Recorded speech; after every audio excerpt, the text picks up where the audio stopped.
Roberto, what up, what up? Welcome, welcome. Please like, share, and subscribe to the live. Today we got some updated news for y'all.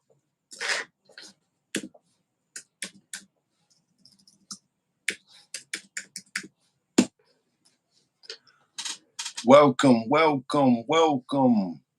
Welcome to Bosstivity World Podcast, where bosstivity is the activity of every boss in high pursuit. We're going to let about 20, 30 people get in here, and we're going to go ahead and give y'all the update of what's going on out here.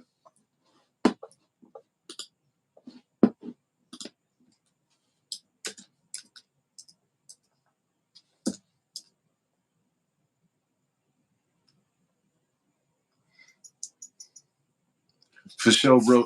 Appreciate that, Roberto. G, where you from, Roberto?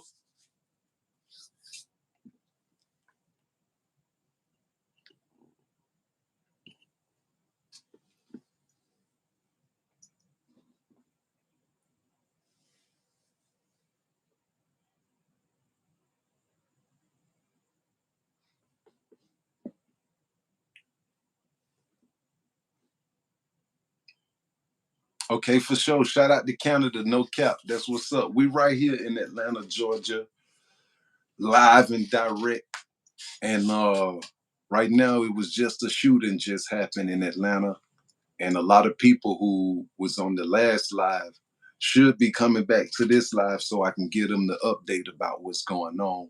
But to give you a live update, just recently in Mechanicsville, they had a celebration going on for the peace of the neighborhood. Everybody was getting together, bringing meat, food, vegetables, clothes, everything just to bring the whole community together, stop the shooting, lower the guns, etc. And just so happened, while everybody was commuting and chilling, and it was old folks there, children there, middle-aged kids there, somebody come in their car, let down their window and shoot 90 shots. RT, what up? Welcome back to Bosstivity World Podcast, where bosstivity is the activity of every boss. Welcome back. I ain't see you yesterday, but welcome back. And a guy pulled up to the party and let go 90 shots out of the car. Now, this party had approximately 7,000 people there and growing. And he shoot 90 shots. Now, you know, it don't take, it take a minute now to shoot 90 shots. See what I'm saying? You ain't just getting out the car and just 90 shots gone. No, you got to sit there for about a minute and a half, a minute, and shoot them 90 shots. You see what I'm saying? And so when he was letting go in the crowd, he hit 5 people, 4 women, and 1 teenage boy. One of the women got shot in the back trying to run. One of the women got shot in the head standing right next to her mother. Her mama standing right here. And she dropped dead. Her mom thought she was dropping from the shots, turned her over. She had a gun wound right here. But my question to y'all, I'm finna show y'all the video in 1 second. But my question for y'all, why did they approve 18-year-olds to legally carry guns at 18 without a permit? 18 years old without a permit now, you can be outside with your Draco, with your AR, with your shotgun. 18 years old. So you tell me, what's going on outside? I'm finna show y'all the video. Let me grab my tablet. But you tell me what's going on outside. You think it's a game? See, everybody think it's a game outside. See, they out there walking for likes and views, but not knowing that your life is being used. Better pay attention, wake up now. I'm telling you. Wake up. I'm finna show y'all the video. Hold on. Give me 1 second.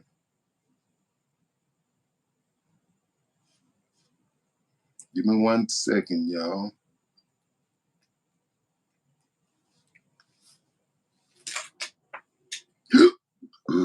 Excuse me. Let me read some of the hate going to jail. Oh, yeah. Yeah. Oh, that's another thing. They ain't even found the killer yet. The guy who was hanging out the car shooting, they haven't found him. This been 3-4 days now. They ain't found this man yet. Still right now to the day. See what I'm saying? Bro, they're still smoking backwoods, still hitting him some young men, still drinking, having a good time. Done killed 2-3 people, injured a few of them too. Feel what I'm saying? We think it's a game. It ain't no game out here, y'all. I had one of my guys about to tap in with me, and I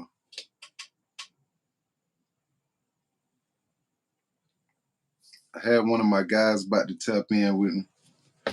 I'm waiting on them now. He should be here in a few seconds. But before we get into the video, please like, share, and subscribe to the live. This live is dedicated daily to giving you current information that's happening now or just happened yesterday. If I couldn't get to it, I'm going to get to it the next day. So if you ever looking for a channel that give you the news when it happened and exactly when it happened, if Jesus land in Israel tomorrow, soon I get the information, I'm landing it on the channel. You feel me? And so,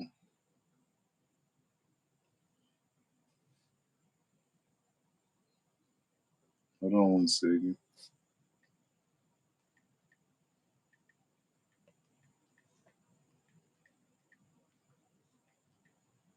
Hold on, y'all.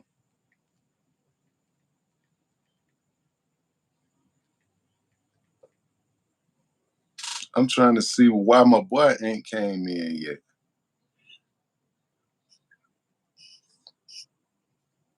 Hold on, y'all.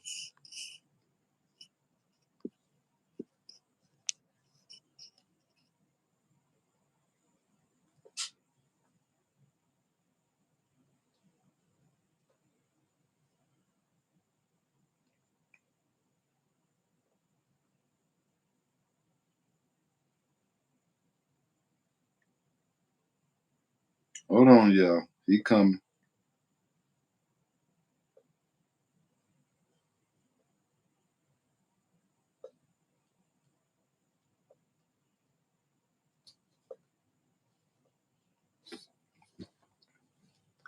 Okay. Damn, what the hell?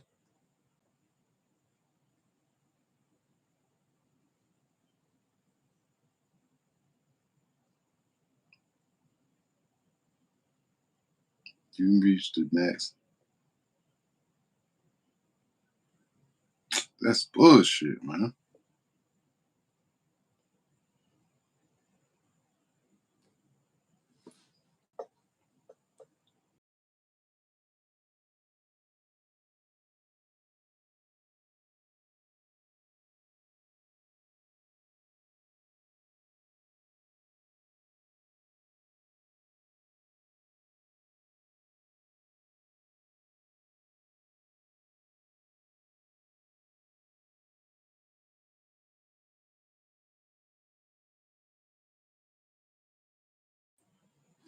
Yeah.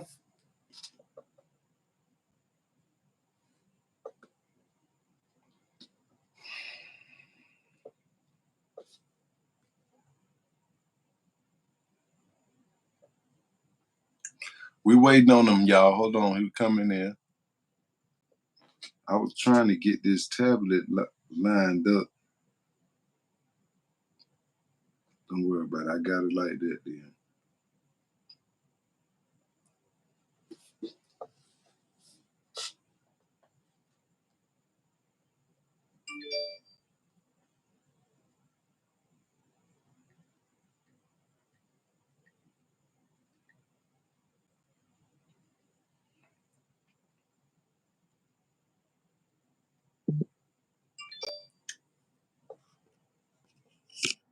There you go, y'all.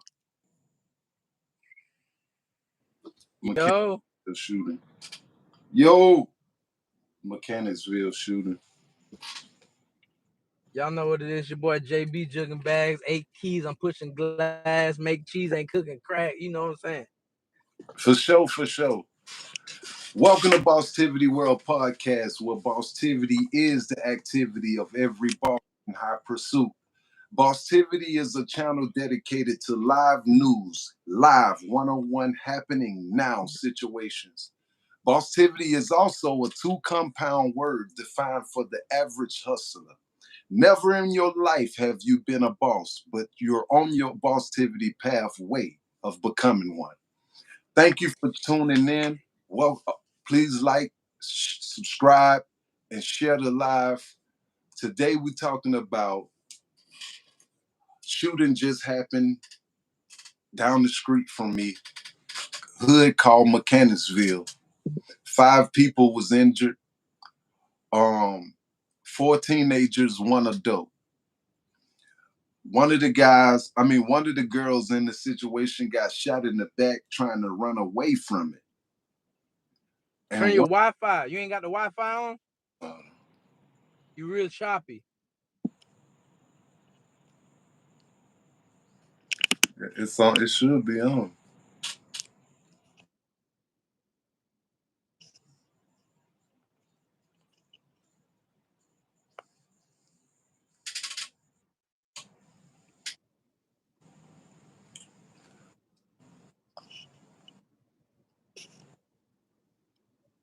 Uh, that better? That's better. Yeah, so far. Yeah, you. Okay. But yeah. So the the one of the girls got hit trying to run away from the incident. The other girl got shot in the head standing right next to her mother. When her mother see her hit the ground, her mother thought that she was just ducking from the gun. And when she turned her daughter over, she seen that she had been injured to the head.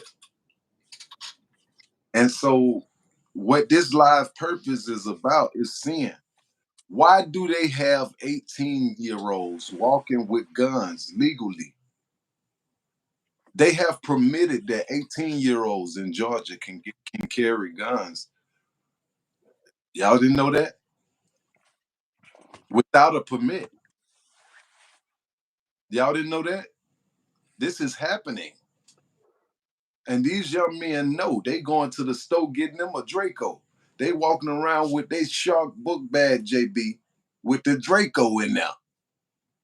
18 years old, ain't got no equilibrium. You feel what I'm saying? So I want to know, what is the cure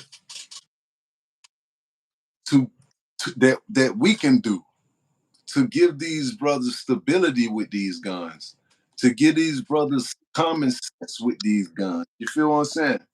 What you think, JB?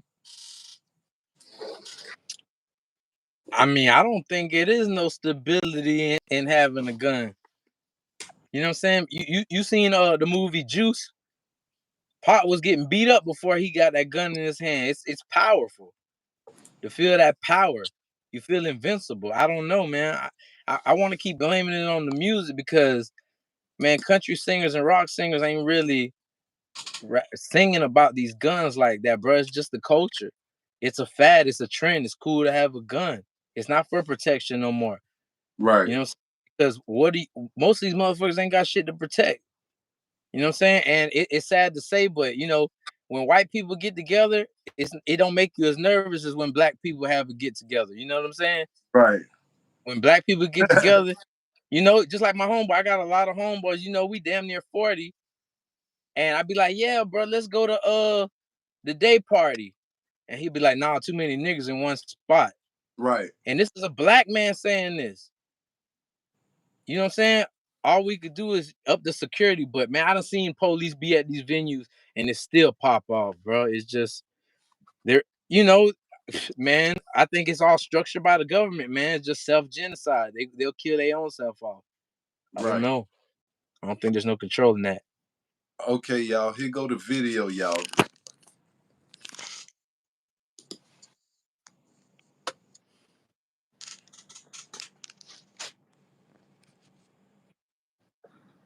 You may be surprised to learn that shit. in some law firms, you never get to speak to an actual attorney, not even once.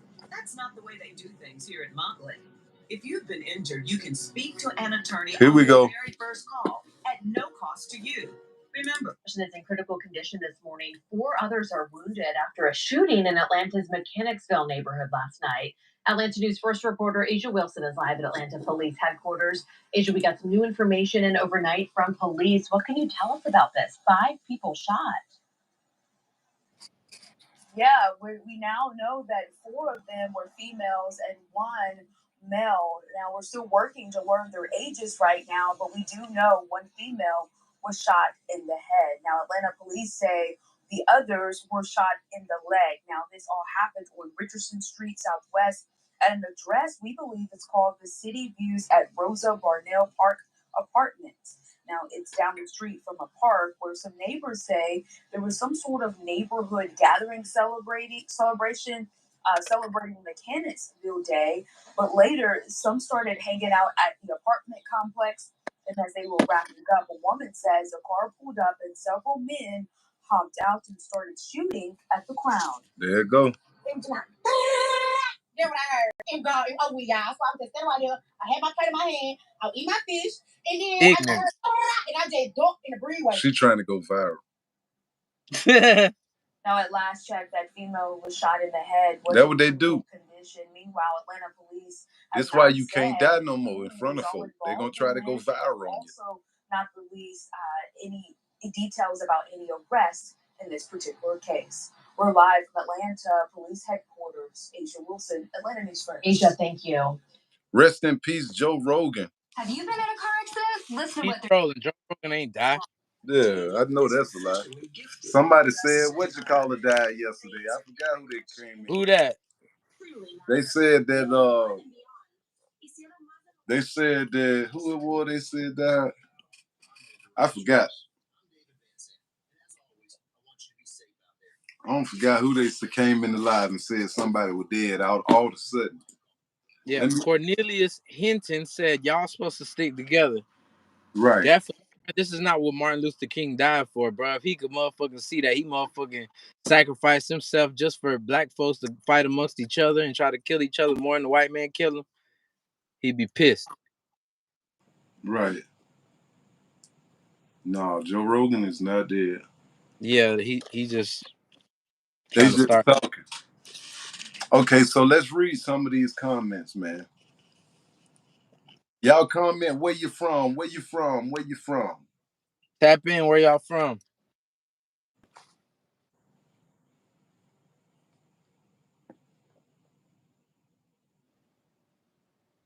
Yeah, hey Kareem, I like that banner though. Hey, I gotta get the damn what you call on that, the little board, so it can suck in tired of it and come back out like that. Okay, Elite E Dog 420. He from Detroit. Detroit versus everybody. Yeah, look. I don't know why it's versus everybody. Y'all ain't got all the buildings down there, but Oh yeah, they say about real. demolished. Yeah, maybe he mean the rap game. You know that was a name of Big Okay, Sean. TR. I think. TR, you from VA? Yeah, what part of VA? What part of VA? TR? My folks. My mom, my sister, and my brother. Hold up. My mom, my dad, and my sister. They're all buried in Arlington Cemetery. Right. I got family in Norfolk, Virginia Beach. Right. So what you think gonna happen with this thug thing, man? You know, Thug. I ain't gonna lie. Even though Woody,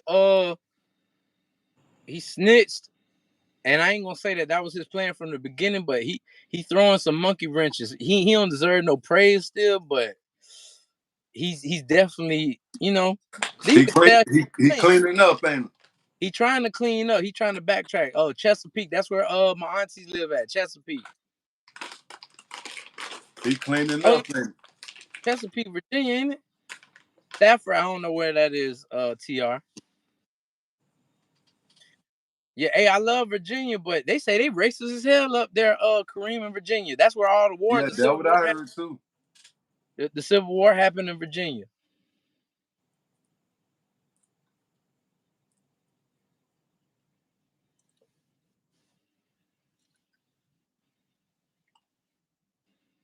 Yeah, so right now,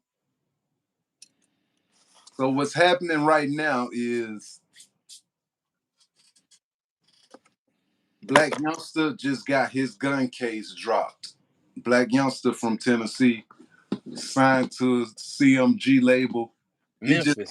He just got his case dropped. The gun I case he saw was that. fighting, they just dropped it today. I seen that yesterday. Yeah, and so of course you know Kanye stay in the news. What Kanye got going on? Um they say Kanye pop out at Trump rally. Oh, so he's still supporting Trump. Right, he pop out and the crowd go nuts. Y'all want to see it? I'm finna show y'all Kanye going nuts.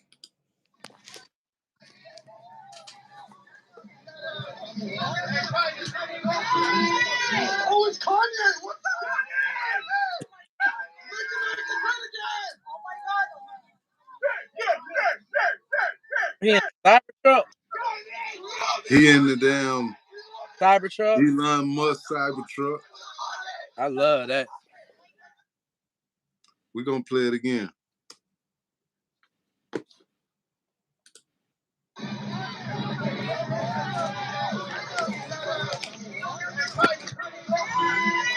Oh, it's Kanye! What the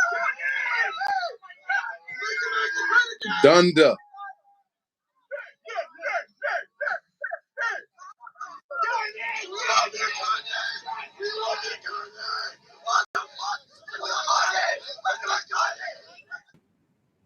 I didn't hear.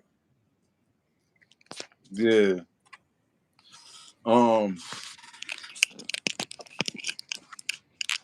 Yeah, Kanye and his girl at the Trump rally. And for some reason, What you think about his girl? His girl look like a Kim K clone. Like he trying to right, be that's funny. what I'm saying. It's like he went and got somebody who remind him of her. That's how messed up he in the head. He just needed somebody who looked like her to keep his motivation on his plans or something. Nicki Minaj settled her case, her suit that she had, the nosy hassle, and she said she told y'all she wasn't a cokehead. Nicki Minaj is probably feeling vindicated because she just settled a lawsuit with a woman who made some wild statements against her. And the woman had to apologize, admit she lied, and not mention Nicki and cocaine anymore, or else she'll have to pay a big penalty. According to new legal docs obtained by TMZ, the settlement Merle Green, who goes by the social media personnel name Nosy Haxel, to apologize for false statements about Nicki Minaj. Nicki Minaj settled the lawsuit with the lady who had the allegations on her, saying that she is a cokehead and not to mention her as a cokehead anymore. After 3 years of fighting and trial, Black Youngster has come to a close on his gun case. It has finally been dismissed. Checking off the list of his legal issues that have drugged him for several years, the case The judge decided to dismiss the gun case finally in Dallas, Texas. The rapper was charged with unlawful possession of a firearm and in 2020, but the case was dismissed this week.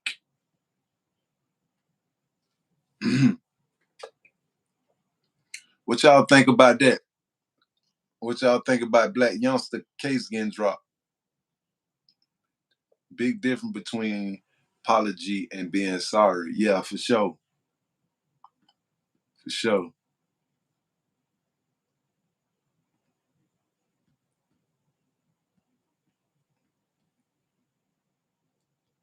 Let me see.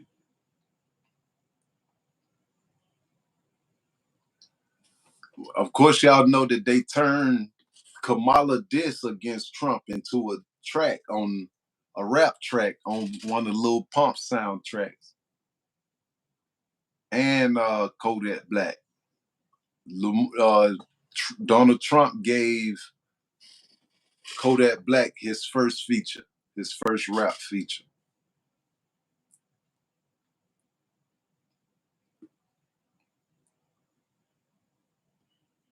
Meek Mill, Lil Baby, Michael Rubin say Meek Mill, Lil Baby aren't gay. Questions the hate in Black culture. Michael Rubin is not standing for anyone's lies about his main man, Meek Mills, including the Rampage meme claiming the Philly rapper is gay. Okay. Y'all know who Michael Rubin is, don't?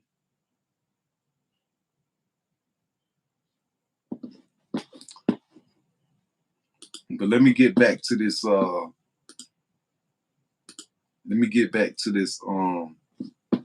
This shooting in Atlanta.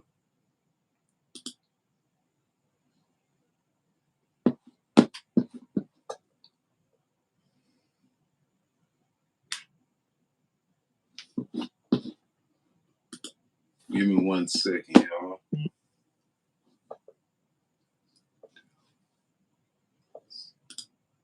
Here it go right here, y'all. Excuse me.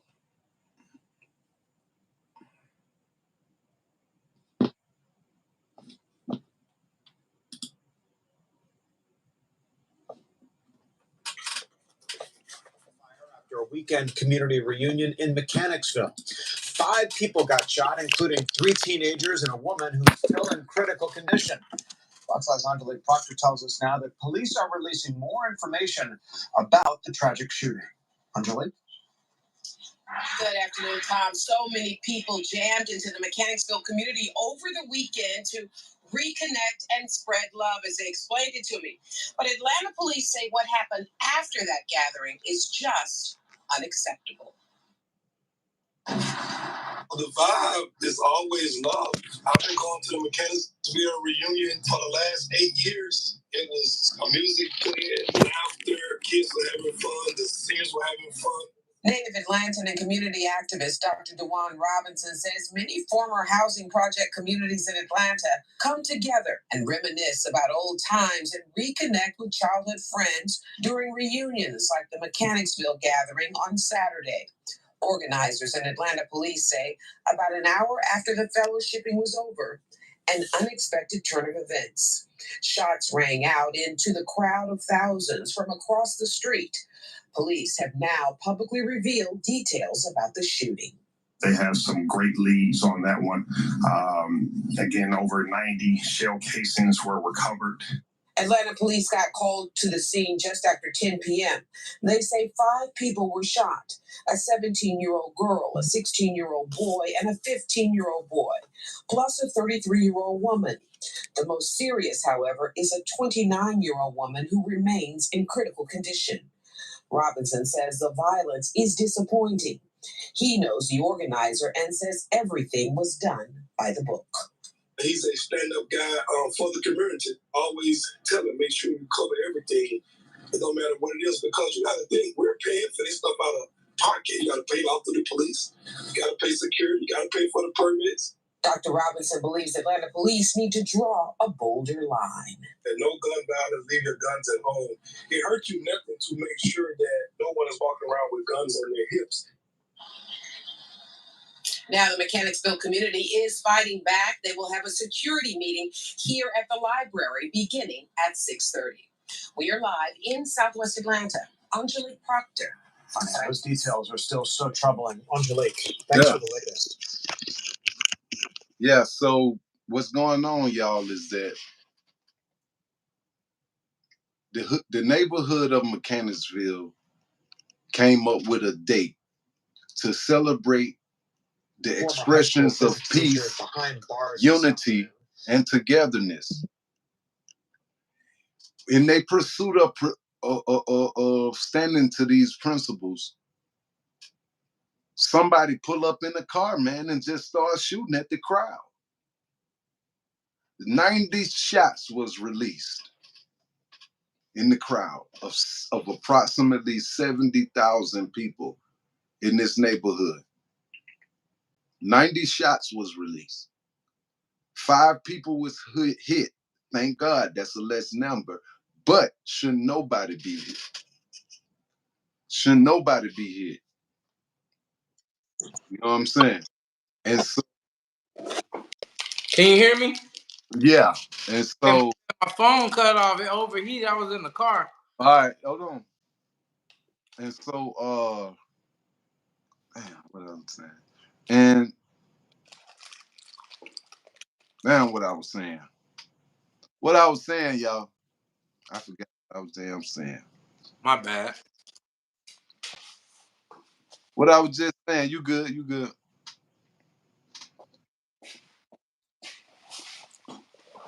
Remember.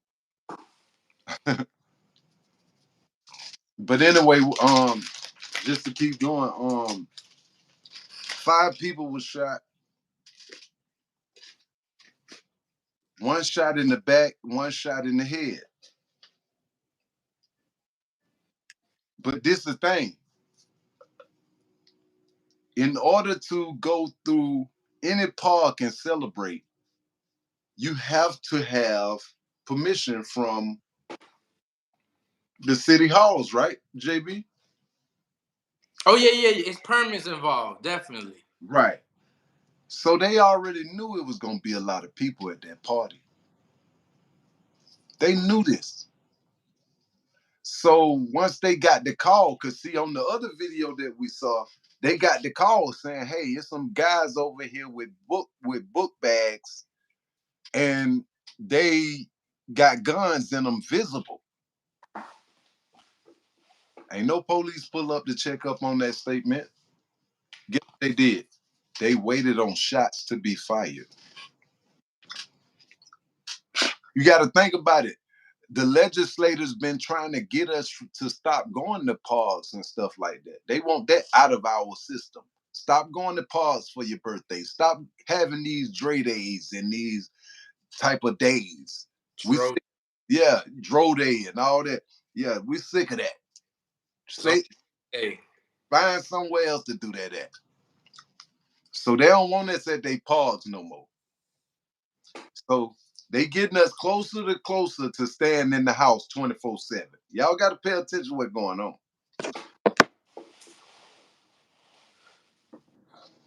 You know what I mean? And so I think that if we don't pay attention to the signs, we're going to fall right in the trap. You know what I mean? My damn, I'm finna go sit in the car. I'm saying, you think they got it set up for white people like that? What you mean?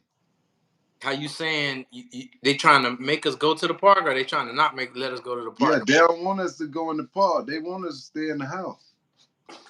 See, the next conversation is COVID back. Is COVID back? I ain't heard about COVID in a very long time. I know, but that's the next conversation is COVID back. Because let me show you something. We got to remember when COVID first hit, who was in the office? Trump. It was Trump. Trump was in the office when COVID first hit. Ironically. So, what's the next play?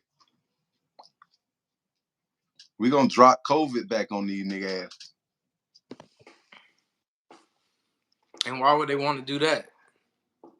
Because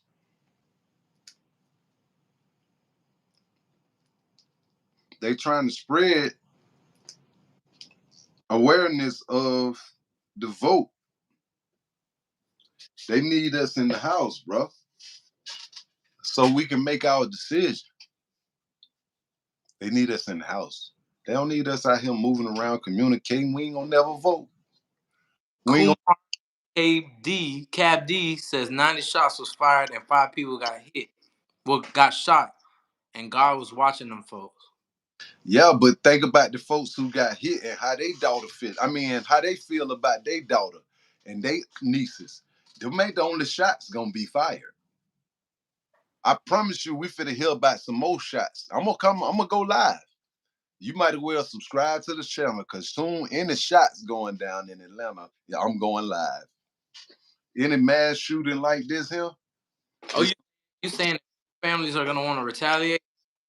I know that. Think about it, Shawty. You know what I'm saying? How the black culture is breed, bro. It's a lesser if a black boy die. Everybody be like, oh my God, that fucked up. But if a black girl die, everybody be like, oh my God. Oh. You understand? It's a different reaction from the masses. And so this little girl was standing with her mom and got shot in the head. She was standing with her mama, JB, and got shot in the head. Yeah, that's sad. Yeah, you ain't even got to be the target to get hit nowadays, because niggas ain't got no aim. That's why they like AKs. The more you shoot, the less aim it take. Right. Right. They don't like regular hand pistols. They putting dicks on them and drones. You can do the switch and all that type of shit going on. Right. I don't understand where this coming from, though. Where's what coming from? All these different things that's going on. You know what I mean? I'm trying to understand it. It's happening so fast. And it's like all this shit is happening during the election year. Like, what the fuck is going on? What is going on, y'all?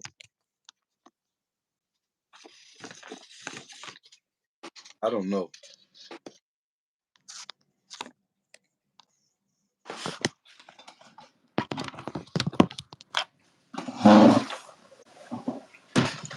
Blueface got to do 4 years in prison.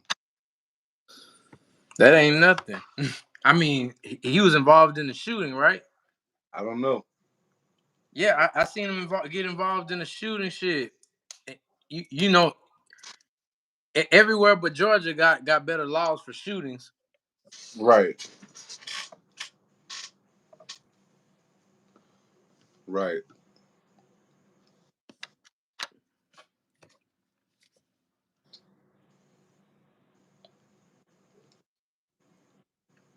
So the girl the black girl who just won the Olympics gold medalist, the gold medal. What her name is? Simone Biles. Oh yeah, the gymnast. Right. Her mom just made a video saying that she hasn't talked to her since she was a little girl, and that she trying to get back in her life. You know, She but would. huh? I bet she would. She got that check now. She ain't responsible for the success. You should not be popping up out of nowhere. Look. She said that she say, she been seeing her daughter accomplish these things. She is proud of her daughter, and that she want her daughter to reach out to her. And so the cameraman asked her, do you have her number? do you have Simone Biles' number? And she said, yeah, I got her number. And he was like, well, why don't you call her? She said, I don't feel right calling her. See, mama's pride. You heard what Offset you heard what Offset said? He was like, Mama and Celine fuck my daddy. Because his daddy wasn't there for him, but now he Offset from the Migos, and these parents want to pop up. Look, you know LeBron James' daddy wasn't there neither. I ain't heard about him popping up, but Offset daddy had came out of the blue too. now Offset wanted his daddy to pop up. You know, they had a little kumbaya moment where they was both hugging on each other, crying. Right. You see what I'm saying? But man, don't be disrespectful, man. You don't know what these kids gonna become. If it's your seed, you raise them. You raise them. That's you in the flesh, man. They didn't ask to be here. You created that seed. You need to take care of your seed, man. Look, don't hit them when they become Olympic gold medalists. Right. Shit ain't right. Shit ain't real. Man complained because he went to Walt Disney and he went to their food court and ate their food. And somehow by him eating their food, he ended up getting sick to the point where he had to have a limb removed.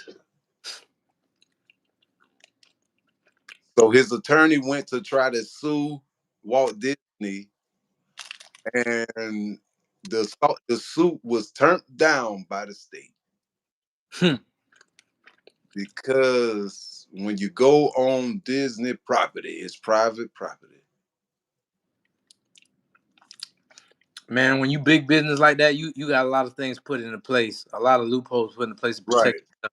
That's no different from going to Kroger and falling on the wet floor, talking about my back. They say they communicated about his allergies. However, several allegedly resumed in the kitchen after making the accommodation. Hold on. No. What's up, Agent 34? That boy fuck with us. What's up, Agent 34?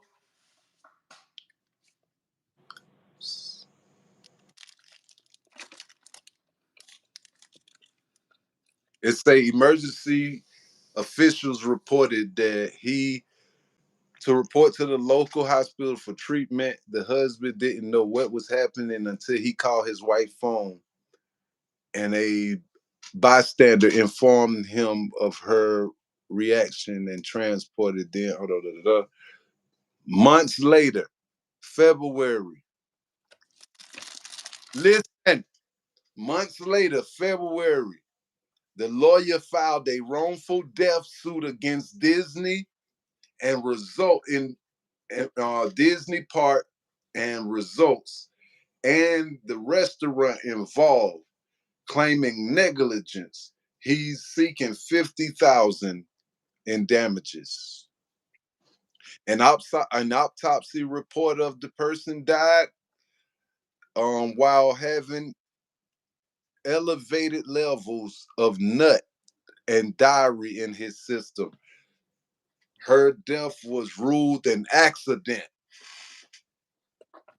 So Disney was good on that too. That's a whole separate incident? No, that's the same one. The person that walked to the concession area? They went to the food court and got something to eat, and it affected them. And they, had surgery or something, and then they come back and they die. And so the family tried to get $50K out of them, and they lost. Yeah, Agent 34 says a lot of weird things happen on Disney property, but not a lot of weird things. Hey, Agent 34, you heard about they bust Comic-Con for 17 different child traffickers or something like that? You heard about that? Yeah. Google it. They bust about 14 to 17 child traffickers or sex worker, whoever. It was something like that, man. Pull it up right quick. That was crazy. People in costumes. They got busted. How you spell it? COM? Comic Con. CON. Comic COMIC. Comic Con sex trafficking or something like that. Or Comic Con. I got it. 14 arrested in San Diego Comic-Con sex trafficking sting.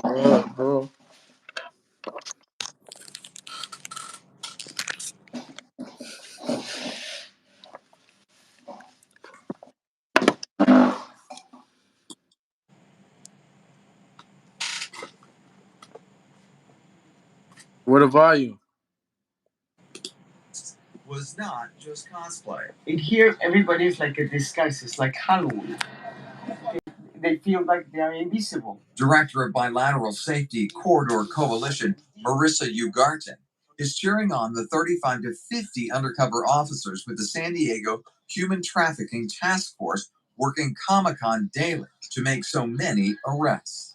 Finding these buyers, or predators of the 14 people arrested, for me was like 10 women, one of them just 16 years old, the rest in their 20s and 30s, were liberated from their traffickers in this sting operation. Ugarte's organization will be caretaking some of those adults. We do crisis intervention, we do case. San Diego ranks 13th for human trafficking among a list of large cities. The state attorney general, who organized this Comic-Con sting, says that he's working sex trafficking cases here all year round.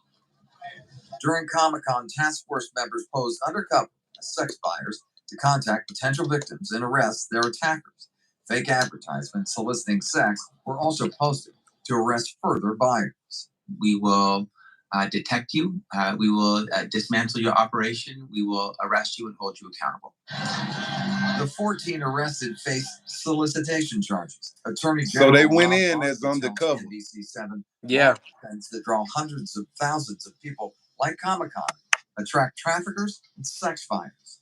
These events, unfortunately, often come with a heightened level of human trafficking activity. The Attorney General says there were numerous sex trafficking arrests in the months leading up to Comic-Con. For someone whose organization takes credit for liberating over 3,000 victims since its creation in 2005, Ugarte calls this Comic-Con sting a success. On one operation, this is a big number.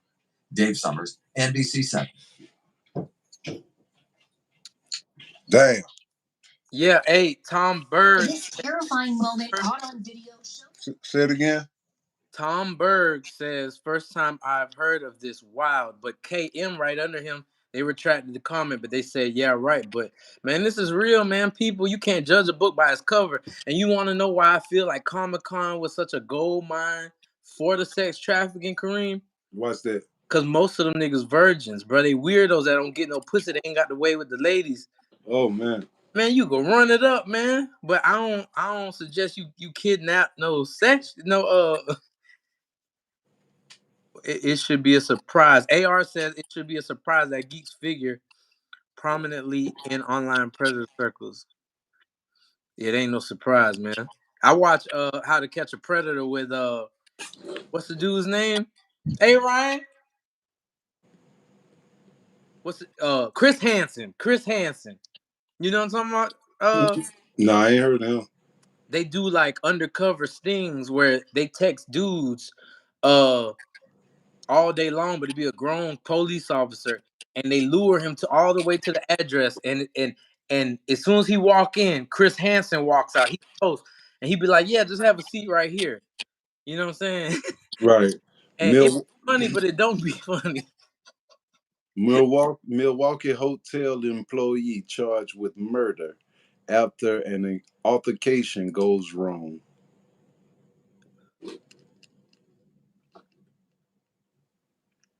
He might have been standing. Devontae Mitchell was allegedly having a mental breakdown when he ran into a hotel in Milwaukee.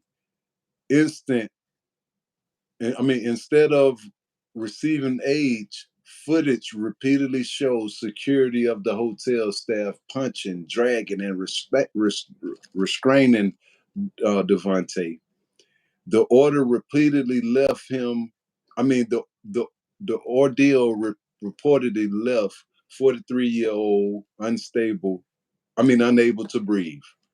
So the hotel officer beat him to death. 4 employees are now facing felony murder charges, which reportedly carry a sentence up to 15 years. However, Devontae family is advocating for murder charges that carry a life sentence instead of 15 years. So Devontae Mitchell walks inside of a hotel on June 3rd of this year. He having a mental breakdown. He going through it. And instead of the officer, the security guard saying, hey man, what's up, man? You all right? You okay, bro? What's going on? They just attend to it. They fed off his energy and they just started whipping his ass. And 2 officers came, then 3, then 4, and next thing you know, he can't breathe no more. And he died.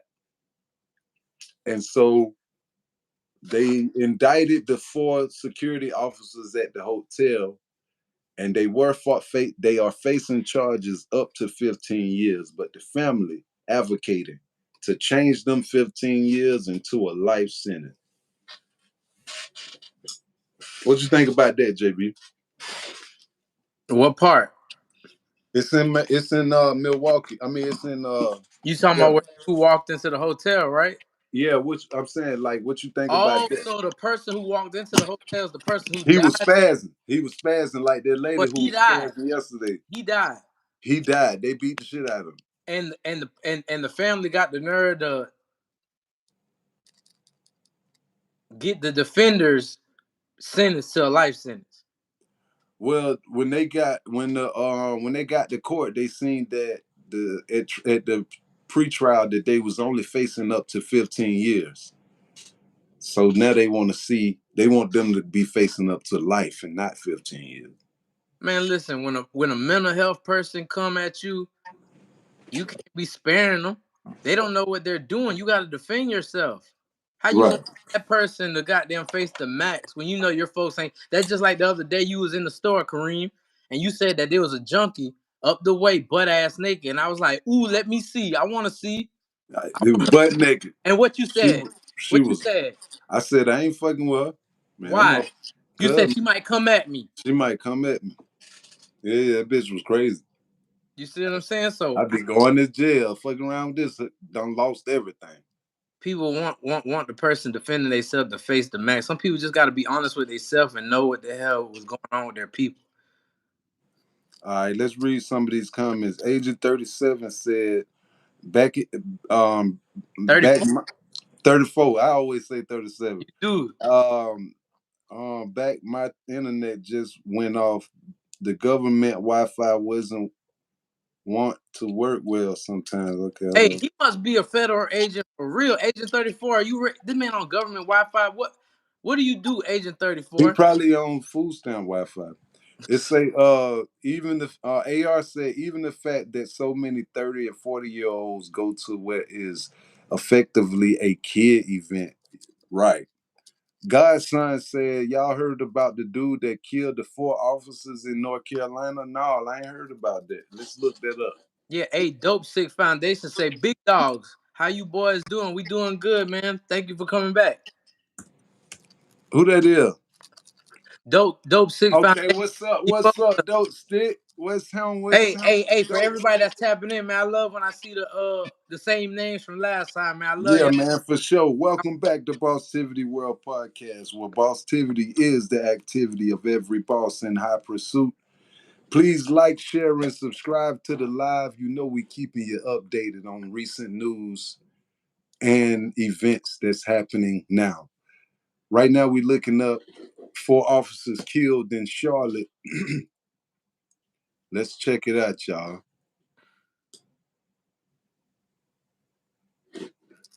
Charlotte police investigators of 4 deaths of officers found a suspect act alone, not friendly fire.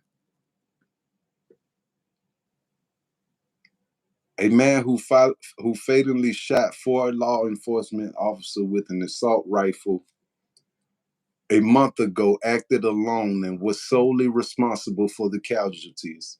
Police in North Carolina, largest city shooting this Friday. At this point in the investigation, it has been determined that there was one shooter and no friendly fire.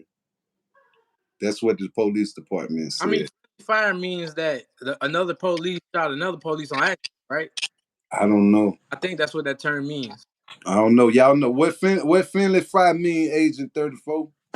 It say four other officers were also wounded in the April 29th accident in a residential neighborhood, the deadliest shooting against law enforcement ever since 2016. When a sniper killed 5 officers at In a Dallas. Dallas protest. I was just gonna bring that up in Dallas. Listen, he was Muslim. I don't know if he went radical or what, but man, he was on the rooftop. I'm talking about he was just sniping them and they was coming for him. But you know, some of us agree with that because I think he was retaliating about, you know, a lot of police killings was going on at the time. I even think Right. George Floyd, I don't think that happened yet, but police will kill a civilian, and guess what? They'll go to trial and they'll be justified. You get what I'm saying? So Facts. people be sick of it, man. Facts. Somebody got to stand up. Who gonna stand up? What Bob Marley say? Get up, stand up for your rights. That was him. No, that wasn't Bob Marley. That was somebody else. Look, bro, talking about what these old heads talking about. No, what tier? We old and lit though. It was just a shooting down the street from me by 7 minutes, big bro. 5 people got hit. All of them were teenagers except one. One of them got shot in the back running away from the bullets. And one of them got shot in the head standing right next to her mama, white tier. And so, you know, what we asking people who come into the live like you, should 18-year-olds have the permission to carry a firearm without a permit? They just approved this law in Georgia. 18-year-olds can carry the Draco in the book bag without a permit. Do y'all think that this should, you know, be a law? Should these young men be able to protect themselves out here with them Dracos? Or do they need to make them put them Dracos back? Let's go. Y'all load the comments up. Let us know what y'all think should be the movement in America. Do they need to put the scraps back up? 18-year-olds got the permission to carry without a weapon in Georgia. Do y'all think that they should go and reorganize that law? Bring it up on appeal? What y'all think they should do? Okay, bruh, say every decision carries the weight of your life or someone else. For sure, AR. Okay. Agent said he here, but he ain't chatting. Okay, for sure. He said 18 should not have a gun. For sure. No, they should raise that up to 25. You'd have made enough mistakes in your life by 25. You know what I'm saying? To handle that. Right. A gun is a lot of power, man. A lot of responsibility. Right. You want to read that comment? Yeah, Dope Sick Foundation in NYC, when the COVID and the protest was going on, a cop tried to arrest a dude in the subway, and the guy was withdrawing, and he took the cop's firearm and killed him. Damn. That's crazy. He ain't never getting out. No. That nigga is through. Yeah, hey, I want to comment on what AR said. I think that was AR. He said, man, it would be a tough job carrying that badge, though. It is a tough job carrying that badge because you got a lot of responsibility. And it's a lot. It's like a good angel and a devil on both of your shoulders because some people abuse that power. It's a lot of power come with that badge, man. People shit they pants when you come around that corner. MF Doom says smoke perk from Timu. But Smoke Perfect broke as fuck for one, and for two, nigga, you MF Doom. He dead, so you gotta be from a Wish. But anyway, yeah, man, it's a lot of how you feel about the police? Is it a lot of responsibility carrying that badge, Kareem? Yeah, it's a lot of responsibility, but most of all, it's mental duty. See what I'm saying? if they ain't got some type of mental programming set in place for these officers, man, these officers gonna fail because they human. You know what I'm saying? And then on top of that, I think they should deal with a background specialist. Like, I'm really understanding this young man's trail of life before he get this badge. Where he come from? Did he have complaints in school about being a bully? Did he have complaints in school about getting bullied? You know what I'm saying? These are things that they should go find out when they consider these officers. Yeah, not just he doesn't have any felonies. Right, right. You know what I'm saying? This man probably been getting bullied all his life and planted this. And now he want payback. There you go. Hello. Now he won't pay back for all the people that don't pick on him. He finna catch him 5-10 bad bodies. days, they might take it out on you, you nigger. Look. Agent 37 say he got PSTD for his job. See what I'm saying? What was your job? I want like specifics on your job title, Agent 34. Yeah, I don't see how cops could be racist because you have different colored skin, bro. If everybody had the same skin color, man, the world would be boring, man. You gotta have variety, man. Hey, that's what they say, man. They say, man, if it was all black people everywhere, man, you go to Spain, you go to London, you go to Jamaica, it ain't nothing but black people. They say it'll be boring, man. Man, God had to give us some flavor, all different kinds. if it was nothing but people, if it was nothing from black people, boy, they'd be backed up on Hellcat orders.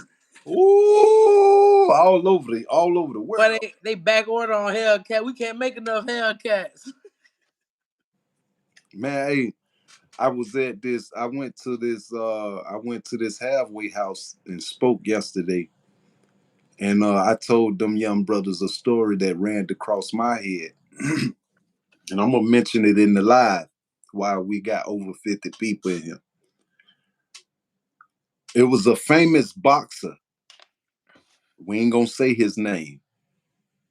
But as he coming up, going to his fights, he's going up, he winning.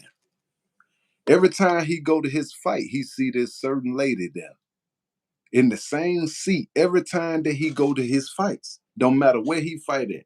He can go fight in Vegas today. She gonna be there, same seat. He can go fight in Atlanta the next year. She gonna be there. And he was like, damn, boy, that gotta be my number one supporter right there. So one big fight he was having in Vegas, he told his entourage, hey man, after the fight, hey, get her and tell her to come to the hotel. So it was a bet. So he won that night. Big fight. He won. Champion of the world.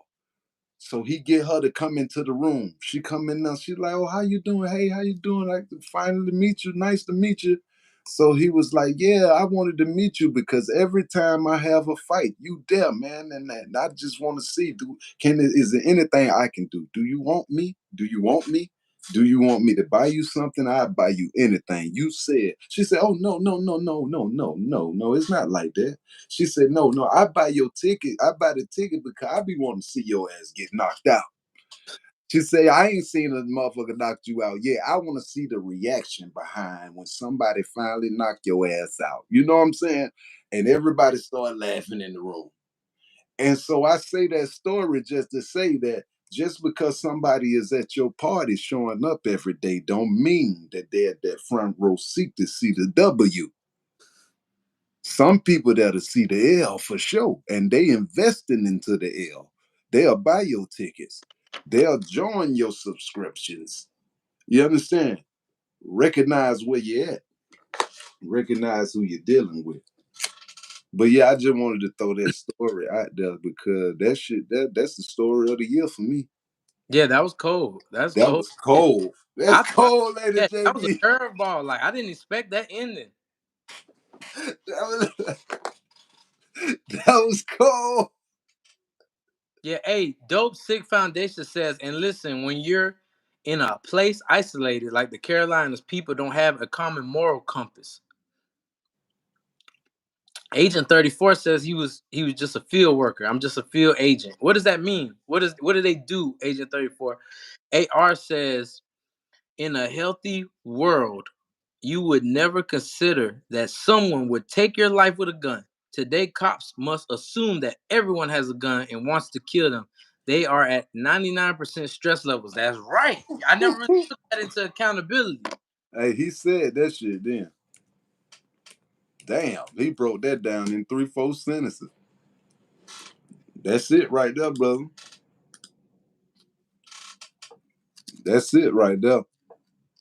It says some people hate they don't appreciate. For sure. For sure. The watch. Oh no. Oh yeah. He talking about your watch. Oh yeah. Believe that. What about it? What about it, Jay? Hey, I'm a Jay too. What's up, Jay? Yeah, that come from JBN. You know what JBN means, Jay? Jugging buildings. I'm just business, man. Let's go. Okay, so one of the Israeli leaders was killed recently. And they having a big funeral for him they had a big funeral for him on August the 1st. He was an Israeli leader and commander. It's going down in not in Israel, Iraq, and Iran. It's going down overseas. It's up. It's up overseas, y'all. Oh yeah. They ain't having fun overseas, man. It's a lot It's of going up on. overseas. This is election year. It is up overseas. Every 4 years, y'all don't see the pattern? Every 4 years, it's up overseas. Every time election come up.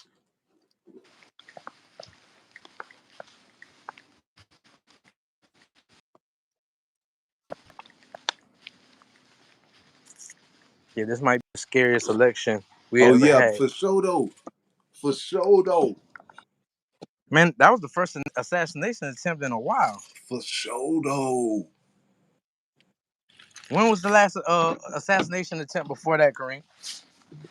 I say the last assassination attempt, it wasn't no attempt, it was a success.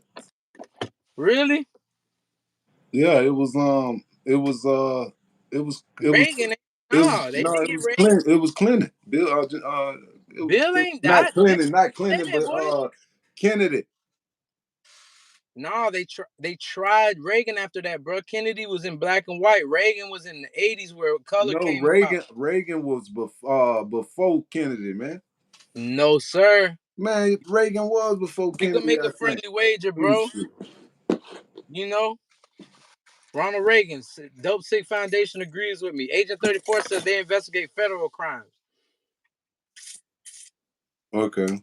Yeah, JFK was the last successful one, but the last attempt, we talking about attempts because Donald Trump was that was the first one in a while. Reagan, bro. Right. You got to be a crazy motherfucker to try to assassinate somebody because you ain't getting away.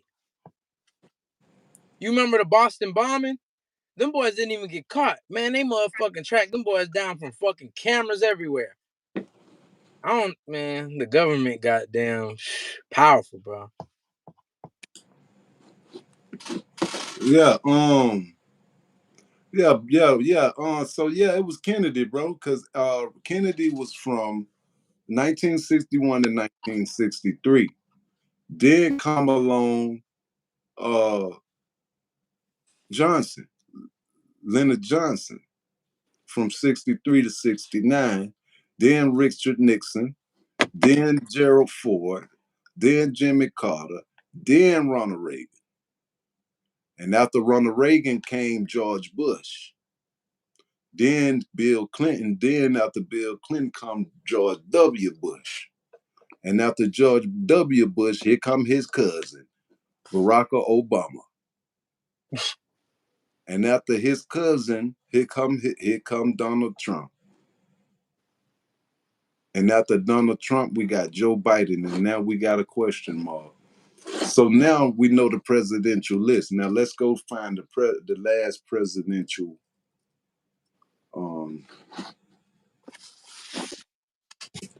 last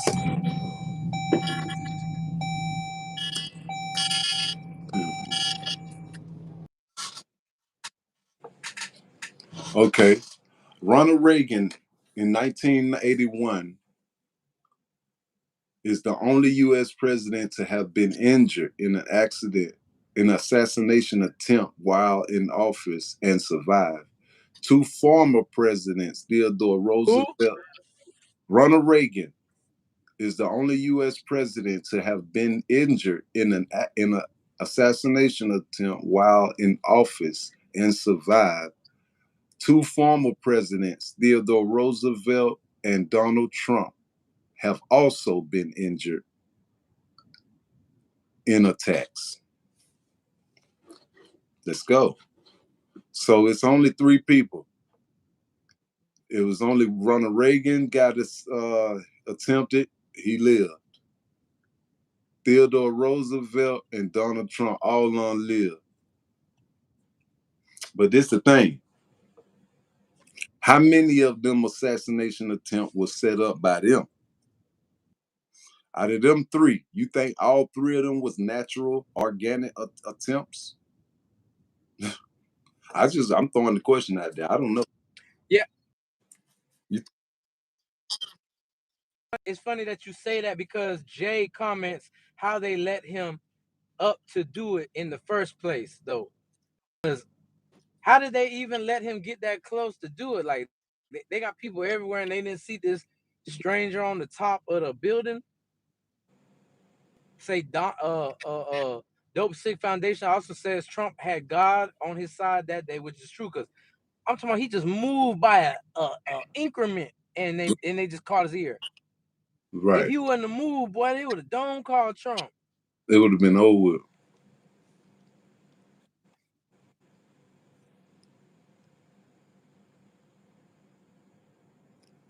Bro, listen. It probably was the contract that, boy, if you don't make this shot, your ass gonna die.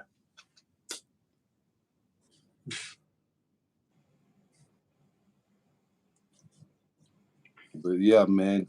So y'all think he said it's Civil War II. I think that we was in World War III with COVID. I think COVID was actually World War III. Feel me? So where was the Second World War? On the second. He said Civil War. Your Wi-Fi going out. Oh, but you believe it? You believe it? Can you hear me? Yeah, I hear you.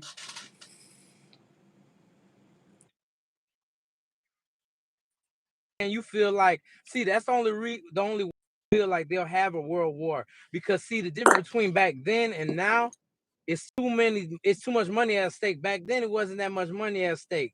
Right. Now, the consumer controls the world. That's just what I feel. So anytime they try to go to war, it'll always be some chemical shit, some chemical warfare. It won't blatantly just be amongst, you know what I'm saying? Right. On this soil, not on this soil.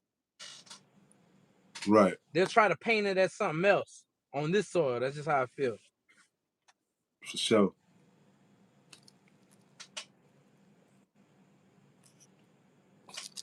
Yeah,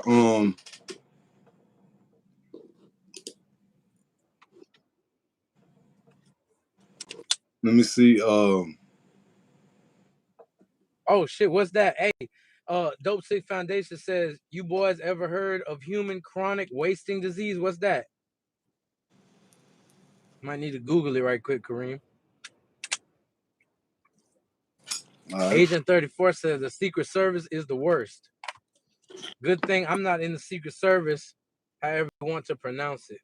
SS or Secret Service. Yeah, I don't think they're allowed to have a life when they're in the Secret Service. You can't go home. You can't clock out after that. I think you got to stay with that man. You got to jump in front of a bullet. You got to be willing to jump in front of the president's bullet. As of April 2024, there have been no reported cases of chronic wasting disease, CWD, in humans. And it is not known if people can get infected with the disease. However, some studies suggest that the CWV may pose a theoretical risk to people because it relates to another poison disease, pyron disease, that can infect humans. Okay, so CWD is a pyron disease that infect deers, elves, and moose, and has been reported in several countries. Pyrons are abnormal proteins that can cause normal proteins to misfold and become infection. When an animal is infected with CWD, it can spread the disease throughout its saliva, urine, feces, blood, and altering velvet. It also spreads between animals through direct contact or by contact with contaminated saliva, urine, feces, etc. Some studies suggest that monkeys can get that's serious.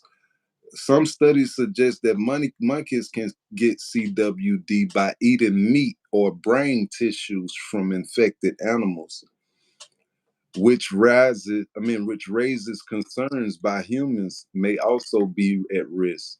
However, a 2022 study by the Natural Institute of Health indicate that the likelihood of pyrons infecting human brain cells is remote. Look, B Bone say that's bullshit. T-Bone. T-Bone. Now the hell I get B Bone. Yeah, A Dope Sick Foundation on purpose. You remember the Zika virus? I heard Commercial? that. I don't remember it though. I ain't see it going to fit.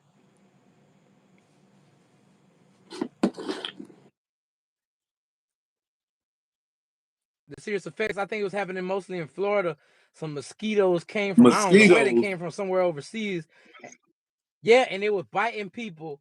And let's say if a female was pregnant, she got bit, her baby would come out with a head shaped like a bicycle seat. Right. Like it was affecting the, you know what I'm saying? Like, What the? so if that's where he's getting at, like something like that, they going to war through mosquitoes. That sounds like that Flocka shit. You know what I'm talking about? You ever You heard? mean the anthrax? You talking about? You remember anthrax? They No. were sending some. They would have some form of powder on the male. The second you touch it or breathe it in or exposed to it, you fall out dead. Man, they was doing all Ooh. type of shit. You don't remember that? Nah. Man, Google that. Anthrax. That was real. For real. Hell yeah. All right, hold on. Yeah, T-Bone says thoughts on Chicago this week. Riots, DNC. Oh, some riots up there? What was going on? Okay. Anthrax is a rare, serious infectious disease caused by bacterium Bacillus anthrax, which is found in soil around the world. Damn. It is commonly affected livestock. It commonly affects livestock and wild animals, especially hoof animals like cattle, sheep, goat, camel, etc. Humans can get anthrax by coming into contact with an infected animal or contaminated animal product, such as by breathing in spores, eating contaminated food or water, or getting spores in a cut or scrapes. Anthrax can also occur in humans during bioterrorism events. That's what I was talking about. Anthrax has caused 3 forms of infects. Check this out. Anthrax has caused 3 forms of infections. 1 to the skin, 2 inhaling in the lungs, and 3 in the stomach. Symptoms depend on the route of infection and can range from a skin ulcer with a dark scab. God damn. And difficulty breathing. Damn.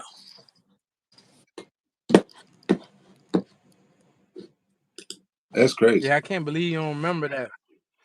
Yeah, I know Man, they them folks call. were falling out dead though.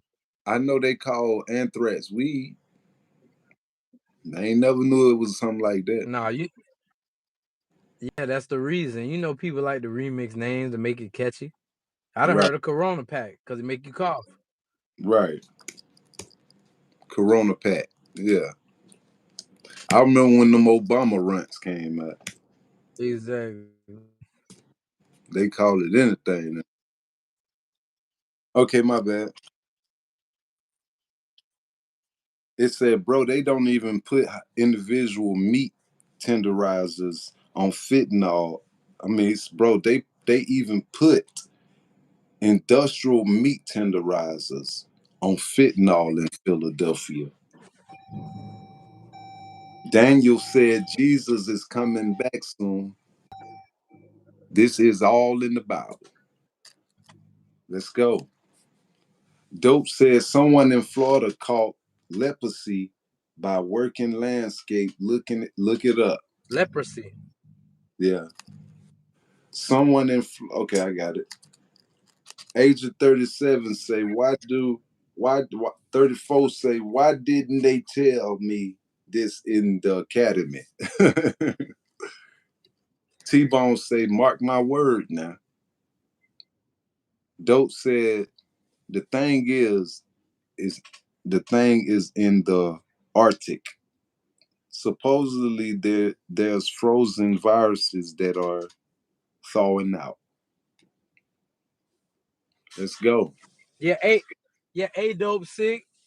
Hey, since you saying that they got hidden viruses in the Arctic, do you believe that the Arctic isn't just like an island that's at the top of the North Pole and the South Pole? Or do you believe that they say it's an Arctic circle? You know, that it's the walls of the, of the earth. You know that there's stuff out there that I heard they can't even fly over the damn Arctic. And Right. it's a 200-foot wall, ain't no telling, man. It's bigger than us, man. We want to know. Right. What It's y'all a, think it's, about that Arctic? I think it's a bunch of stuff going on, brother. Just like Agent 34 said they didn't tell him that in the academy. They can't give you all the sauce, Agent 34. Yeah, You exactly. just a field agent, bro. You just a field agent. Yeah, We use a can't tell worker, you man. about Area 51. We can't tell you about Area 51. You feel me? You a pawn. You might be a bishop, but you ain't a rook or a king or a queen. Right.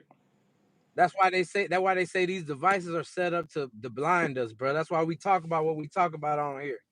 Because Exactly. people be blinded by the entertainment factor. The entertainment, they want you to, they don't want you to become somebody important that can overthrow the system. They want you to just be entertained. Exactly. That's why they don't want you to learn shit in school except for the basics to learn. They don't teach you nothing valuable in school. Where the tax information in school?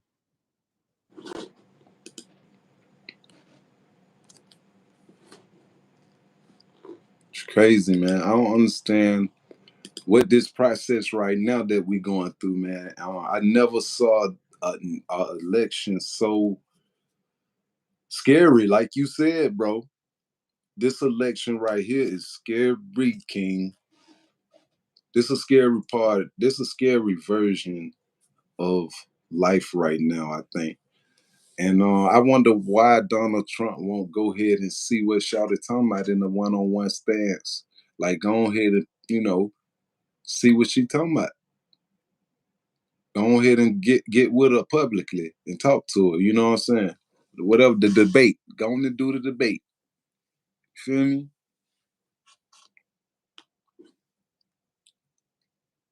JB, you done locked up. Look, he say stay out of Chicago. I ain't never going to Chicago. They say they can't fly over. I think JB phone died, y'all. It say they can't fly over the wall because there is an invisible wall. For real? That's crazy. It's an invisible wall for real?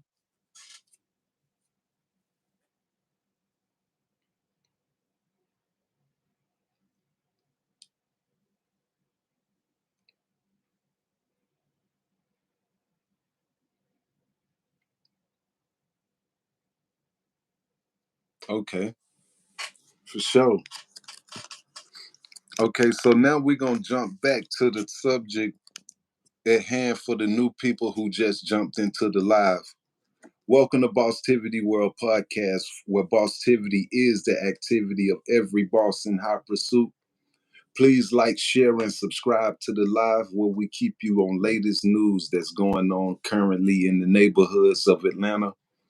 Right now, we got a shooting just happened in a positive event where 7,000 people came together to celebrate peace, harmony, giving back to the hood, playing cards, old people out there, listening to their music, barbecuing, smoking cigars. And just so while they was just sitting there partying, somebody pull up in the car and just hang out the roof and just let go 90 shots and through the crowd. 90 shots. And out of 90 shots, 5 people was hit. 4 teenagers and 1 adult. One of the people who got hit was a woman. She got hit in the back while she was running away from the shots. One of the persons who got hit, she got hit in the head standing right next to her mother. So today's conversation is about, do y'all think that 18-year-olds should have guns, should have weapons, lively, carrying them without permission, without permit? Because this sounds like a young man did this to me. Ain't no grown-ass man thinking about jumping out no window, spraying no crowd up. So evidently, this got to be a young man who done this. And recently in Georgia, law has been proved that young men can carry without a permit. They got Dracos, assault rifles, AR, all kind of in their book bag. You can see the print in the book bag. It'd be like this here, book bag be so long. You'd be like, damn, that nigga got that fire now. And the police can, without permission, Agent 34, and the police can say, hey, man, what you got in there? Be like, man, I got my gun in there. He gonna be like, let me see it. And he can get it all he want to and, make sure he ain't got down in the chamber and run the VN or whatever. And if that thing come up clean, he got to get that young man back his gun. You know what I'm saying? And he might have been on rob 3-4 people with that gun, but he ain't got caught yet, so it's still clean. Because if you rob somebody and you don't fire that pistol still clean. See what I'm saying? So it's a lot of shit going on outside. You know what I mean?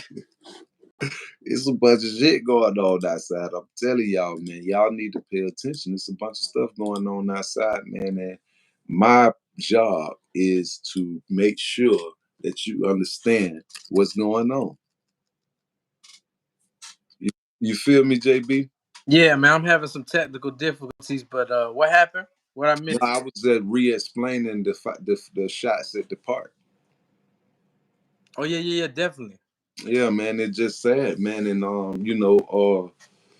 ain't none of them told. They say, okay, here we go. 18-year-olds should have guns, should not have guns. Okay, for sure.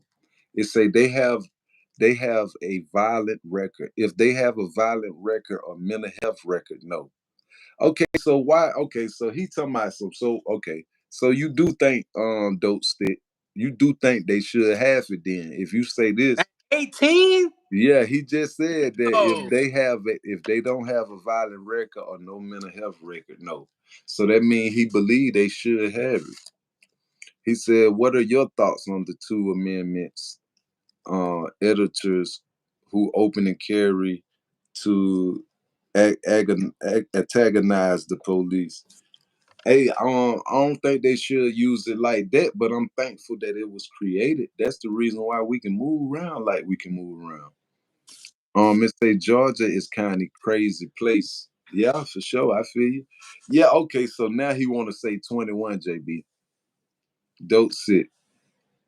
They just being allowed to drink at 21. I mean, it's steps, you know? It's steps. Like, you gotta crawl, walk, you know, run. No, we gotta up the age. Drinking. Look, I have a gun and I'm not 18. What the fuck? How you a federal agent and you ain't 18? That nigga there, man. He Gotta kept. be trolling. He trolling him. It raining like hell outside. Yeah, I mean, alcoholism kill people too, you know, car accidents, DUI, but man, a gun is a whole nother. A gun is for your protection, but I mean, you having to protect yourself. I think the chances are slim of danger coming out to you. I mean, it's a higher rate that you'll use it with a bad temperament. You know what I'm saying? Than you Right, trying to protect yourself, somebody coming at you. right. What you talking about, Cap? Dope sick. What part? You get what I'm saying? Like,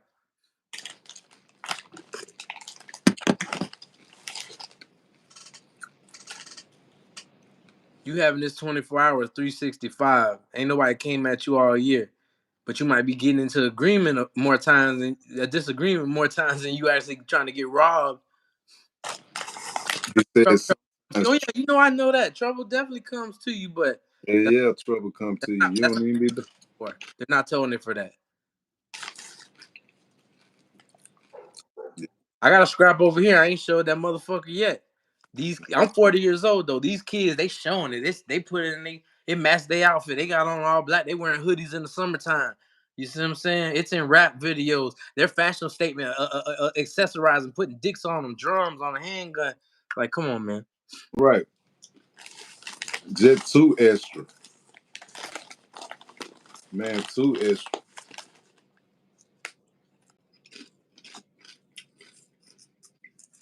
Yeah, no, that responsibility is for a man, not a boy, man.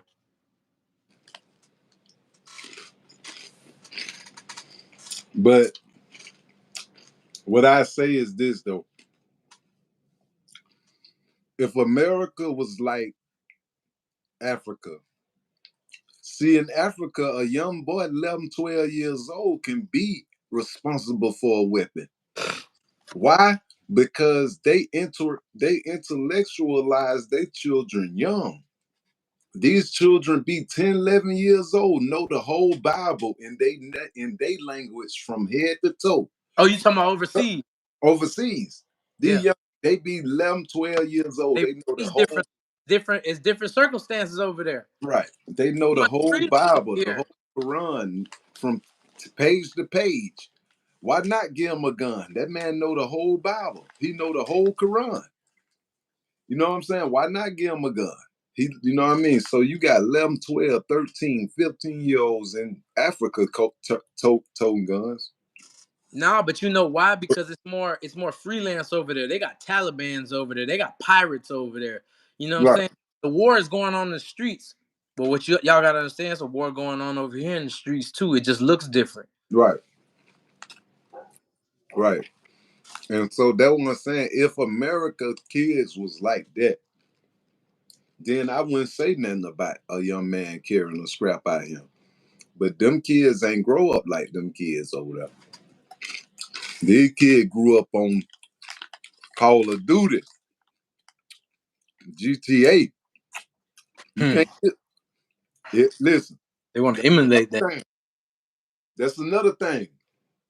They need to find a way where once the young nigga apply for the gun, get his email and trace his email with PlayStation, with PlayStation, Xbox, all them big game systems, and go pull his record to see how much time he been spending into this game world.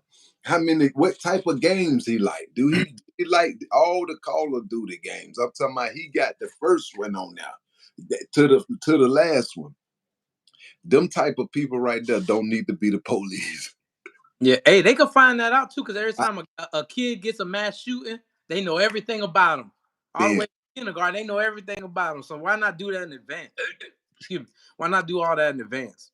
Bam. If he grew up like that, don't give him no gun. Don't give him no gun, man. That man been on the game. He done spent 1,000 hours in the game, but he only been living 1,500 hours. What the hell?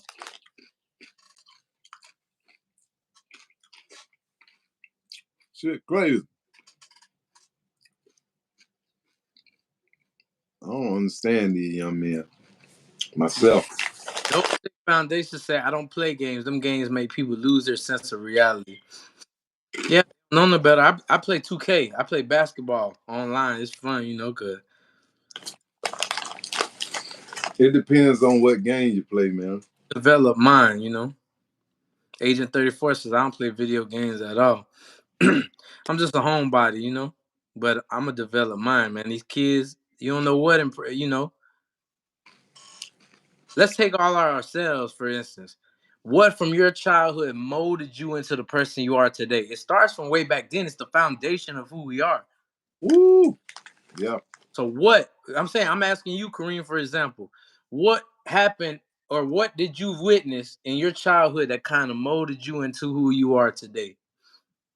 And we'll get an example of what have these kids seen that makes them so trigger happy. So I think that what molded me into the man that I'm is that I went to prison, goddamn. And that by me getting there so young, God allowed me to meet somebody in prison or look up to somebody in prison that was an inspiring man to everybody on the campus, the officers, the warden, everybody. They call him Big Musin. He was a Muslim brother. And he used to walk around the yard with a human being on his shoulders, squatting them. I used to be like, man, who that man there is? Like that Muslim brother Musin, man, he don't play the radio. You got to be correct to step up on him. And one day I went up on him and asked him, hey, man, you'll show me how to work out, man. I'm going to work out. He was like, all right, now don't come over here if you ain't going to be consistent. I'm telling you, don't start nothing if you ain't going to finish. I'm like, I'm going to finish it, sir. I said, come on. And boy, since that day, but that man, he inspired me to become deeper, gave me my first book to read. I ain't know how to read. He showed me what that say. What it say? Term. See, there you go. You still hesitating. What it say? What does it say? He put me through those channels right there in prison. Showed me how to read. You know, gave me a workout plan to structure my body with. You know what I mean? He made me into a man, man. That man, he was raising me. He was the father that I was looking for on the street. I found him in prison. He's still in prison to this day. Because he killed the man with his bare hands in his town. He killed the man with his bare hands. Everybody screaming, telling him, let him go. But he broke his neck in his hand. Like he was squeezing, choking him out, but he broke his neck in his hand. And so he's still trying to get out from that. Yeah, a brother named Musin. I ain't bullshitting. So he was Muslim. He was Muslim, man. He was by Musin had to be about 6'8", 6'9". I'm saying, but was he knowledgeable? Like, was he an Oh imam? yeah, he was knowledgeable. He went to imam, but he was like over the Muhafi team. Like he was over the security team. Oh, he the one that gonna come get you. He gonna come get you. He ain't playing with you. They sending Musin down now. He one man. It don't matter who the opposition is. It don't matter how big they is. Dun dun dun. They sending Musin down now, and Musin gonna come back and say, hey, yeah. that's All all right, we gonna do. AR going to work, man. He said thanks for the active discussion, guys. Respect, man. We'll holler at you later. Yeah, appreciate you, and thank you for liking and subscribing to the live, brother. God bless you, man, and may you have a safe trip on your way to work, King. Yeah. Hey, yeah, man. Musin didn't play the radio, boy. And I ended up going to another camp with Musin too. I went not only at Waycross State Prison with him, I ended up going to Calhoun State Prison with him. Then I ended up going. When I was there? Huh? He was there when I was there? I don't know. Yeah, I think he was, man. You don't remember Big I was Moose? there for 5 years, from 07 to 06 years. I had to be down there when you were down there. 13. 07 to 13. The bald head Muslim brother, man. He was tall, like he was from like, I want to say he All was right, Agent Cairo. 34. He Agent from 34 Cairo. paperwork. All right, bro. He from Cairo. Yeah, I know where that is, by Albany 229. Yeah, he from Cairo, and he was in the news. Got into it with a guy, man, and killed him with his bare hand. No weapon. Yeah, I ain't gonna lie. I don't agree when he probably did that like 30 years ago, ain't it? No, it probably been about a 20. About a 20, 18. 20 years ago was 2004. So yeah, he's still under the old life sentence, because after 2006, the life sentence is a minimum of 30 years before your first. Yeah, they were doing that 30. Before it was every 14 years, and then they push you off for 7. They reevaluate you every 7 years. But man, these people been locked up so long that they done forgot and done paid their due for their crime. Man, they need to be realistic about rehabilitation. Prison is not rehabilitation. Bro, let me tell you one story. When I got to Frank Scott, they moved me in the dorm with a dude named Mushroom. Mushroom was the guy who killed Dan Reed's daughter. Dan Reed was the football coach back in the day for the Atlanta Falcons. Mm-hmm. Mushroom killed his daughter. And so this happened like back in the 60s, the 70s, right? But he's still locked up now. But when I get to Frank Scott in 09, they fucked around and let Mushroom out. He didn't even know he was going home. I'm talking about this man in the dorm in the relationship with 2 white boys, not 1, 2. A poly. Listen, bro, and they released this man. And listen, let me tell you what happened. When they released him, everybody in the dorm kicking him. Like, well, that nigga Mushroom gone, boy. What the hell? Shout the Mushroom gone, shout it. Them white boys over there sick because they can't get no soup from nowhere now. Long story short, about 2 weeks later, Mushroom come back through the door. We said, what the hell? He went to the halfway house? No, he went home. How he come back through the door and you all out of prison? He got to go back to the county, ain't it? Listen, bro, this man went straight home that day. When he got downtown Atlanta in his khakis, he went to the police and he went to looking around. That's what he told her when he got back in the TV room. He said he went to looking around and heard all the loud music and people bumping into him and all that. He said he knew he couldn't handle it. Everything was too loud around him. He said the noise was going to kill him. You know what I'm saying? And he was like, he went back to the police and told them to lock him up. And they were like, lock you up? He was like, yeah, man, I just got out. I've been locked up. You know, I killed Dan Reed's daughter back in the 70s. They're like, we can't just lock you up for anything. He said, well, man, I just need somebody to talk to somebody. So long story short, they put him back in front of the judge. That same week he got out, that he was back in front of the judge, and he asked the judge, hey, he told the judge, they asked him, what's going on? He said, ma'am, I can't do it. He said, I told the judge, I can't do it. I can't handle it. I can't handle the free stuff. I've been locked up too long.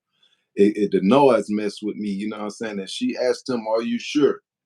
She asked him, we got precautions. We can put you through the halfway house. We're going to put you through group counseling. We got group homes out there. He's like, no, ma'am, I want to go back to prison. See what I'm saying? And by him being not so much of a short time, they just processed him right back in the system, send him right back to Jackson. He waited at Jackson to the next transfer day, and they sent him back to the camp he came from because his stuff was never out of intake when he left. That's sad, man. He came right back to the camp, bro. He was out a couple of hours. Yeah, Dope Sick Foundation say he got to go too. He got to feed the homeless. Me and my wife making turkey sandwiches. I own a nonprofit. Yeah, hey man, that's what's up, Dope Sick. Cause I'm trying to get Kareem right here to know. I'm gonna start doing that. What Paul Pan says, hey, can you guys talk about booty bandits and what state you guys are in? Man, go on ahead, man. I don't know about all that. Hey, we was in a dorm where if you gang, you come in our dorm, you got to go. You out of here. You got to go. Hey, are you a snitch? Hey, are you gay? We pack him up. He ain't even allowed to come in past the salad port. He wouldn't even get past the salad port. It was structure. So I don't know nothing about all that Paul Pan. Yeah. A punk come in that motherfucker, boy, his ass going right back out the door. Yeah, he come in there switching with some lipstick on. Hey, you ain't allowed in here, man. JB, boy, you don't know about this, boy. Lord, that dip, that ranch dip, I love that. What about old Percy stories? What the hell is that? Ferguson Unit, Texas. Yeah, now we from Georgia, bro. We from Georgia. Somebody say, hey, nigga. What's up, my nigga? What's up? What's up, my nigga? Come on, Stephen. 34 back, bro. I fuck with you, man. I fuck with you. That boy come through. No cap. Let's go, 34. What state you in, Agent 34? You missed the prison story, 34. Yeah, man, you missed a couple prison stories where somebody was so institutionalized they was fortunate enough to get out on a life sentence. They self back in. Now, hey, look, bro. Hey, it was a dude from my hometown. He had only did 12 years though, bro, and he was on probation and got out, and he checked himself back in with his PO because he didn't want to be out on Hey, we in Georgia too, bro. I'm in Savannah and bro, in Atlanta. What city you in, Agent 34? I'm in Savannah. Yeah, but bro went to his PO office. He didn't want to be on probation, so he checked back in and laid it down when he could have been with his daughter. Guess what he was doing to try to get back to Reedsville, bro? That man must have been trying to go after a punk. He would literally purposely walk around the dorm butt-ass naked to try to get them to shut him down and go to the mental health unit in Reedsville. Right across the way, we was at Rogers. Right. So they would just keep locking him up. He'll go naked again, lock him up. So this time, this motherfucker was shadow box. He would be in the front yard. Before he was just doing it in the dorm. This nigga took his he took the movement on the walk. He was on the walk, butt ass naked, shadow boxing. Hey, that boy say Decatur for not saying anything else about my Oh yeah. Nah, we don't want the social security number, Agent 34. We just wanted to see, we fuck with the home team, man. Look, he said we don't want the social security. We don't want your social security, man. We just want to know home team, UGA, man. We just want to see how close you was. I'm gonna be in Atlanta in a couple weeks to record another big motion series of our couple of weeks. Not even a couple weeks. Get through this week and get through next week, and I'm up there. God damn. Bro, you just went to the TC, bro. You just went to the TC and did a spoke. You did a, how do you call it? It's time for big fat to drop. I mean, we big motion. We big motion, man. Stay down, man. All this shit done happen this time. It don't matter. Drink come true. All this shit done happen. So Quando Rondo boys, I fuck with their music. Yeah, I fuck with Doe. I done been in the club with Doe. He know who I am. We got the same big homie. He done had me pull up on him and give him like 30. Hey, Puncho had me pull up on Doe and give him 3,500 to gamble with. They was at Julio's little hood gas station and shit. You talking about Lil Tim? Yeah, I just pulled up to a cookout where Lil Tim folks was at. His cousin gave me a plate. She fucked with me. All them look alike. They got a strong fucking DNA gene. Somebody, whoever their granddad is, he look just like all their ass or something. Or they look like him rather. Right. But yeah, though he turned himself in December, November. You know how that Fed is. Yeah, jump out gang. That's what they were calling themselves. Mm-hmm. Yeah, everybody walking around with them 1027 chains on. It's exactly like Gucci Man's 1017 chain. Right. One of their homeboys' death date. Like listen, my homeboy done pulled a girl and she had a 1027 chain on. That means she fucked with one of them. You get what I'm saying? Like, it's crazy around here sometimes. Like, they be repping that shit, beefing with the whole city type shit. Too crazy. Yeah, man. Black people should. I just wish these young black men would just stop focusing on ignorant shit and stop beefing with each other, bro. Because they want y'all to be separated. You see what I'm saying? They want you separated, bro. It's strength in numbers. Yes, sir. They keep you blind. You can't even go back to the subject. You can't even go to a reunion from the neighborhood that they built and tore down. They can't have a reunion at Mechanicsville Day, bro, because they're going to shoot it up. Over what, bro? Over Shoot. Oh, Dope City Foundation back. You ain't go. I thought you was finna you heard you do a nonprofit handing out sack lunches. Kareem he about to do that, man. He finna go to Tent City and try to interview these people about Yeah,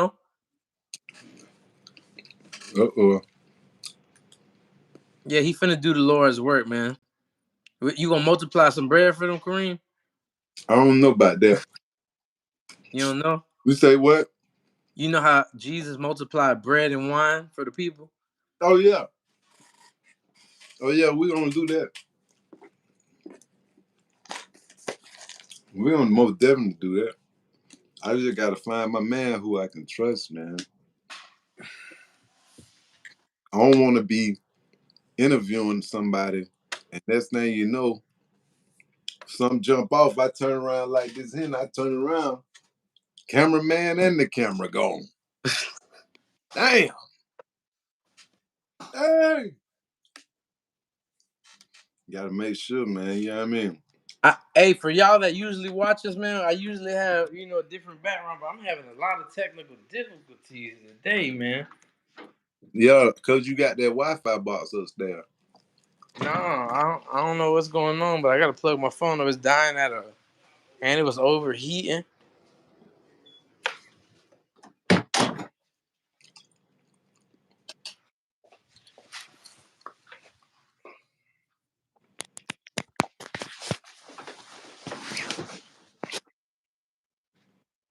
Yeah, I'm gonna pull this up now. What you about to pull up? Okay, Paul Pan says, so how's Georgia prisons like? Is it crazy hot in there? Like hot as in temperature or hot like all type of things go on? Because we recently just had a shooting at a prison where an inmate got a gun in. And I have a lot of friends in prison. And Yep. when I contact them, they say that's nothing new. People are getting watches and chains, jewelry, hats, outfits, and weapons, like loaded guns. Yes. That's crazy. Agent 34 says you can't just shoot personal property or city property. Okay. Paul Pan says, do they make you guys work in farms? Yeah, certain prisons, they have a thing called an outside detail for the short timers. And, they're trusted to go outside of the gate to work for the surrounding counties, at the fire station, at the courthouse, because they're so short time. If they run, they're going to end up getting an escape charge, which is more time than they actually have. So, these people are smart. So, dope. Inside, Huh? on the inside, we call them mules. Yeah, we call them mules because they bring things in. Okay, Dope Sick Foundation says, remember Jesus said, become the fishermen of men. Nowadays, these churches are aquariums, my fault, aquariums. They only care about the fish that donate to them. That is so true. That's the reason I don't go to church. It's not the message. It's definitely the messenger, man. Okay, Dope Sick Foundation also says, every saint had a past and every sinner will have their future. The ones who judge don't matter, and the ones who matter don't judge. Woo! Bars. Paul Pan says temperature. Yeah, there's no AC in there. I mean, some camps are like private prisons are mostly inside camps where you never go outside and it's air conditioned. But most state camps, whatever temperature it is outside, that's what it is. If it's cold, it's freezing. If it's hot, boy, you better buy you a fan. Them fans are $100 in the summertime, but they only like $30 on the store. You want to buy it from somebody, you got to pay that price. But Cornelius Hinton says that mean your phone tapped. Man, that don't mean that shit. I ain't got nothing to be tapped about, man. Okay. I'm a legit man, but Paul Pan making faces and said that's hell. Yeah, that is hell, man. And me and Kareem, my brother right here, we both went through it, man. 15 years to a piece. Yeah, y'all dealing with 30 years in the game. 30 years, man. We talking about it through experience. We're not just two people on a live. We're Yeah. talking through experience. We're both damn near finna be 40-year-old men, and we're speaking through experiences, trials and tribulations. We both, dibbled and dabbled in the streets in many forms, and Yeah. we just trying to create something positive, man. My brother's trying to change his life, and I feel honored that he's taking me along for the journey. Yes, sir. It's gonna happen. Rapper in Houston, Texas rapper loses life. Beat King. Suffer fatal embolism. Yeah, And what does that mean? I seen that. I don't know what embolism. Okay, so Paul Pan, damn, 15 years, crazy. You guys are soldiers for survivors. God will bless you, survivor. Yeah, for sure, man. Look, man, I lost my whole family in that prison, man. My mom and my sister died leaving my visitation on Christmas Day in a car accident. My brother lost his leg and survived. I want to show y'all.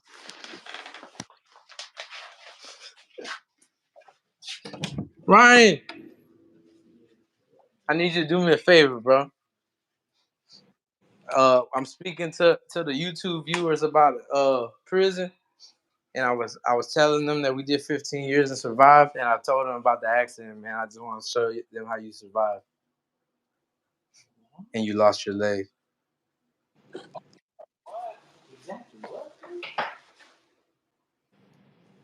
Just show them your nub, bro. Right quick. You're dead serious. Yes, just one time, man. Okay, we got it. Just 1 second, y'all. Go ahead. Look, he lost his leg. He lost his leg. My mom, my sister, and him, they were leaving my visitation on Christmas Day, literally December 25th, and he lost his leg. He was the only survivor in the car accident. And I didn't jump off the top range. The top range. I didn't jump off the top range, man. I only didn't survive the dangers in there. I I survived remember when it happened, bro. the mental, problems of it, I guess. I remember when it happened, twin. Oh yeah, everybody knew, man. My name spread like wildfire, man. I just seen the warden from that motherfucker Morales. What was that? Like 12, 15 years later, he remember who I was, man. Yeah, man. I thought Okay, you would snap. yeah, nah, bro. Hey, it's either gonna make you or it's gonna break you, man. Mm, mm, mm, mm. My mom will want me to thrive, and hey, man, that's what happened. Yeah, but I remember when Uncle Boo used to tell me, man, I got to go up here and make JB laugh, man. He funny. Agent 34 says prisons are hot when it's summer, but prisons are cold in the winter and fall. Okay. He also says, I never been to prison. I mean, you work for the feds. Why would you be in prison? Okay. Dope Sick Foundation says, take care, my brothers. Don't ever let anyone rob your peace. And remember, the first thought is the most important thought of the day.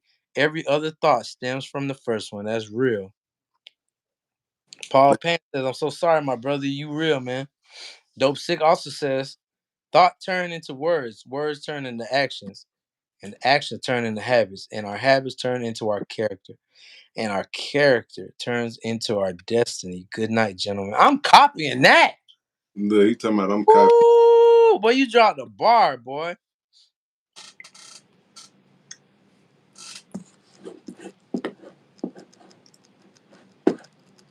He talking about I'm copying that. Man, that was real. I got to screenshot this because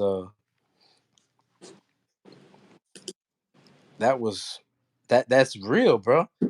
Anybody can say anything as long as they don't take the actions out. But then the actions that you constantly do are your habits, and your habits define your character. Right. Character defines your destiny because if you got a bad habit, you know what I'm saying? It's over. That's who you are. It's over if you got bad habits.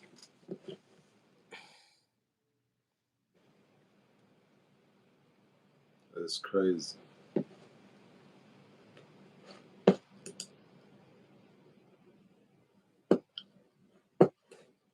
Hold on. Paul Pan says, so you guys have any hobbies like riding motorcycles or lifting weights? I'm trying to start riding those e-bikes. What kind of habits you got, Kareem? Man, I don't know. I guess writing quotes. Write quotes. The last quote I just wrote was live for legacy, not necessity. That's real.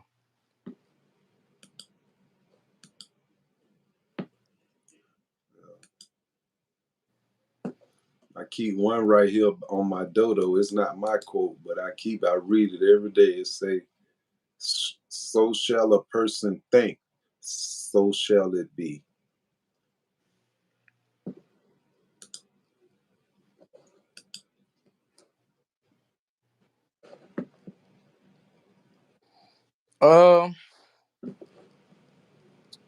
Man, my habit is I like to travel.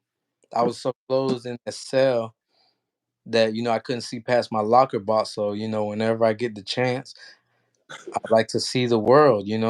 It's a whole world out there. I also have a map of the United States around my bed right here, and I scratch off the places that I've been. You see, I just scratch things off in Cali, Vegas, Denver, Houston. What is that? Memphis, right there. Do All that. of the I done tore the East Coast up. I need to do that. Yeah, I'm trying to add Hawaii to there. Eventually, Hawaii right there. Where Puerto Rico at? Puerto Rico ain't on here.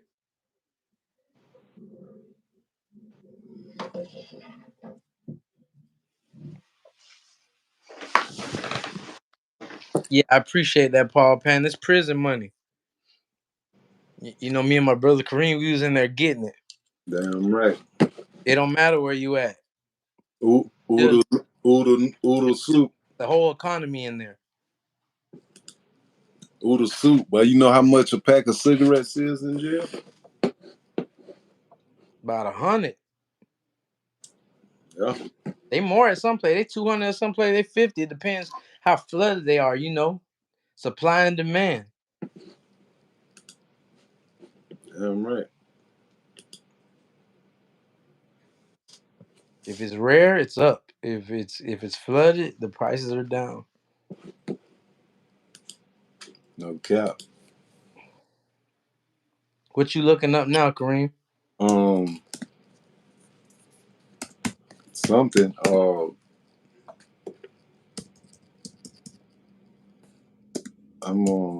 was really typing something on the live.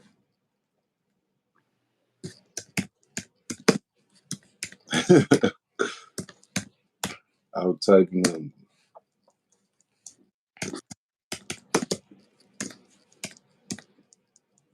hold on real quick.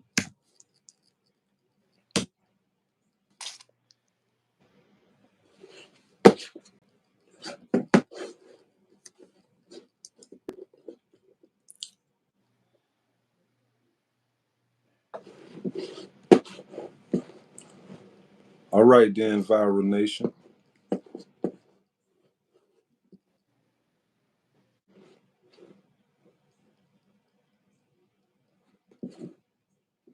What I was about to say, JB.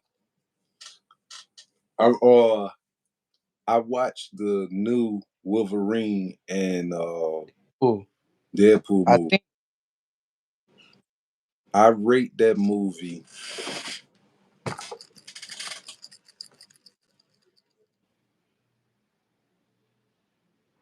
Boy, you better come correct, boy, because that movie just saved Marvel. Grossed over $1 billion in under a month. I rate that movie by the 8. I give it an 8. Yeah, because the simple fact that he was doing so much reverse psychology in the movie. What you mean? Like Ryan Reynolds got this little talking thing he do. You know what I mean? And he was guiding you through the movie. You know what I'm saying? Yeah, because he's a third. The movie breaks the fourth wall where he could talk to the camera. Right. The direction of his character. There you go. And it was just so fire to me. But I liked it, but I still get it like an 8. I get that bit like an 8. The reason I'm gonna say it's a 9 is because Fox currently owns the rights to X-Men, and Disney now owns the rights to X-Men. And I think that's why Spider-Man just joined the Avengers too, because he was owned by Sony. That's why they always had their own movies. But they made a big deal about Trill. the Wolverine finally wearing, you know, the costume that he was so known for. He finally got to put the mask on. It gave the fans what they want. You know, we've been waiting for this for all our lives, man. I used to watch Saturday morning cartoons, X-Men, every Saturday. Right. So you got to give it a 9. You know, me as a comic card collector back in my days, you know. Damn right. We appreciate the nostalgia of it, you know. Sure. Yeah, man. No cap, man. Y'all subscribe to Viral Nation, man. Them folk be coming through every now and then.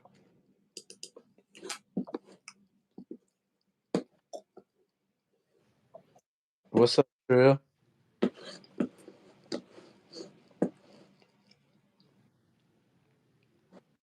But what I was about to say,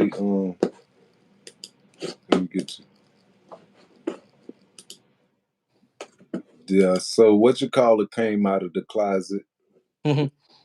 Oh yeah, August Alsina. Yeah, he got on the talk show with Nick Cannon and declared his sexuality before the world on national TV.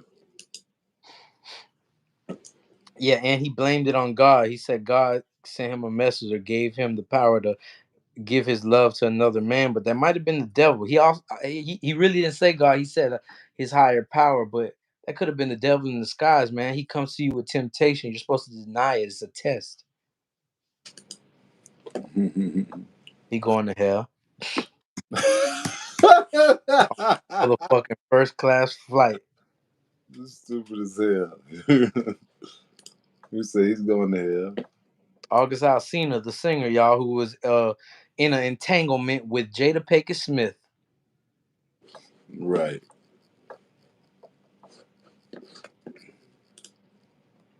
You is hell.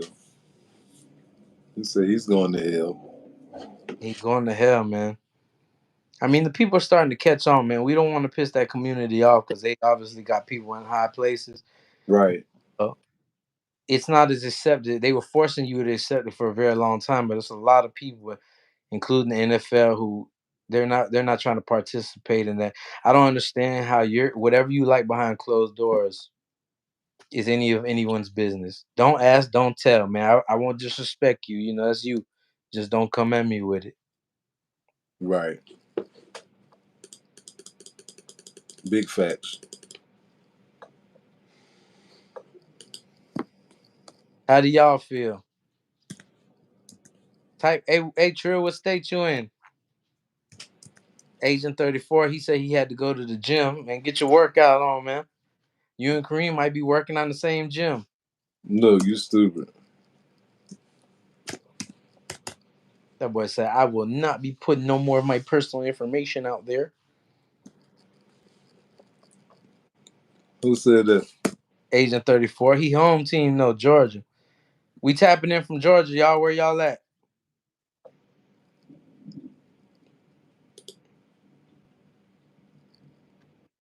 Right.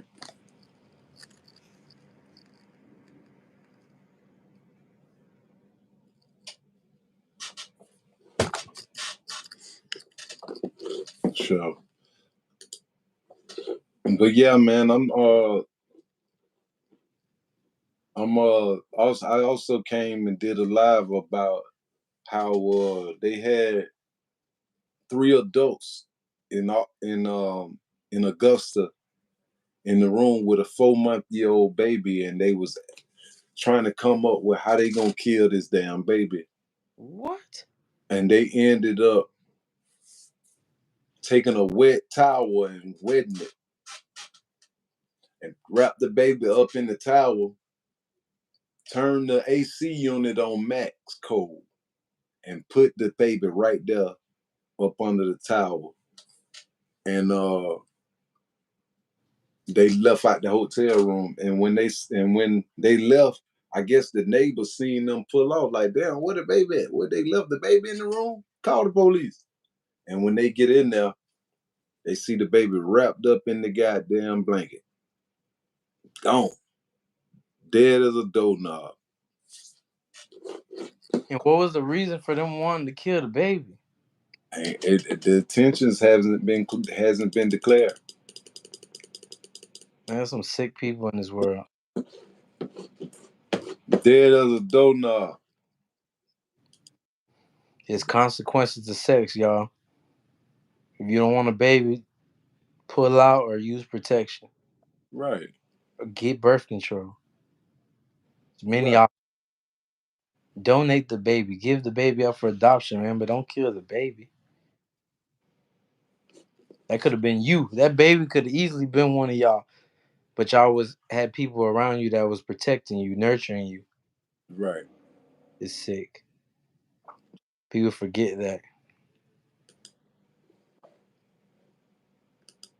It's getting out of hand outside, man.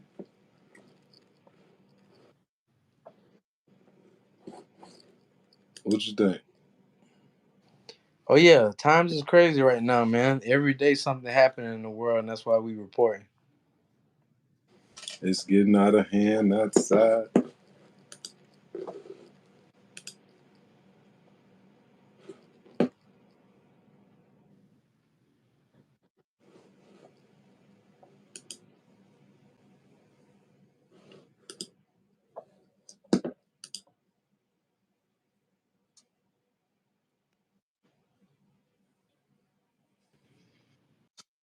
Hey, yeah, it's getting out of hand, bro.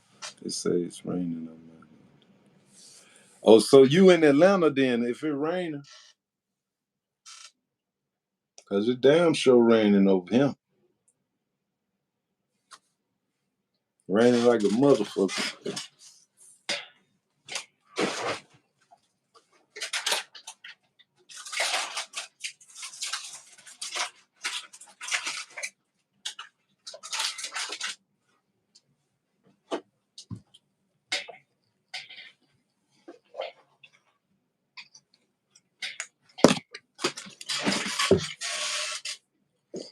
JB, Yo,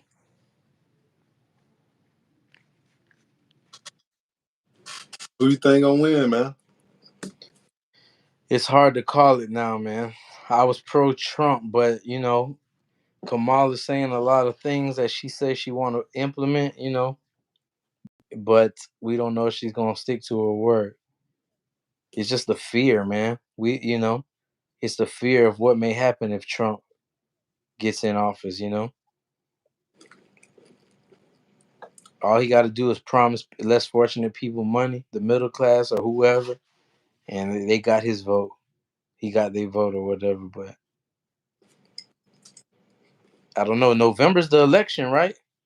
Right, right. I just don't like who she went and got for her VP. Who is her vice president? Tim Walz, Who the hell is that? He got to be a governor or senator from somewhere else. a governor from Minnesota, It's a white guy. white man. They got to keep it balanced. You can't. They ain't gonna have two black on blacks. No, check this out. This particular white man right here, he just got approved into law in Minnesota that children is obligated to have menstrual products in the boys' bathroom. Mm-mm. So every school in Minnesota, according to his law placed in the order, has to put menstruation products in every bathroom in Minnesota schools. Two,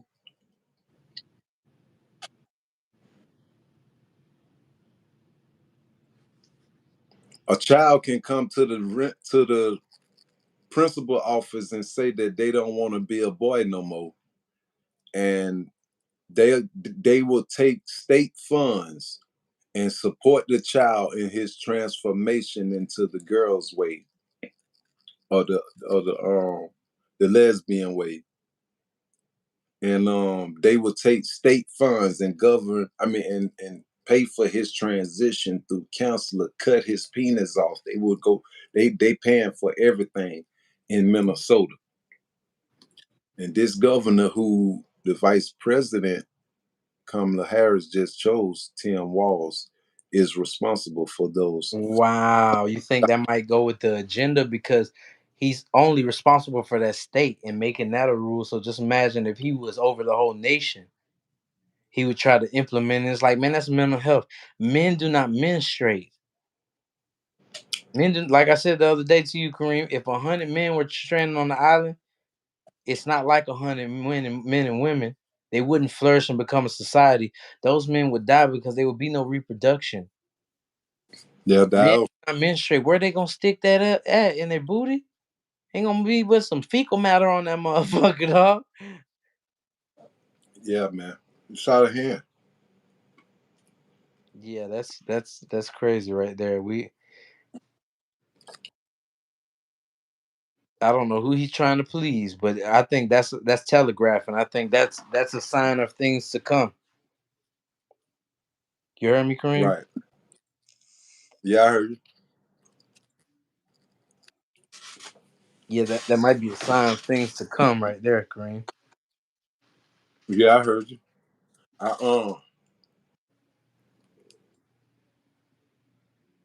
I agree. I agree, bro. Because if he had authority just to do it in one office, imagine what he'll do if he got all authority.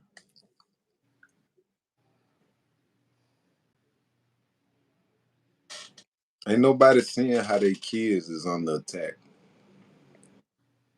Ain't nobody seeing how less and less you're becoming responsible for your kid right in your home. You spending your hard-earned money on your child, but yet and still, they teaching your child to know we got you back against your father, your mother. You know, call 911. They put their hands on you, call 911. We got you. They separating the home. Yeah, you seen how they tried to cancel Kevin Hart simply because he said if his excuse me, if his son played with a dollhouse, he would hit his son over the head with the dollhouse. He has to apologize because he has millions of dollars at stake, but as a father, he should have the right to tell his son no. He wouldn't literally hit him in the head with a dollhouse. That was his way of saying, no, son, that's wrong. Right. They tried to end his career. Yeah, that's your job as a parent to correct a child. If a child tries to touch a hot flame, you're gonna say, no, that's hot, it'll burn you. That's no different. Just a couple years ago, you can say whatever the hell you want to say. Now you can't even whoop your children no more. Yeah, that's real crazy. But we're in the land of the free, though. Home of the brave. A little too free. No, man, it's out of control.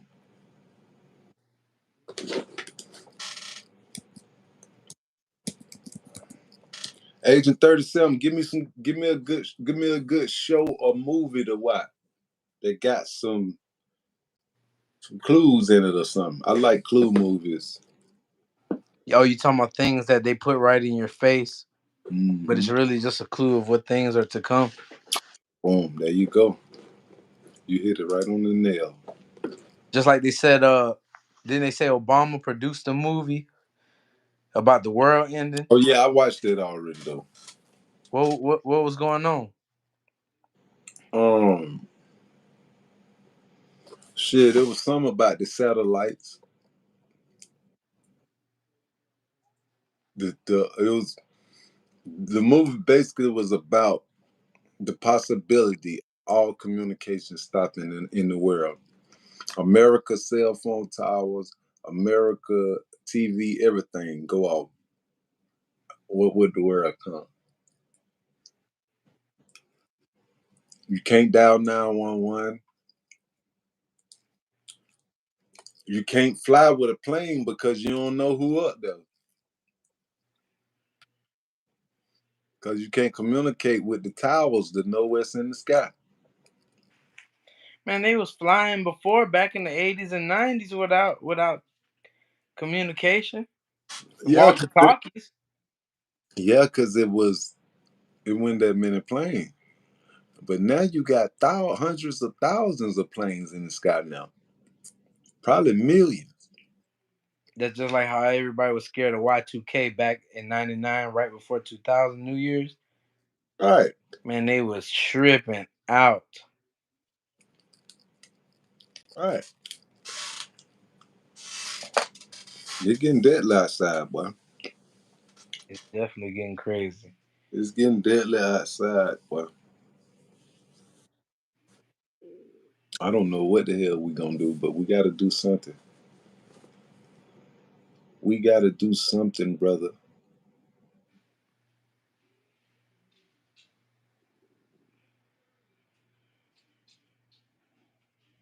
I'm trying to see how I can connect the microphone to the phone. I think I got to get one of them little ports that got the iPhone charge at the end and the USB on the other end. Yeah. And plug it into that. It might go like that.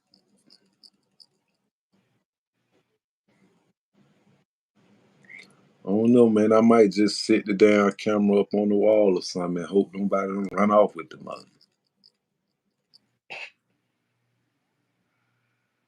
I mean,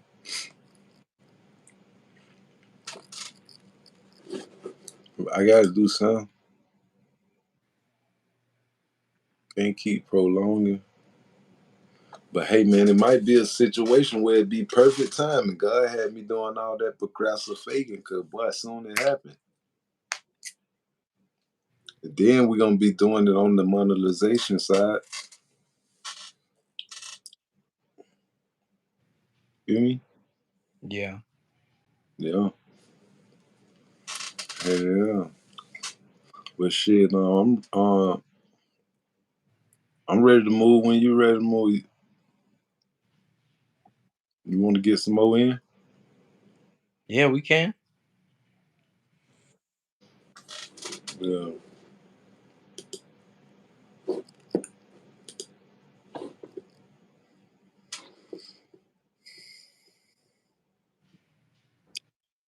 Michael Rubin saying that his alleged affairs with Meek Mill and Lil Baby is not real. They are not gay. They are not into that type of stuff. It's all lies. So we're gonna watch what Michael Rubin say.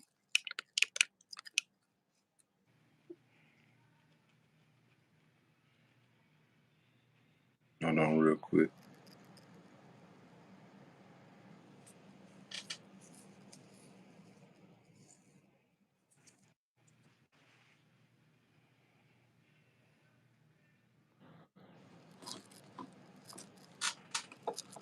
One thing I did notice from the white party, I didn't see any hugs. There was no hugs from the back.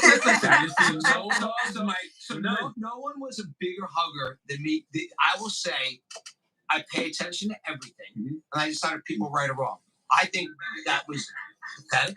I think it was a joke. On how they attack Lil Baby. Yeah. By the way, you know what I hate when we're watching a black person down? That's fucked up. Okay, this is real.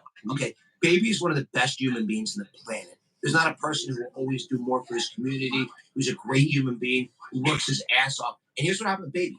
Baby did great, and then people came. It was the picture. It was me, Baby, and Goose. And like, it was probably like 1/10 of 1 second that someone caught the picture and then it got out there. And then what sucks is that it actually did hurt Baby for a period of time. And that's the fucked up thing. That's the thing that I don't like. What do you mean by hurt? Like, he was upset about it? Or No. I mean, the meme, Baby used to that. He go viral all the time. Upset about it because he's tough and he's built. Yeah, he go viral all the time. Yeah, but it's just like people took it. It's just a way of like saying, "Oh, Baby ain't right," or "He's this," or "He's this." It's all bullshit. It's people that want to hate your success. And to me, I want everyone around me to do great.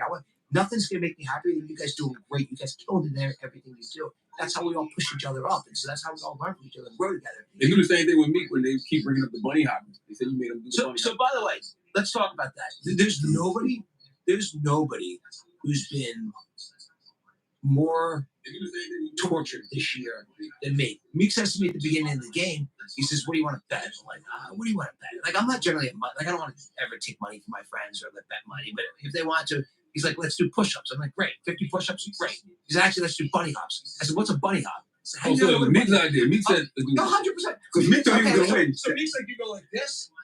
He's teaching me what a bunny hop. I never saw it before. 5 years later, people want to. Now it's the turn, who are we going to hate on this one? So let's hate on Meek. Oh, Meek's gay because some guy made up a lie. Okay, so let's hate on him for that and just try to change the narrative. And, white billionaire telling, black men to do bunny hops. Actually, he told me to do bunny hops. It was his bet, and I'm sorry that he sucked in 10 seconds. If he was gay, which there's not one gay woman by, who cares? Number one, if people want to be gay, at least 2004, who the fuck cares? Okay. Number two, there's not a gay bone in his body. So, why do people want to lie about that? Why do people want to change the narrative of bet he made with me to try to hurt him? That is the one thing I've learned about. Look, I'm just being blunt because it's me. The one thing I've learned about black culture that I don't like is that black hate on hate. Speak on that more. I heard you say earlier, and I wanted you to expound on that. You said you don't like to see black people tearing down other black. Yeah, it's horrible. There's a little bit. You tell me. You guys correct me if you think I'm wrong. I think there's a little bit of a black culture of it's black hate on hate. It's like that black judge that Meek had that hated on him and wanted to go extra hard on him. It's it's what people always say to me. It's like black hate on hate. So I think it's terrible. I think it's something that I think it's culturally wrong. And I'm probably a killer for saying this because you're I'm glad you're saying it openly. If this is the conversations that are being I had, have it all the time. I want to hear this. Yeah, so I think it's wrong. I think why do you not want to build everyone up around you? Why do you not want everyone around you to do great? The best way for everyone to do great is to push each other up. Right. Right. They trying to keep they trying to keep what you call it out of the limelight of that other shit. Who? Meek Mill. They trying to regain his strength back. Cause it seemed like they did this shit was for to destroy him. So they trying to they working. They working. Now they done got the white man to come out. Niggas listen to white man. Yeah, I think the internet is the worst thing that happened to Meek because he tweets a lot. He tweets a lot, and it makes every time he says something on the internet, it makes it worse for him. If you pay attention, Agent 37 say Tim Walls need to be arrested. He say, I don't watch movies, but my director knows, but he's busy. My internet just dropped. Working. Stop working. yeah, we can't think that every single billionaire is on that freaky shit just because he was associated with Diddy. Why wouldn't you want to be associated with the billionaires? Right. Why wouldn't you go for the larger group? You're a millionaire. You want to hang around billionaires because they're gonna show you the way. Exactly. You know that okay, so basically what is his name? Michael Rubin? Uh-huh. He owns Fanatics. It's a website where you can buy all type of, sports gear. Uh-huh. He currently bought Mitchell & Ness, the throwback jersey company. Oh, okay. And he included Lil Baby and Meek Mill in his deal. They own percentages. I know it ain't a bigger percentage than him, but that's why they hang around him, man. Cause he making moves like that. Yeah. I don't know about the Meek Mill shit, but I know Lil Baby ain't like that. We ain't even gonna speak on Lil Baby like that. Lil Baby ain't going for none of that. Let's go.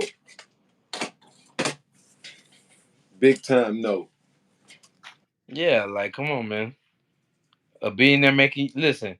I done been to basketball courts where you done lost and you had to do bunny hops. It's just that when you're a celebrity, everything you do is under a microscope. You see what I'm saying? Right.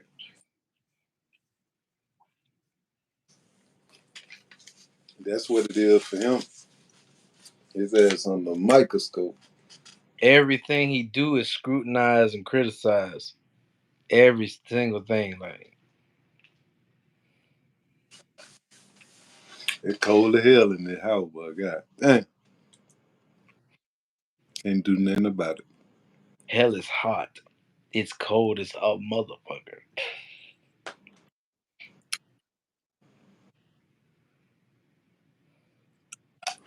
Can't do nothing about it, bro. Can't sit in and do nothing but freeze and get sick.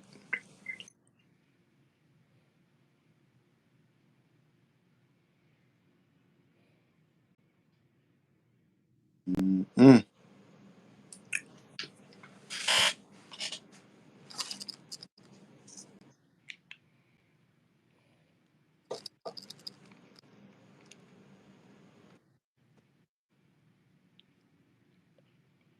I open the front door and try to let some of the air out so it can cool down a little bit.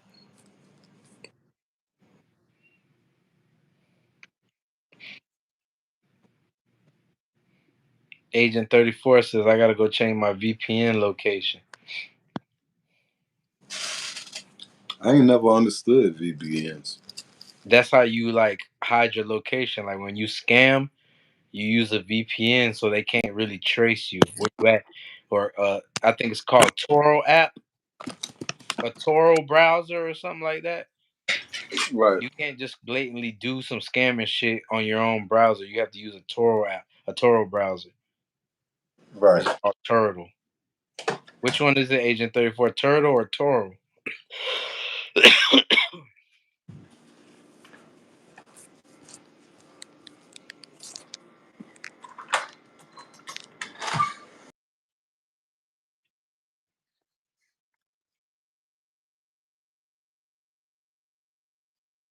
It been raining like hell. Yeah, Like. Toro. You know what I'm talking about. I know about that. You already know I know about that.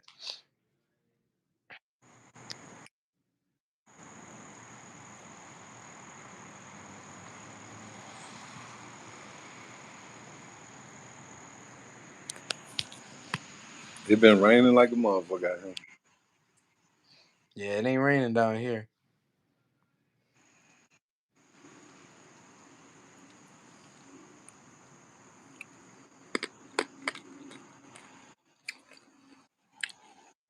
I gotta get me about one or two more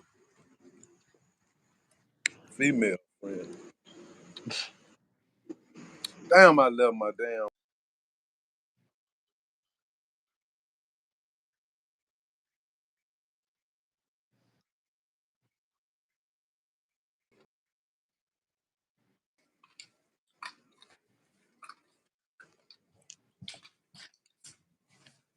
What else going on though, Kareem? We doubling back up.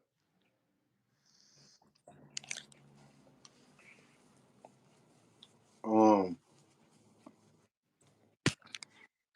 mm,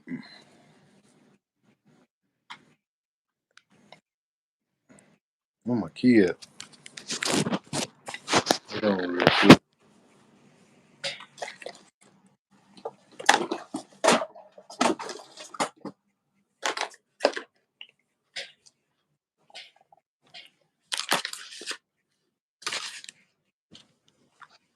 Yeah, Agent 34, you starting to scare me. Okay. He said I have to use a VPN on this account, but on my personal account, I don't have to use a VPN. He off the chain, man. You can monitor us, man. We ain't tripping. Yeah, We ain't doing nothing but uplifting the community over here. that's it, man. Reporting the news. That's it. What the hell is my car key at?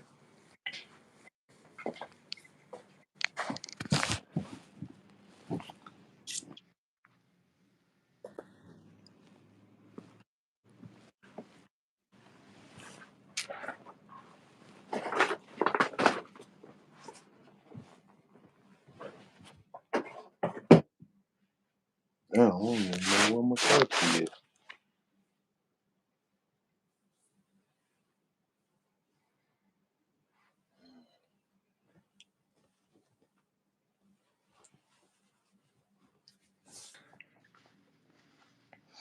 Where you about to head to, Kareem?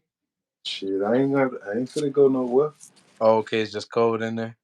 You gotta put a sweater and shit on in here for your ass die in that bitch. No, for real, nigga trying to kill you in here, huh?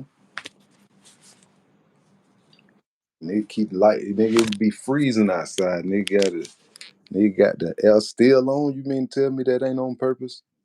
It's been raining, it's cool, it's cold, kind of chilly outside, but you come inside, the air conditioning still on. That ain't though. That's on purpose right there now. It been raining outside. It's kind of breezy outside now.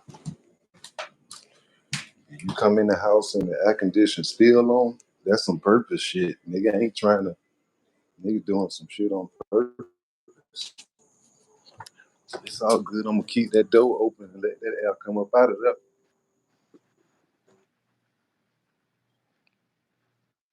You know, man, just gotta go to war with the devil, man. Shit sad.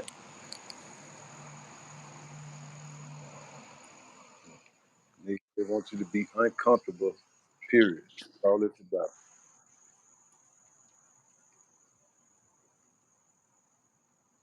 I don't know where the fuck my key at.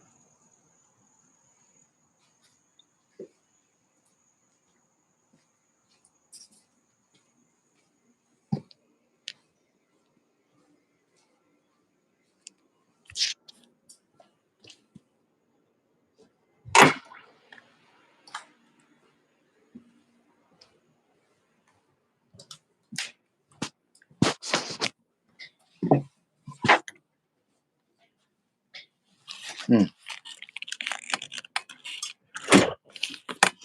Where my key at?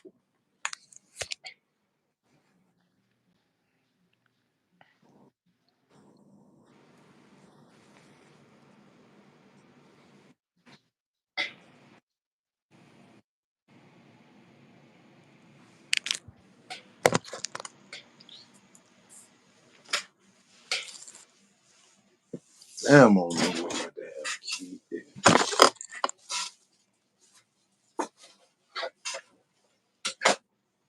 Let's see them.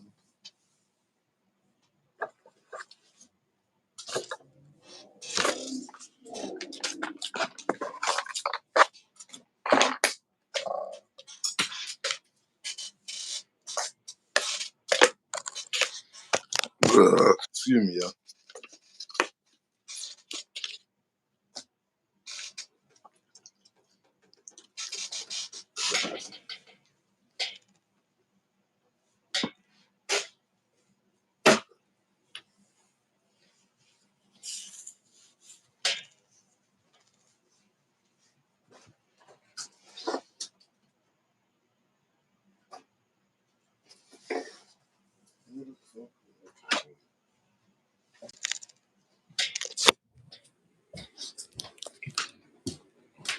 I saw a live stream earlier. Someone yelling like coffee.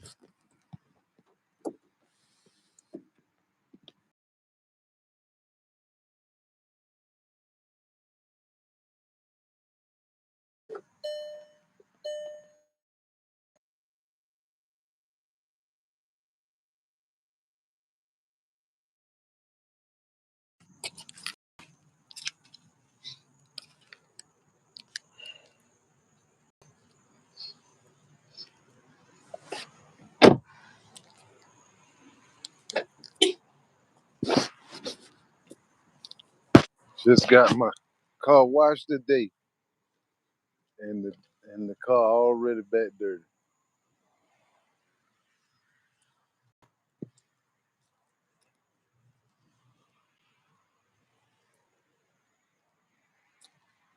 What up, YouTube? What y'all got going on today, man? I've been on here for about an hour and a half now.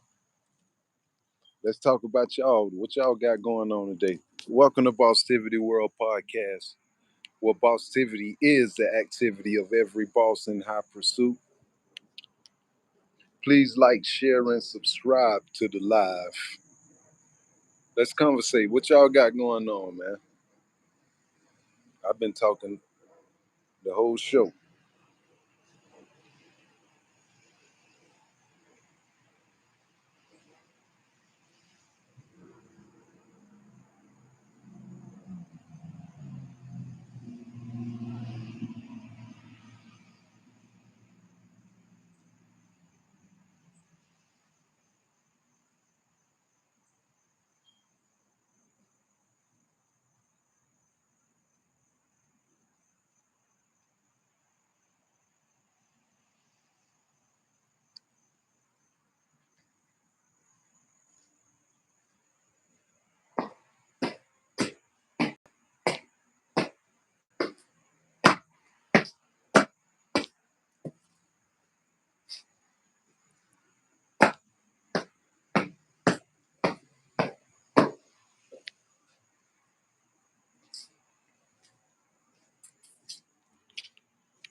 It is cold in here, but God dang.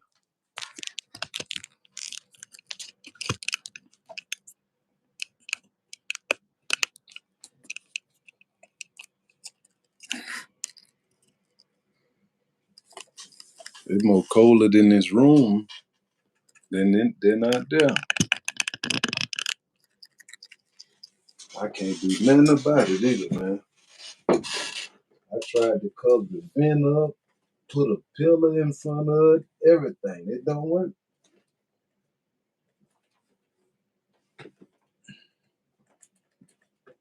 I tried everything to cover this motherfucker up. It don't work, man.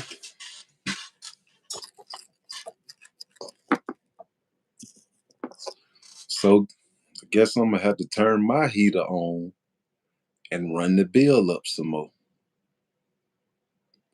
I've been trying to avoid that, but hey, man, you gotta do what you gotta do, ain't it, man? Can't let nobody ruin your day.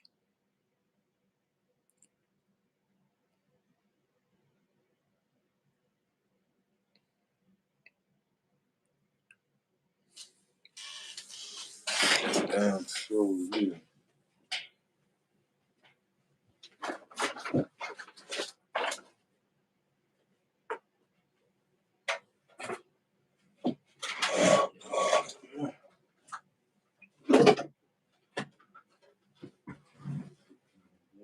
No more complaining. Pick this bitch up.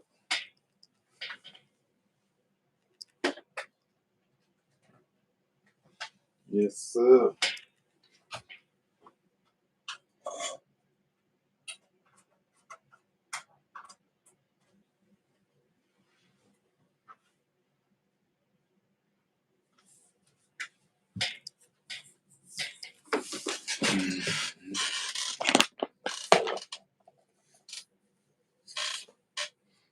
Man,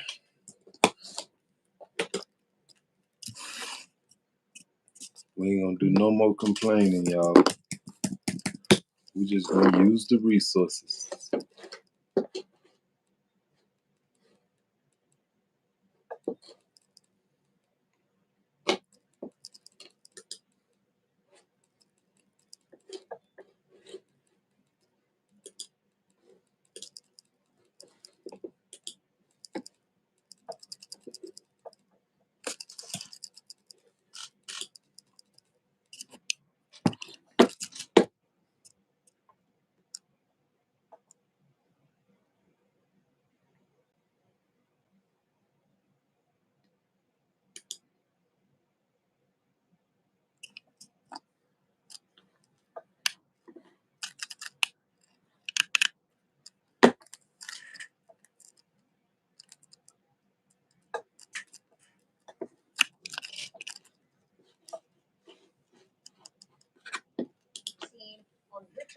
Street.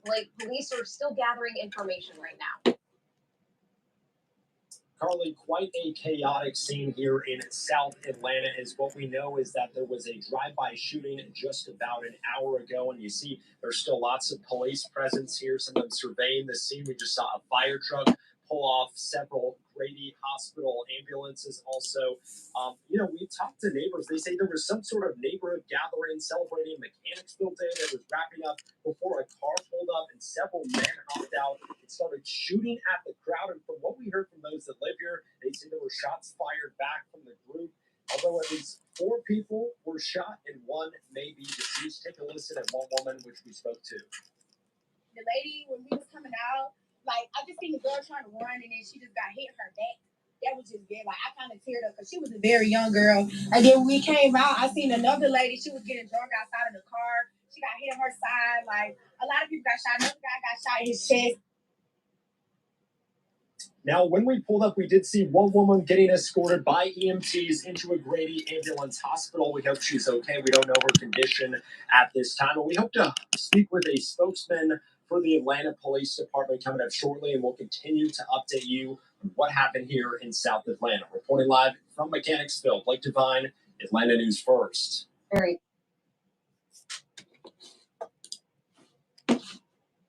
We're going to go ahead and... We begin with breaking news and the report of multiple people shot in Southwest Atlanta. Thank you for... The Metro Atlanta community calling for peace after gunfire hurt 5 people in Mechanicsville this weekend. It all happened on Saturday, just a few hours after a community event near Windsor Street Plaza. We know 3 teens and 2 women were hit, and just last night, community leaders called for Atlanta city leaders to pass legislation limiting celebrations similar to this past weekend's event. 11 Alive's Angelina Salcido live from Atlanta Police Headquarters tonight. And Angelina, while they investigate this, the community is asking for help here. And that's exactly why they held a rally in the exact spot that the shooting happened. They're trying to inject some love into this community after tragedy. Tonight, I'm told that a 32-year-old woman is hospitalized after her family says that she was shot in the head. They are praying for everybody involved here. What we here to do today is stand with the community. Yeah. Their safe space disrupted by violence. I was here. What was it like? Explain it to me. It's chaotic. Catastrophe. I just say that. 5 people shot late Saturday after an event to celebrate Mechanicsville ended. Ricky Dip Usher hosted it to bring everyone together. It got to be an underlying issue for somebody to just pick up a gun and spray amongst the crowd. Atlanta police say nearly 90 casings were found after shots rang out. Neighbors say the people responsible don't live there. Keep all the drama at home because in actuality, this one was already over. People really just got to get more control of the anger. Despite being monitored on the ground and by surveillance, firearms are still being used. Atlanta police data shows 2 murders in the area so far compared to the 4 people killed this time last year. I think it's important that we have citywide solutions. Councilman Jason Dozier says they're working on investing in the area and making sure the community isn't neglected, but it takes everyone coming together to stop gun violence. We play an outsized role in making Atlanta what it is, from culture to history, and we want people to see that for who we really are, not just because some knuckleheads from the other side of town decide to come in and make some noise and create some chaos. Now, these community leaders also brought up mental health and the need to get resources straight to those that are choosing to pick up a gun here. Counselors were on hand for anyone that was at the rally and felt like they needed some support and some help. APD also on the ground talking and listening to neighbors. The sergeant there told me he knows it takes everyone to try and reduce gun violence. We're live tonight in Atlanta. Angelina Salcido. If you're a web designer, here are 4 Wix Studio features you gotta know. Enough. Families of people shot in last week's mass shooting in Mechanicsville are now demanding answers tonight. They are putting up a united front calling for justice and accountability. Atlanta News First. Bridget Spencer is live from Grady Hospital, where some of those victims are still being treated. That's right. These families are simply tired of the violence happening in their own neighborhood. That violence led to a 29-year-old woman being treated here tonight at Grady. She is in critical condition. We also know a 17-year-old was shot in the back. They are still being treated here tonight as well. And I'm torn, I'm hurt, I'm angry. Families of victims shot at last weekend's Mechanicsville reunion are fed up. It was a barbecue. It was people playing games. It was family. They were children. Tabitha Coley's 29-year-old daughter is fighting for her life at Grady after being shot in the head. She says her daughter, who she's not naming, was a career-driven woman who had big plans for her life. They took all of that away from my baby. All of that. All of that. She didn't bother nobody. Was the sweetest person. I'm going to keep saying was the sweetest person you could ever meet. Two of the victims' families, along with community organizers, are calling for arrests to be made expeditiously. And they're calling for some accountability as well. We have got to say to the mayor, to city council, to the police chief, this cannot be a business as usual kind of deal. Atlanta police say they are concerned by how bold the shooting was because they were there at the party. They said in a statement, quote, after the event, officers heard multiple shots fired from a parking lot near their location. Officers requested assistance and immediately responded toward the gunfire. Lenny Black's granddaughter was shot in the back. He feels it's time for everybody to just work together. One thing we have to do is get the streets back. We have to do that. We need to start policing our community. Now, Atlanta police says they do understand the frustration that is coming from these families tonight, but they want to reassure them that they are working hard to make an arrest as soon as possible. We're live from Grady Memorial Hospital. Bridget Spencer, Atlanta News First.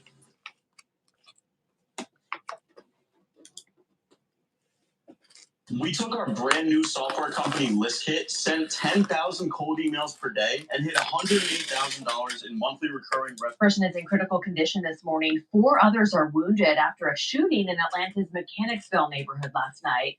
Atlanta News First reporter Asia Wilson is live at Atlanta Police Headquarters. Asia, we got some new information in overnight from police. What can you tell us about this? 5 people shot.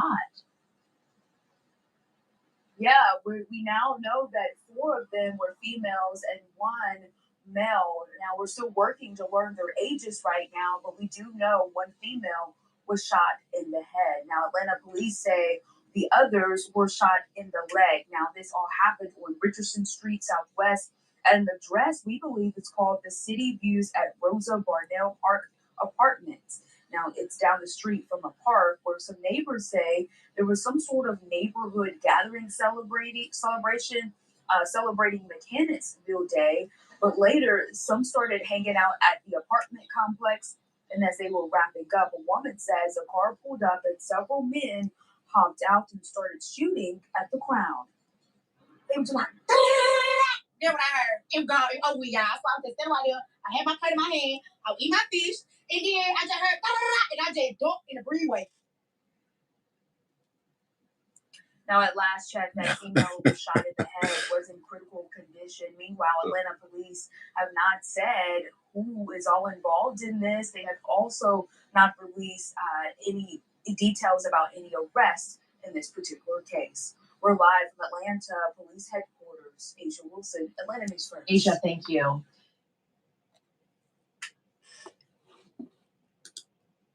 In Atlanta's Mechanicsville neighborhood, they're putting pressure on the city after a shooting at a family event. I'm Sean Gables. And I'm Alan Devlin. Atlanta News First Brittany Ford is live at the Mechanicsville Library off Fulton Street, where neighbors are set to discuss safety concerns tonight in about 30 minutes here, Brittany?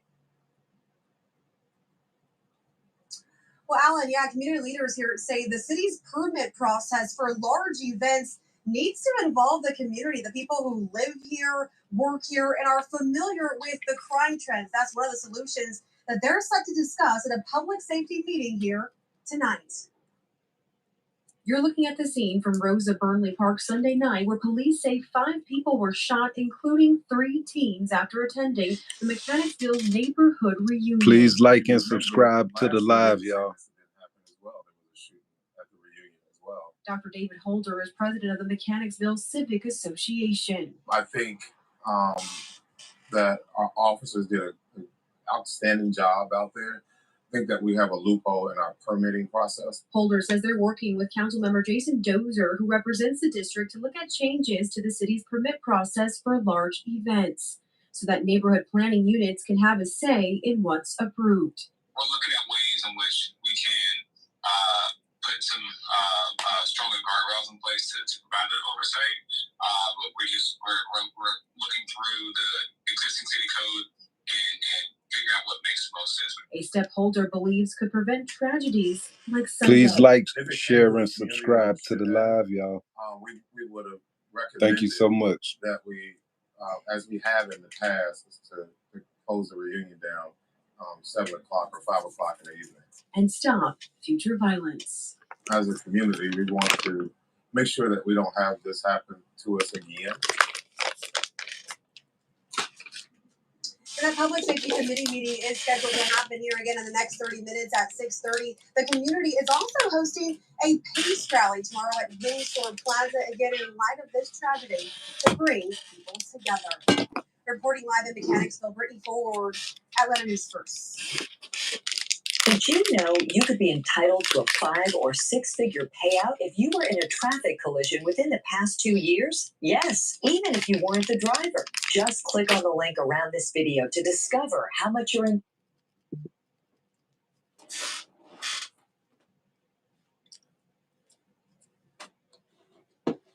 City of Atlanta filed a motion to shut down the club back in May following a shooting that left 2 people dead and 4 others injured. Well, Fox News' Mary Smith joins us now from the live desk to break down what happened in court today. Mary? Yep. In Atlanta's Mechanicsville neighborhood, they're putting pressure on the city after a shooting at a family event. I'm Sean Gables. And I'm Alan Dowling. Atlanta News First Brittany Ford is live at the Atlanta neighborhood, still trying to make sense of how a celebration turned into a major shooting yet again. Welcome to 11 Live News tonight. I'm Ron Jones. And I'm Jennifer Bellamy. 5 people were hit with bullets Saturday at the violent end of what's being called Mechanicsville Day. And tonight, police still searching for who fired the shots. 11 Live's Teresa Bowles is live at Atlanta Police Headquarters. So, Teresa, how is the community dealing with all of this? Well, the neighborhood tells me Mechanicsville Day is supposed to be a reunion, a time where Mechanicsville residents, past and present, can get together to celebrate. However, neighbors tell me they're disappointed and also not surprised that the event ended in gun violence. Mechanicsville Day, a tradition likely for decades. It used to be an event where there was a parade in the morning with high school kids, and the whole event ended about 7 o'clock. These days, Mechanicsville Civic Association President Dr. David Holder describes it as more like a block party that creeps later into the night than it should. There's always some kind of string to Mechanicsville Day, and people coming out wanting to do drive-by shootings. And history keeps repeating itself. It happened last year when 3 people were shot near Windsor Street. Then Saturday, the violence grew to 5 people shot near that same street. It's always youth from the outside that are coming over and disrupting the community. O.C. Fulford's 15-year-old son was there. As a nearly 20-year resident, when he showed up, he held his breath. You see sneakers, laying beside a car. You reach to call for your child and they don't answer the phone. A lot of things go over you. Fulford's son is fine, but Atlanta police confirmed 3 teens and 2 women were shot. I did a story on violence in Mechanicsville last summer, counting 5 shootings. Since then, there have been 5 more. Holder says since the community built this place, it should have a say in who parties there. There's a loophole in the legislation, and it allows large gatherings to be at the park without getting the community approval. Holder wants city leaders to get involved to stop the pattern so a community can take control and change the course of its own history. I spoke to a person claiming to be a family member of the woman shot last night, and they're asking for privacy as emotions are really high. Teresa and organizers say the party was officially over before the shooting took place. So what are we hearing about who actually pulled the trigger? So Ricky Dip Usher, who's an organizer, he posted a statement on Instagram saying that the event was over for an hour when unknown individuals showed up, drove by, and opened fire. So community organizers are now working together to make sure that those victims have the support they need. And Live in Atlanta, Teresa Bowles, 11 Alive News. all right, Teresa, and hopefully someone will come forward. By the way, the community is now planning a meeting on Tuesday to talk about the violence we just heard about concerning an earlier curfew for gatherings. Tired of overpaying for rent? What if we told you that you could live somewhere for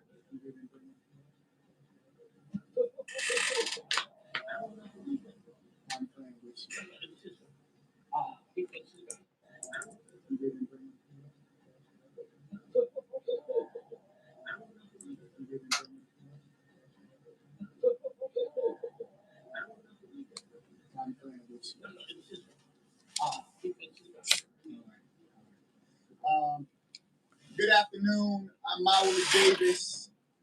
I'm here in my capacity as the chairman of the board for the Black Man Lab. I'm joined by co-organizer and convener of Let Us Make Man, Brother Derek Bozeman. We are here with family members of the individuals who were shot in a mass shooting over in the Mechanicsville area this past Saturday. And we're describing it as a mass shooting because that's what it is. Because over 2 people were shot. In fact, there were 5 individuals shot. And we just want to help center those who were injured, that community, and also propose a way forward as community organizers and those who love Atlanta and want to see Atlanta heal from this rash of violence that we have seen in recent days. This family they have left the bedside of their loved ones to come down and speak today so that they could give the community, the city leaders an update about the condition of this 29-year-old Mechanicsville, Atlanta. who was just again in that park on that day, Saturday, enjoying family and community, and it should not have ended up with her being here in Grady Hospital fighting for her life. I'd like, before we have the mother speak, I'd like for Brother Derek Bozeman, former city councilman who's been organizing around stopping violence and disrupting violence and supporting families, to share his thoughts. And we have other community organizations here concerning Black clergy, the Street Groomers, the Nation of Islam, as well as others who have historically worked to preserve peace and harmony in our communities, as well as the Black Women's Lab and the Black Men's Lab. So I want to thank them all for supporting this family and showing love for this family the way that they have, so that they know, even though it doesn't appear that anyone's been paying attention, that we are paying attention, that we are here, and that we know that they should not have to carry this burden of what they're going through by themselves. With that, Brother Derek Bozeman.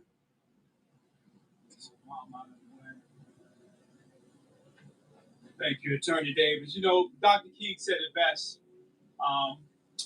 Our lives began to end when we remain silent on things that matter. Last Saturday was a mass shooting. It was a mass shooting. We have to describe it for what it was and what it is. 5 people shot in one episode.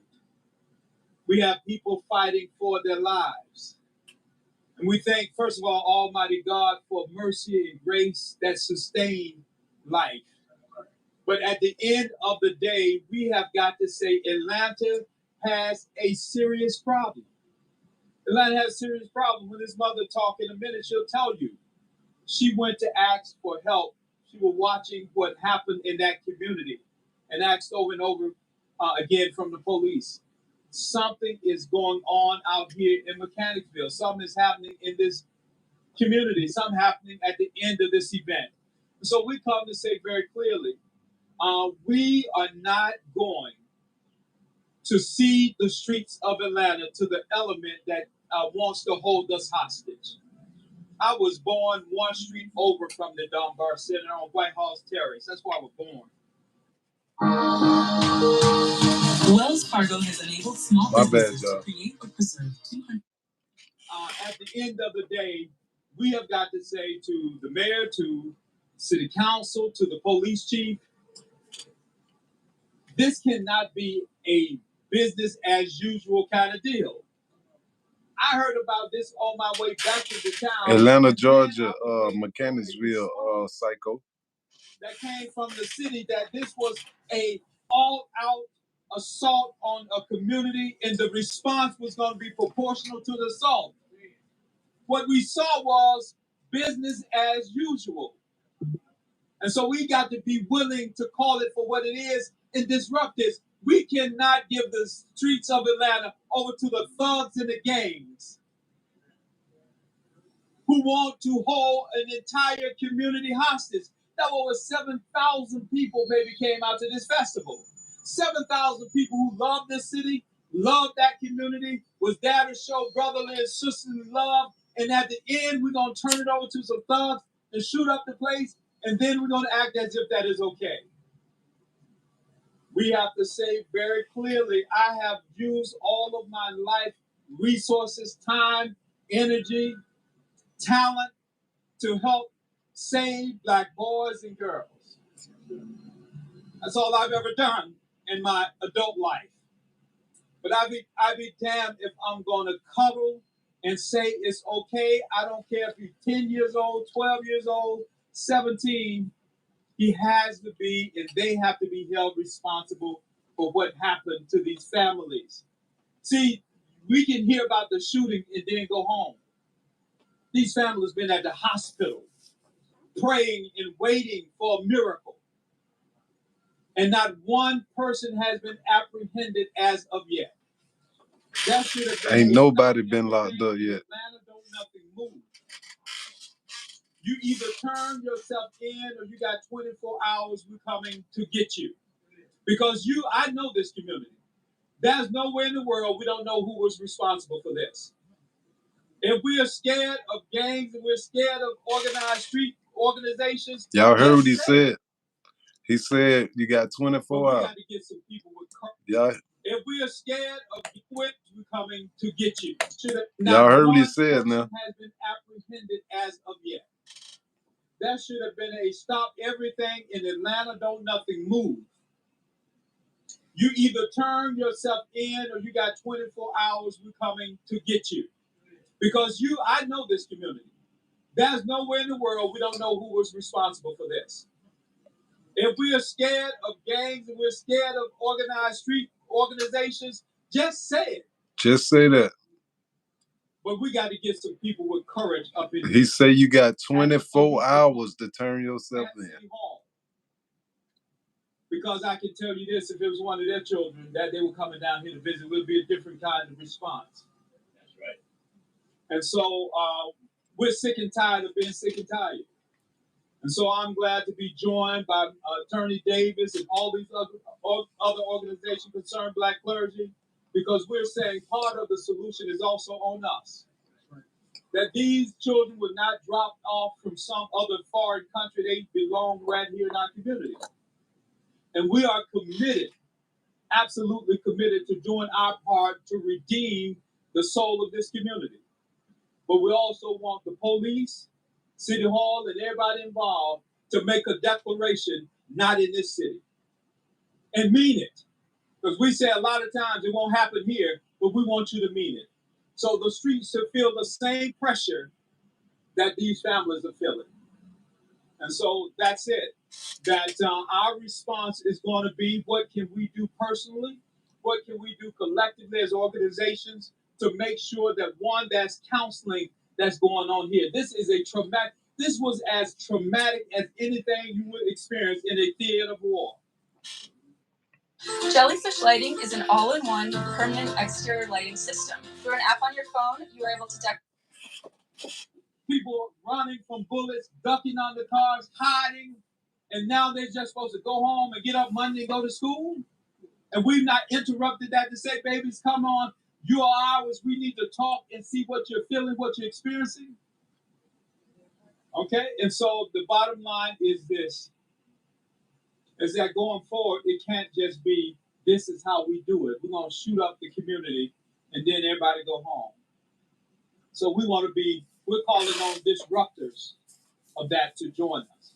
And Attorney Davis will outline what we intend and what we plan on doing and what we will do. because we don't have a lot of time to do a whole lot of planning. Our response has to be decisive, and it has to be calculated. And I can tell you this, we are going back to Dunbar Center. We're going back to Mechanicsville. We're not going to cede the streets to those who want to hold us hostage.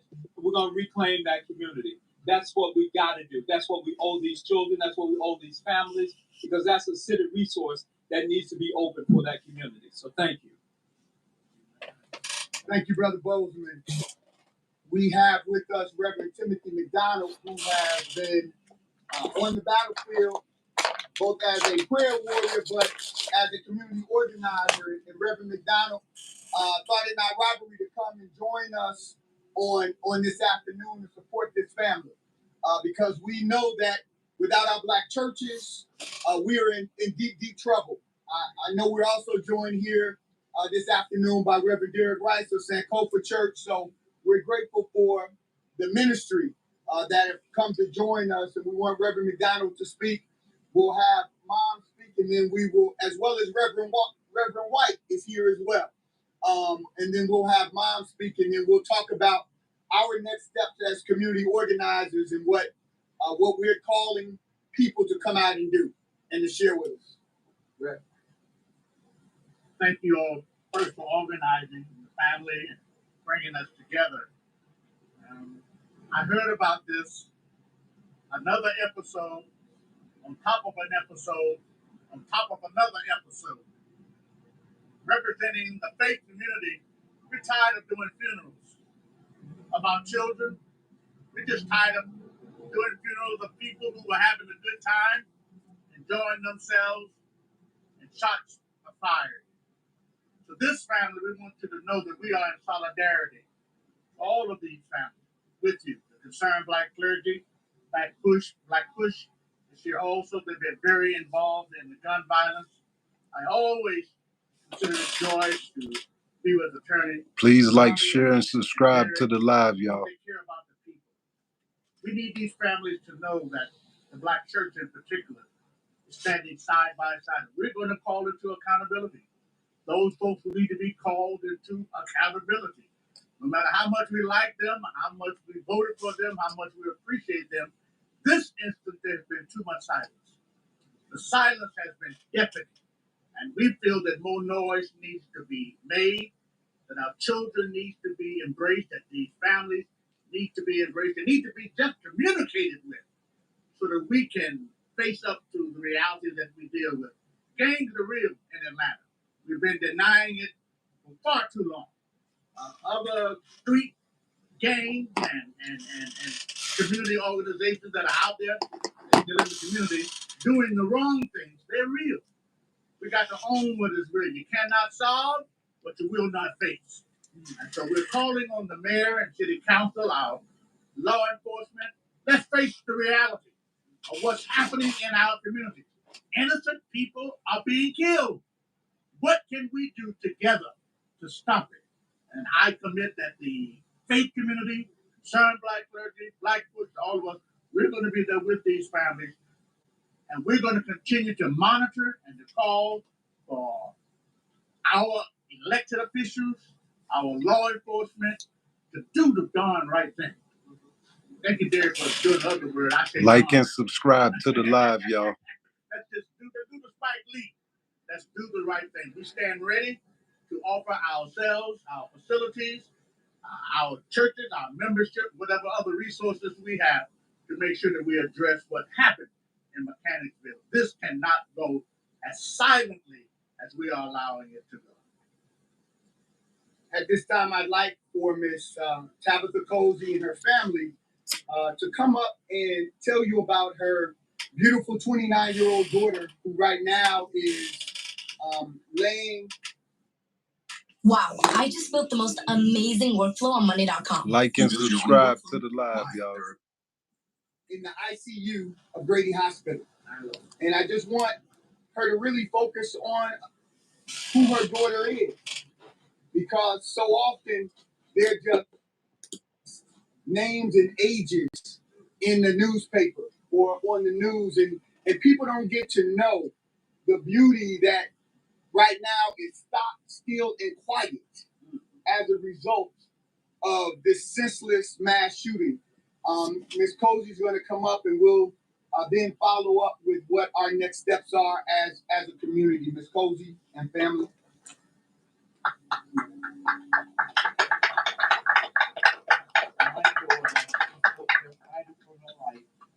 She was the sweetest person you could ever meet, didn't harm no one. The sweetest person you could ever meet, just wanted to come and have fun. She worked Monday through Friday, so why not come and have fun on the weekend if you don't work all day? She had a career ahead of her. She worked at P1 Hospital, graduated college, honors, top 3.9 grade average.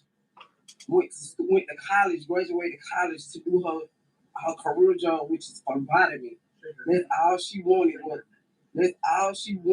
was the best things out of life. She was on the way of getting her house built from the ground. They took all of that away from my baby. All of that. She didn't bother nobody. Was the sweetest person. I'm gonna keep saying was the sweetest person you could ever meet. And I'm torn, I'm hurt, I'm angry, and I'm upset. Very mad and upset. Thank you, Ms. Cozy. We have also Mr. Lenny Black, who has a granddaughter who was shot in the back. He and his family come up. You know, I've been out here fighting. I've been fighting for over 20 years out here for other families. And now it's my turn to fight for mine. I hear you. And it's very hard. It's hard to deal with the situation, not to know which way to go, who to talk to. But one thing we have to do is get the streets back. We have to do that. We need to start policing our community. If we police our community, we'll do better than the police. Because we know who the people are, who the criminals are. We know who's doing it. I have my two sons, my uncles here. And it's just hard on everybody. And everybody's trying to deal with the situation as best as possible. And it's not easy. And you kind of understand what's going on.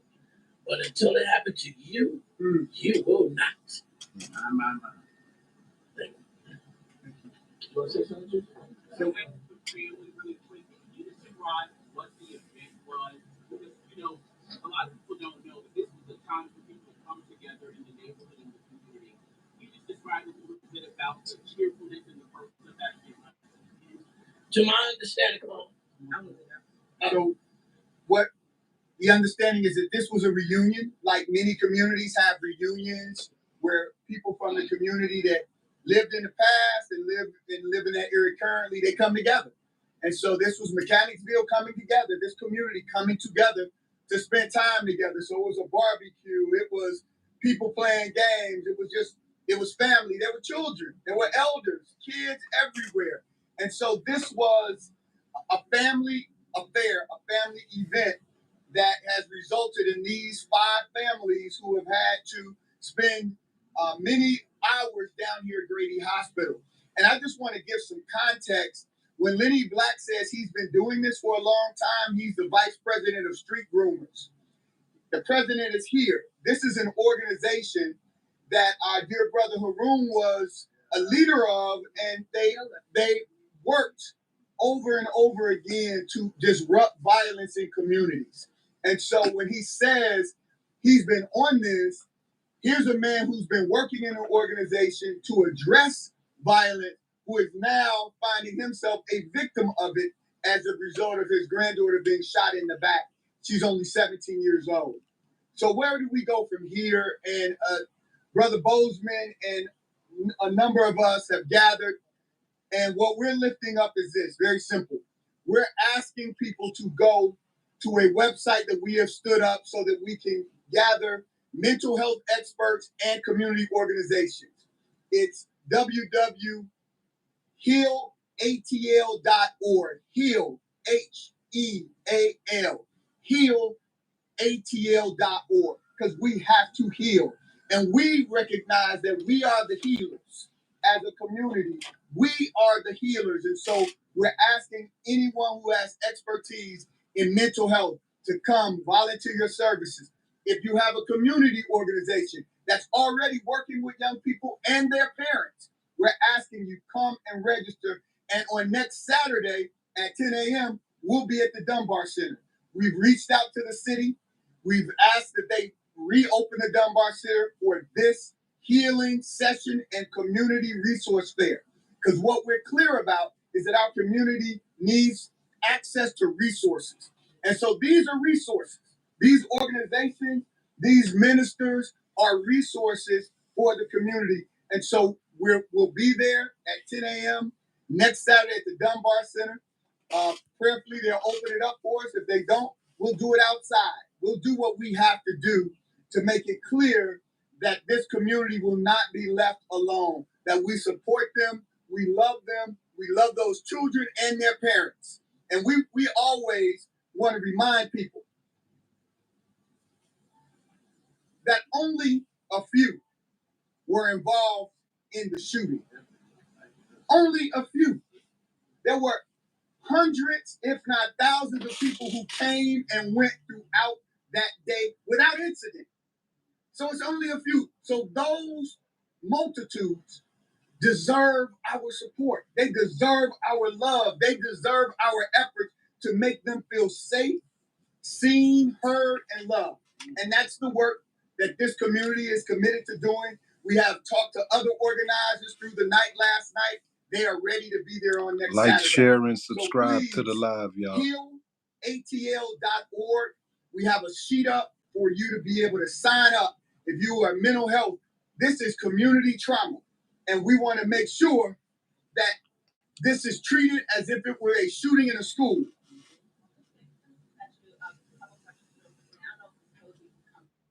I wanted my hepatitis C gone. I put off treating mine.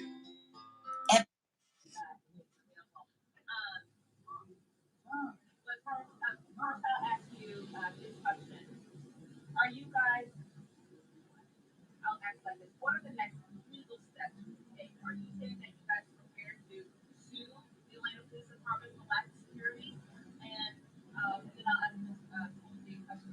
Kobe, in terms of referring to your daughter in the past, is something that you're concerned about with her prognosis? And if you are available, can you talk about the extent of her injury? Can you share that condition? You want it? Can you tell me your name? This is her sister. I'm her oldest sister. Yes, Nikivia Cozy. Right now, we don't know anything. My sister is just up there fighting for her life, so it's gonna take some time. I mean, to even get the aftermath, we really don't know. That's why we know that it's serious, because we don't know anything. We just thank you guys for your prayers. Just keep praying for us. That's all we know. In the head. She was shot in the head. In the head. She was shot in the head. So she has not spoken to them since this has happened. 29. So we're not here about any legal efforts. This is about community. We're focused on this community and community organizing. I stand here, while I am a lawyer, I stand here as a father and as a husband and as a citizen of this community, saying we got to come together and disrupt this. We just can't let this go on. I don't know if there would be any legal action going forward, but right now our focus is how can we get to this community, show and provide the support they need around the community trauma they experience, and then support those who are already on the ground. There are organizations that have been on the ground in Mechanicsville already organizing. We just want to support what they're already doing. So we're not trying to displace the indigenous leadership, the folk that are there. We want to support and add and make accessible to the entire community more resources. We need more. Not less, we need more. We don't want to walk away, we need to lean in. So I just got word back from Atlanta police. They said that there's no update on any arrests or anything like that, and that they're still investigating the situation. What is your response to your event for the family members? Have police spoken to you guys at all? Have they taken statements from you or statements from your granddaughter? Like, talk a little bit about what the police have done. You want to speak on the police? You want to speak on the police, and then you want to speak to me? Come on, baby. As of now, I don't know if they reached out to the other family members or not, but they haven't reached out to me. Me as well. No, they haven't.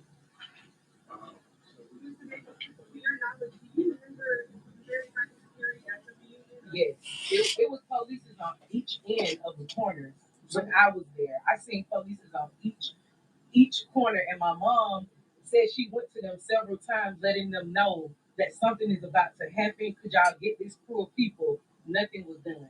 So one of the things that was raised is, one, there was some security there.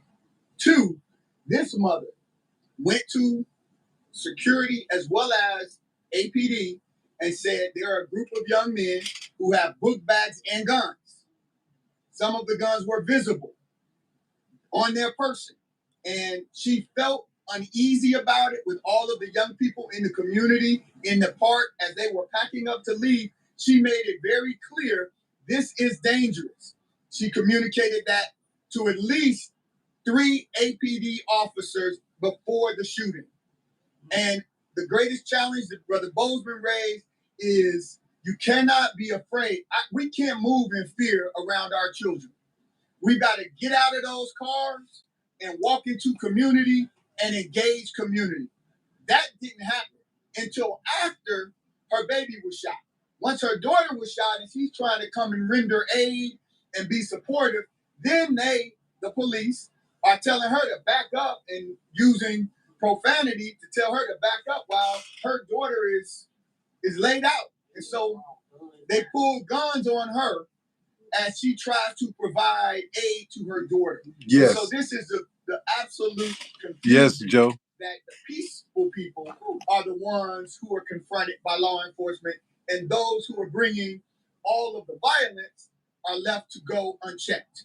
And so it is no surprise that they have not made an arrest because they were not interested in disrupting the violence. Please like, share, and subscribe to the live. We're trying to get this story out there. We need this story out there.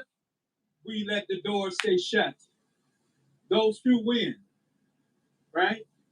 And so we decided that we're going to open the door back. Wow. And we're hoping that the city will put a key in. But if we have to pull the door off the hinges, we're going back to Dunbar Center.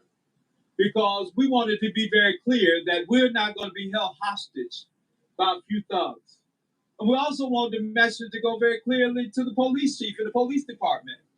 Your job is to serve and protect. Right now, that community is unprotected because the people who left these family members' children laying in this hospital are still out there. If they were so bold as to pull a gun and shoot in that crowd, what do you think they might do tonight? Rent a furnished, private room with utilities and Wi-Fi for less than $150 a week with... Right? So there has to be a fierce sense of urgency. The urgency of the now says, we will not rest until we bring every single one of them to the bar of justice. Yes, sir. That's what we're asking the Atlanta police to do. We don't need a statement made. We need a statement made by the rest and parading those individuals before us so we can see who's responsible or who at least has been charged for what is going on here. This was a mass shooting. You know, this is attempted murder. Right now, it's attempted murder. We're also saying to the community, you know, if these were your loved ones, somebody know who did this. If you don't want to come forward to the community, Rev. McDonald's church doors are open. I'm available. Call me. And I tell even the parents, I'll walk your son in if you want us to. Right? Because at the end of the day, if this is my son that had done this, he couldn't live under my roof. I love justice too much, and I love black people too much, and I love our community too much. You could live under my roof, and I know you had a part in this. So we're appealing even to those parents who also know. Surrender the child, surrender the adults, surrender the individuals that you know responsible for this.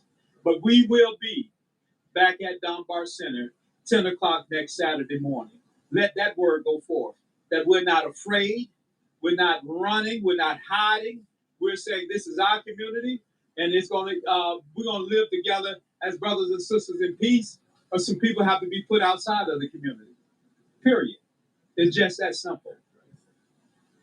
Mm-hmm. I'd like our sister from Street Groomers, the president. OG ain't playing with you. We want to be very clear, this is a multi-wide space of organizing. And it's just not black men organizing, but there are black women who are committed to this, and we are inviting more. Sister. Thank you. I am L.A. Pink. That is L-A-P-I-N-K. I am the president and first lady of Street Groomers. I stand here today with the community, with the family. I stand here as a mother, as a sister to my brother that is our VP of Street Groomers, and with the family that of the other families that stand here today, and with all of the community leaders, that we will not continue to allow our children to be taken out. We will not allow for the police to continue to stand by and watch things happen and then come to the aid afterwards. We are tired of having to stand here and say just this, that we're tired, that we have to police the police, that we have to police our own communities. We are tired of standing up here crying with the mothers when so many say they care. When we already have another mother in DeKalb County that just lost her son. And no one reaches back out to help after this happens. We need for you all to come together and continue to help these families after the math. Because this mother is still, and these grandfathers in this family is still going to need our help afterwards. See, that's what we do afterwards. We go to the doors. We knock on their doors. Do you need anything? Do you need water, food? What do your other children need while you down crying and mourning? We cannot just continue to have a press conference after a press conference after a press conference of how we can change, and then we walk away and the next we'll be right back here standing again together. Because we're pulling together, but we need leaders of Atlanta, of Georgia. We need our governor to come forth. And anybody else, y'all sitting up here arguing over who's going to be the president when we need help. We are arguing over those things when we need to be helping these families. This is what's important. Let's join together. Join these brothers on Saturday and these families and us so that we can attack these streets and go door to door. Even if we can't meet there, let's go door to door because it's time. We're going to close. They ain't want her on the camera.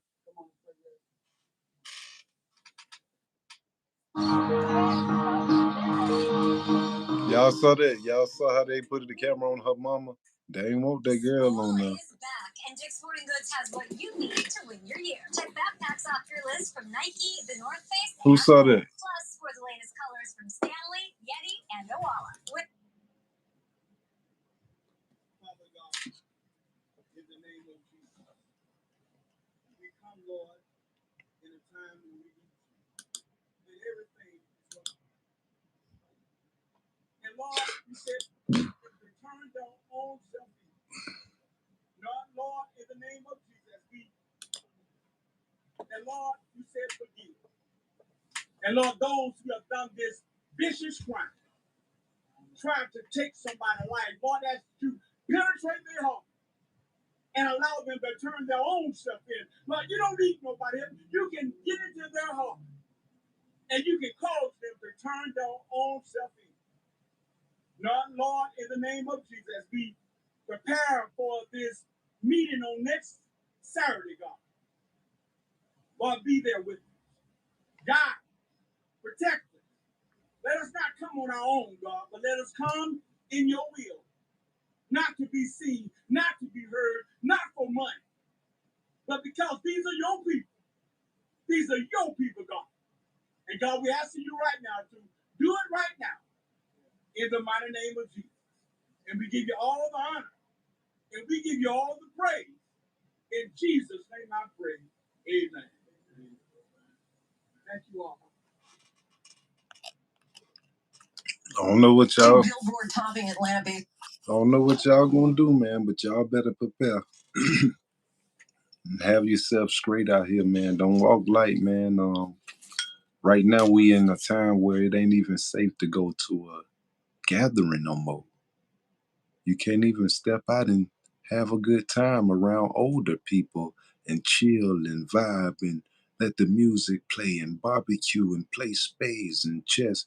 You can't do that no more. Why you can't do that no more? Because they have allowed in Georgia 18-year-olds to carry guns without a permit. Whose fault is that? 18-year-olds got guns with no permit.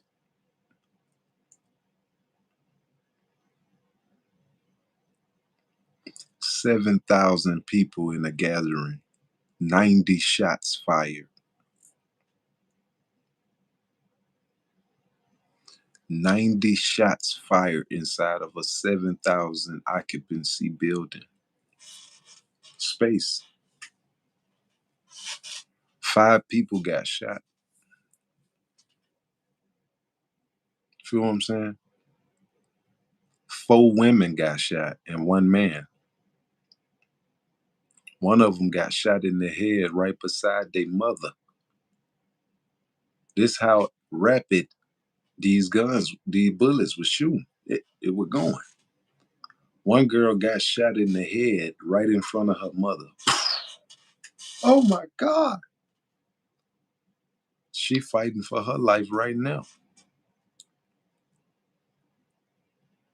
Y'all think it's a game out there, man. I'm telling you, man, we at war. And I continuously tell y'all that we at war. God's son said it'll only get worse till people get used to carrying guns, for sure. Yeah, man, I think that at the end of the day, people really don't recognize the zone that America is in right now. I've been saying since 2000 that America has had a black cloud over her, and it's called the cloud of death. Yeah, man. For the next 10 summers, a lot of people finna be getting out of here, checking out of here. Ain't no telling, man. It's getting serious out here, man. You tell me what's the game out here. You can smile all you want to, but you tell me what's the game out here.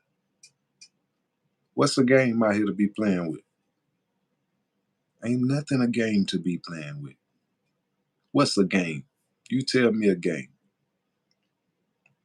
I think we entertaining and looking at the wrong things, man. We got to jump what's going on. What's really matter? What makes sense, man? All the stuff that's old, that shit is out the window. We in a new war zone, new time. What is we fit to do? God's son said everybody bought firearms during COVID. More priority than everyone purchased firearms during the last 5 years. The streets are flooded with guns. I'm telling you, scraps everywhere, God's son. No cap.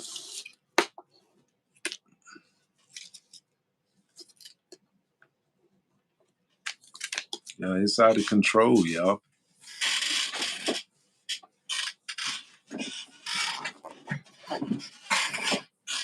It's out of control, you know. And for the most part, I don't see nothing but a pretty much failure after failure. Y'all tell me, when the last time we heard about somebody getting signed to $1 million deals? Somebody done discovered this product and they out of here. The last person I seen had a product that was out here was the vegan lady. What her name? Slutty Vegan. That's the last. I'm talking about who been getting money for the last year? Who been giving money for the last year or two? Ain't nobody been really getting signed and stuff like that. Not in the hip hop industry, not in the gospel industry, rock and roll. Who getting that money? The record labels. The record labels ain't getting money out no, not right now. Who getting money up? Oh, I'm saying what is this money coming from? I mean, not coming from, but why it ain't money circulating out here? You know what I'm saying? We don't really see what's going on, man. The money is disappearing, man. They it ain't a steady circulation of cash like it used to be, man. You know, back in the day, you can go in the, if you won $500 on the lottery ticket, man, you can go to the store and get your $500. But now you go in the store with the ticket and them folk tell you, man, we low on cash. Most people swipe the phone. People don't give us cash no more. And so, you know, that what I'm saying. Like, while we on our phones going to work, we don't see what's really happening in a whole statewide situation, a worldwide situation. What is going on? Like, we got to think universal when it comes to things. You can't just think about your life and how you built your life, you know, going to work, coming home, cleaning your house, doing this, doing that, company and all. You can't think about that. You got to think about it from every perspective of life, because everything evolves everything to destroy you. Everybody is out to destroy you. You don't think so? Okay, let me ask y'all a question. I want y'all to give me y'all comment on this for real, though. This some real talk, for real, one-on-one. You tell me right now who you know that genuinely, when you mention good things don't happen for you, they accept that without having to say, yeah, man, you know what happened for me? Thinking about themselves, or, man, let me get some. Or you tell them something happened for you, they want some. You tell me somebody who genuinely wants you better for you. You tell me one person right now, for real. You can call and give some good news to you. Just got a big check or whatever, without them being like, boy, for real, you just got 10,000 out the blue. Yeah, it just was on my account. I don't know how I get, without them saying, boy, fuck with me, boy, let me get 1,000. They gonna ask for some because they hating, man. They don't want to see you with that just by yourself. They want some too. You got 10,000 and you calling them, you damn sure will get them some. You feel what I'm saying? And so it's like, man, who is actually good for us out here in this world? I'm gonna explain a story to y'all that I just explained to some guys. I just went in the prison called Macon State Transitional Center, and I was talking to them, and I said, there's a famous boxer. Please like, share, and subscribe to the live. There's a famous boxer, right, who every time he went to one of his fights, he saw this lady in the crowd every time. He go to Vegas, she in the crowd. He go to Atlanta, she in the crowd. He go to Savannah, she in the crowd. No matter where he at, she in the crowd. So one day they got this big old fight in Houston. I mean in Vegas. And so after he win that fight, he asked his entourage, hey man, That girl still over there, right? Yeah. Hey, go tell her.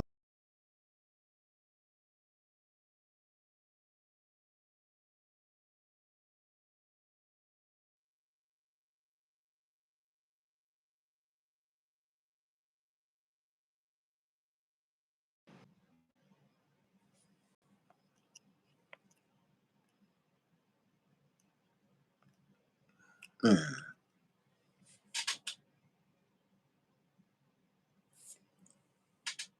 Oh, man. This... Hold up, y'all. I don't know what done happened.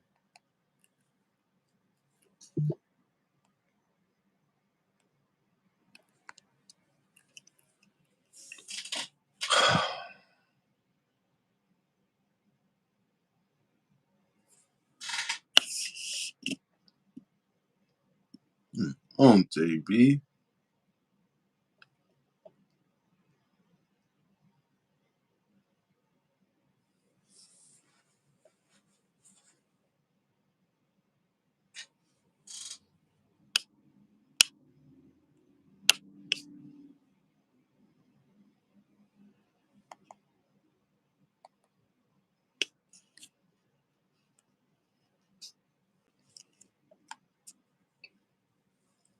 Y'all hear me?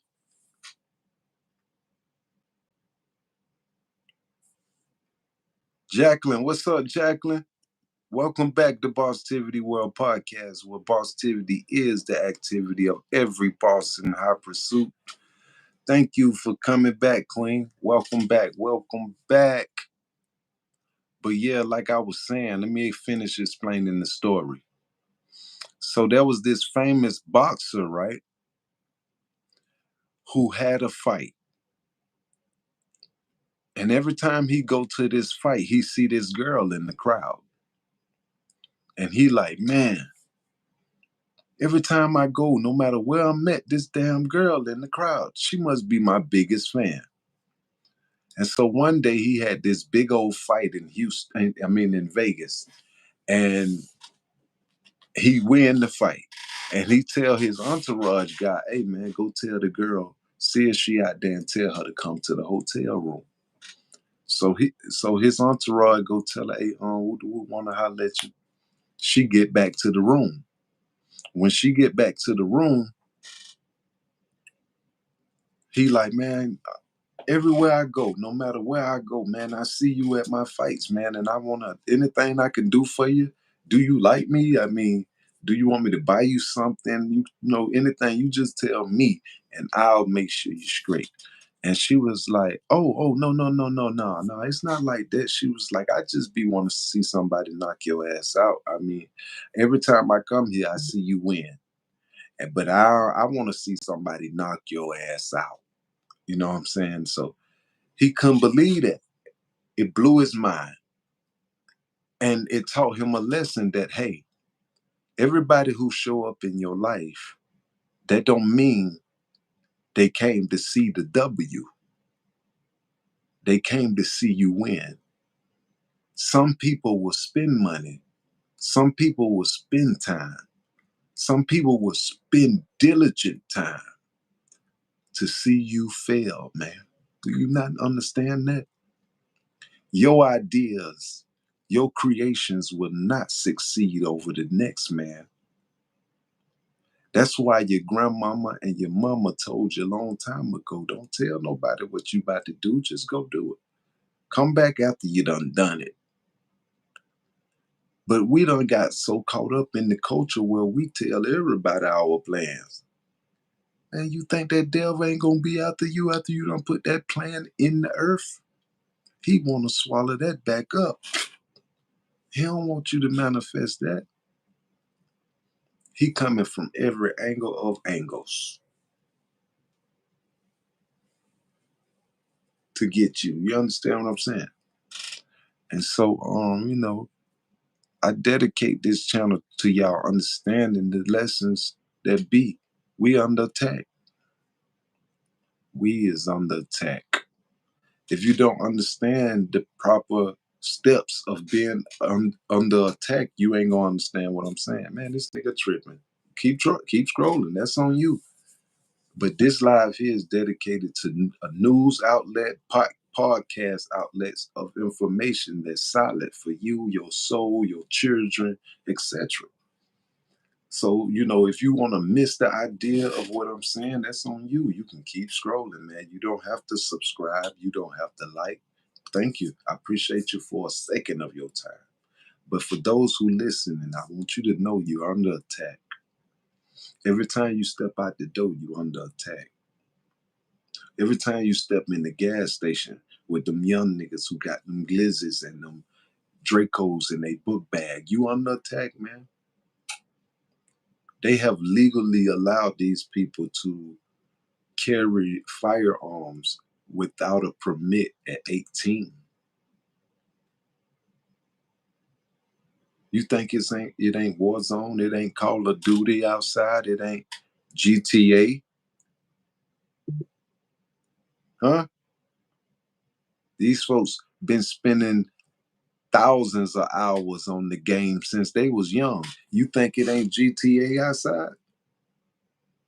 Come on, man, it's GTA outside. These folk got Dracos and 3.06 and 223s and 5.56s and ARs now. You feel me? These folk just shot a park up with 70,000 occupants in it.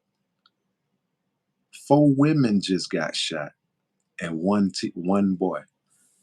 4 teenagers, 1 adult. The adult got the adult got shot in the head. Y'all think it's a game outside? So like I say, man, this channel is dedicated to awareness and structure, self-structure, and information. You know what I mean? And I'd be glad to see y'all tap in to people like Jacqueline who come back and see what's happening with me and tap back in with me. I thank you so much for that. You know what I mean? I think that it's time for us to stop talking about it and move on something for real. It's time to start moving. Like whatever we need to do to get this stuff here to slow down, we need to do it. And I think that the only way we can get it to slow down is if we put them in an appeal. The law that they just approved for guns to be whoop whoop, they need to appeal that law. See, can they take it back? No cap. But yeah, let me read some of these comments though. Please like, share, and subscribe to the live, man. I'm about to get off here in a minute. It currently is. I'm a survivor of human trafficking. Ooh, sorry to hear that, Queen. Damn. I had an ex-girlfriend that she went through that for a whole year. She was kidnapped, and she was when she was 19, and she was kept in a prostitution ring for like 20 months straight. But she say, I'm a human traffic survivor. I'm a survivor of human trafficking and lucky to be alive. I put my trafficker in prison and he's being released in a couple of months. And I have to relocate. Real monsters out there. Damn, he about to come home? How you feel about that, Jacqueline? That's serious, man. You might need to come to Atlanta, man, the land of opportunity. Try Atlanta out.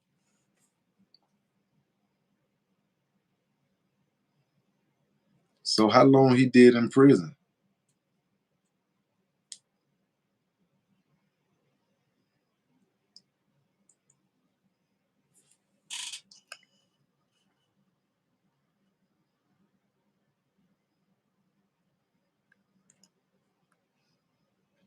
That's crazy. Now he on the way home. I could just imagine where your brain is. Jacqueline say, yes, after 8 years, it's crazy. I don't want to live here, but I can't take him. I can't let him take anything else from me. I need peace. Yeah, for sure. Cause he damn sure try to come holler at you as long as he come home. He been thinking about you them whole 8 years. Cause you the reason why he there. Why not think about you every day? Please like, share, and subscribe to the live. I really been here for a while. Some of y'all who here, y'all ain't catch the fresh beginning of the live where we was talking about the shots that just happened this Saturday at Mechanicsville Park. 5 people hit. And I appreciate y'all who like the live, who subscribe to the live. You know, I appreciate you because we doing this for the love. I'm not getting paid to be on live. Y'all think I'm getting paid. I'm not getting paid. My channel is not monetized. But I do appreciate you if you like, share, and subscribe.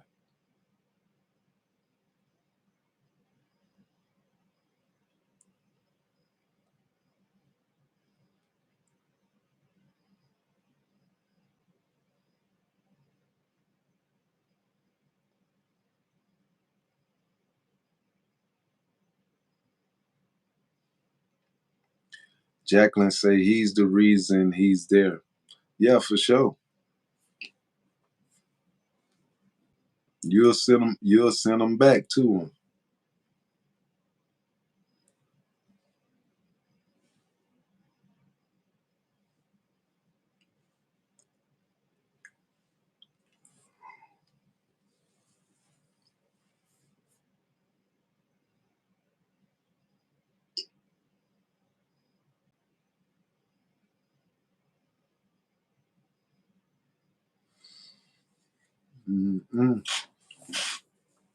Yeah, but I think I'm gonna go ahead and jump up off here, man.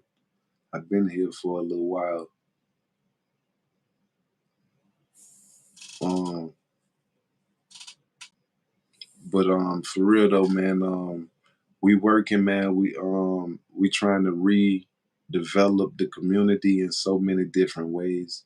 Right now, I just joined a reform training movement where we go inside of the prisons and talk to the prisoners who halfway in, halfway out. And man, I love it, man. And we're gonna try to help these young brothers to come home and be good men.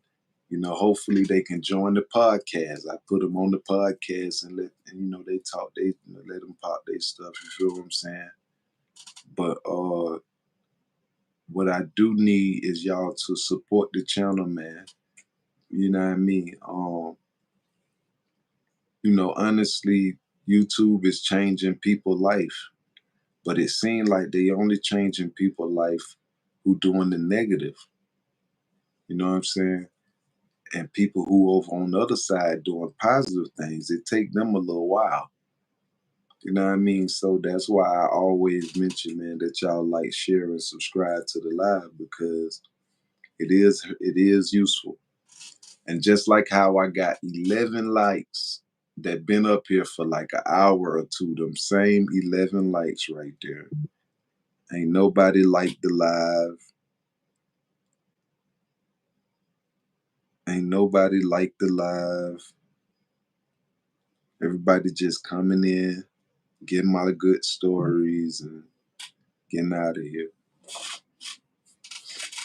But it's all good, man.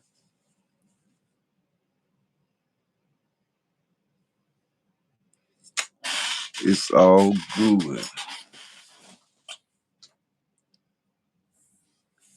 Yeah, but if you subscribe to the live, let me see you hit sub down here, man. Spell sub at the bottom for me.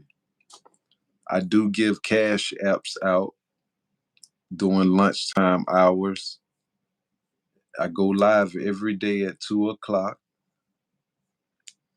And if you're a regular, I do give cash apps out. But you got to be at the 2 o'clock live.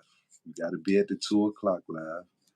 And if I do send you money, You can't re-request no money on my Cash App. If I sent you 30 today, you can't go back and ask for another 30 tomorrow. You just got blessed, brother. Come on, man. Accept that 30 and go on about your business. You know what I mean? But if you request my money, if you request money again, I'm going to just block you on Cash App. I ain't going to send you no more money. That's it. That's your last time. You know what I mean? But if you subscribe to the live, let me see you hit sub down here at the bottom. I'm finna write your name down to know that you subscribe to the live and remember your name. I got my pencil and my paper right here. Let me see you spell sub if you subscribe to the live.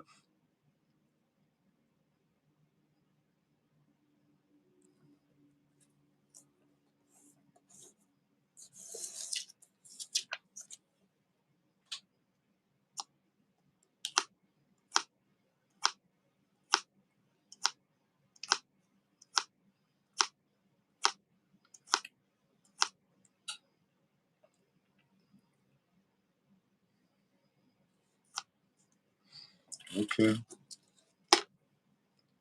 Well, I guess ain't nobody subscribed to the live there.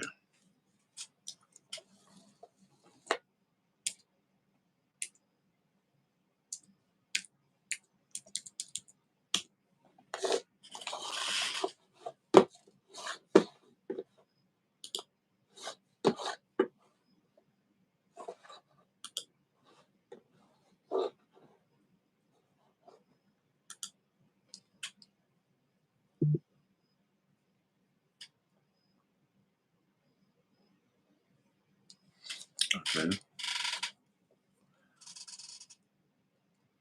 Okay, for sure. What her name is? Chayunchi. Chayunchi. I like that. For sure. I was just talking about Carolina, but it was North Carolina. You heard about the incident down there with the guy Terrence Howard down there? The North Carolina football player Terrence Howard who just died?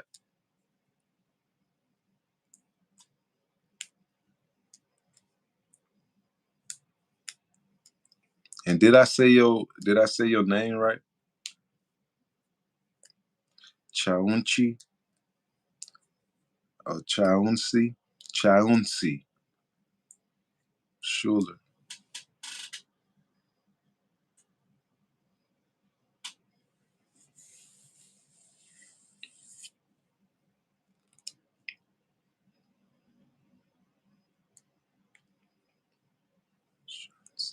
Okay, got you. Shansi. Got you. Okay, so in North Carolina, just about a week ago, a guy named Terrence Howard, North Carolina, I think he was a quarterback, wide receiver, or something like that. He was transferring from North Carolina to Alabama State University. The same day that he transferred to North Carolina and Alabama State University, he get in a car accident. But when he get in the car accident, he's straight. But it's raining outside. And so the car hit him in the back. Boom. And so when he got out the car, he going to check on the people to make sure they were straight. And as he was going around his car to go over to their car, a car that was on the expressway passing by hit him. Boom.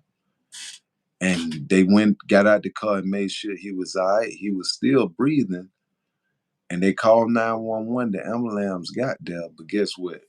The ambulance didn't try to resuscitate him.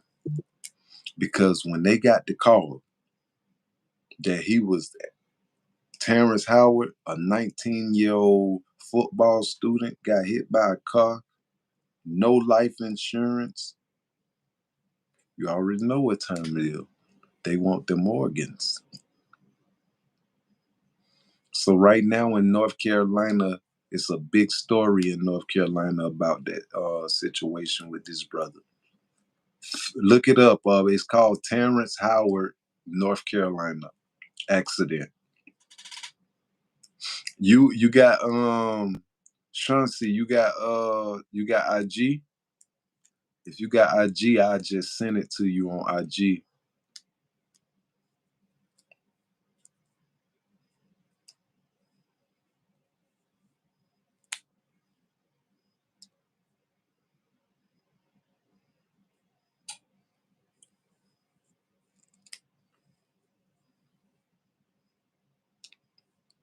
Yeah, I got the whole story though. No cap.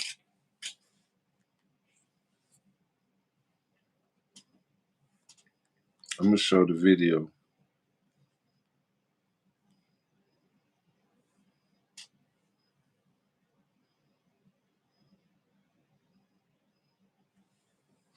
Well, what about Snap or TikTok?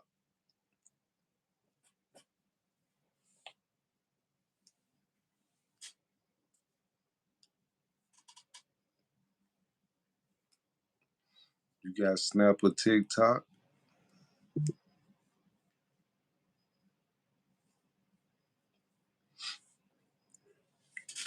If so, just put your name down there. I'm gonna send it to you right now. I got my tablet right here.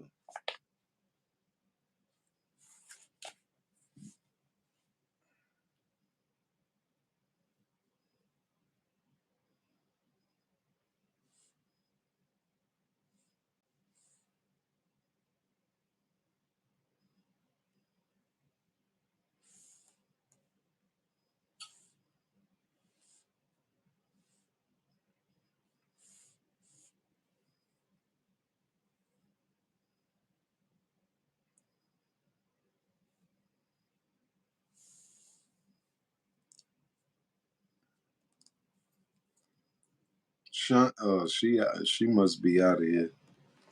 But I'm finna show y'all this video to this to this Terrence Howard thing before I get out of here.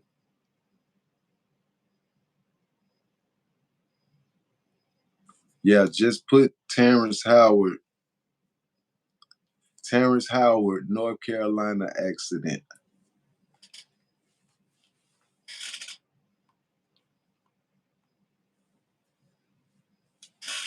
I'm finna show the video right now though. I'm trying to get it to load. But you know how most people here, they like to see it in their own hand.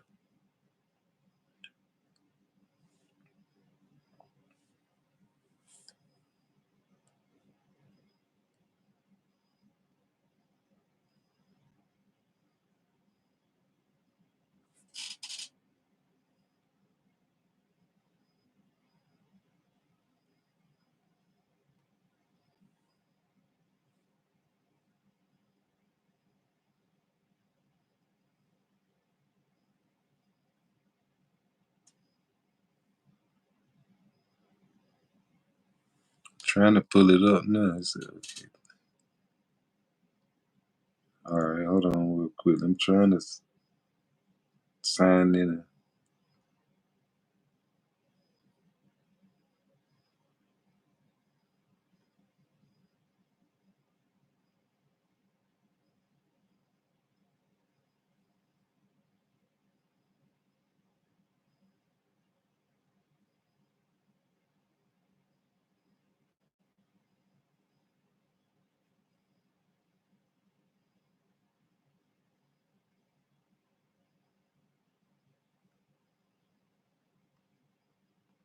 I'm waiting on. Hold on, it might be taking their time.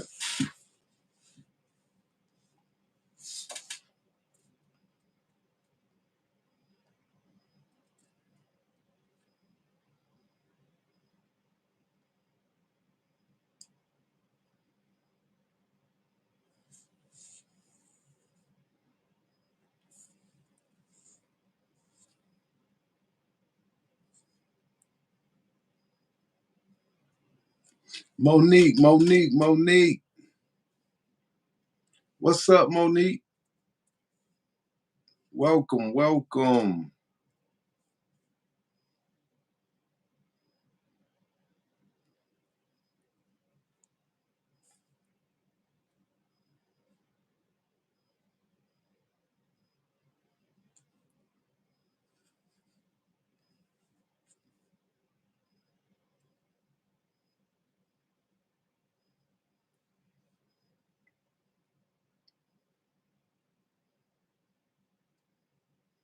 I'm trying to pull this video up for this young lady, but it won't. It's taking its time to pull up.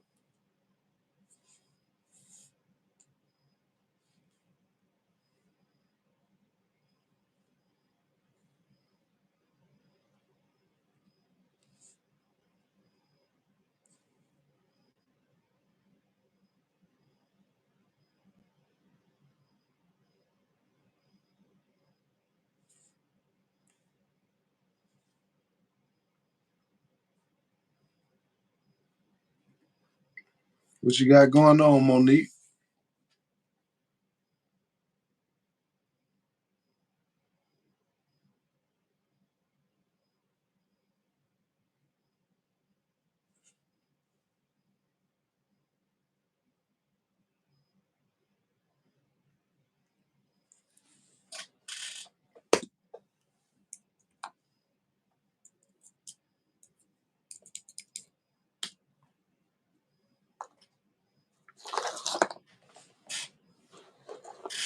I'm all right, man. Just Saturday. I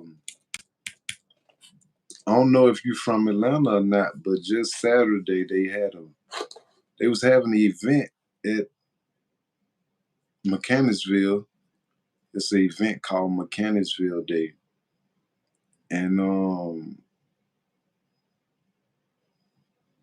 over 7,000 people at the event, Monique. And for some reason, man, somebody pulled up to the event and just started shooting at everybody. Over 90 shell casings was found on the scene. 5 people were shot. 4 teenagers, 1 adult. 1 was shot in her back. 1 female was shot in her back. And 1 female was shot in the head. Okay. It's sad, man. It's dangerous outside, man. It's dangerous outside, Monique.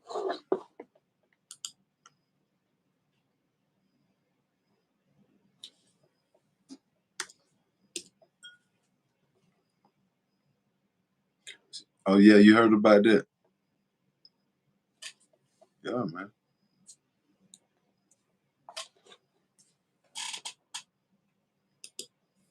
Yeah, but I found the clip. I found the clip where the guy said that they had 24 hours to turn themselves in.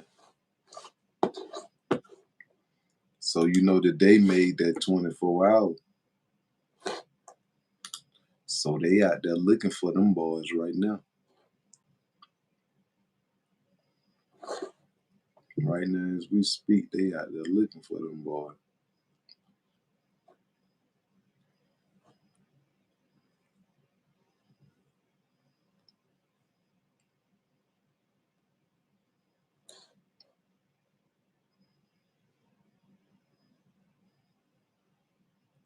Okay, for sure.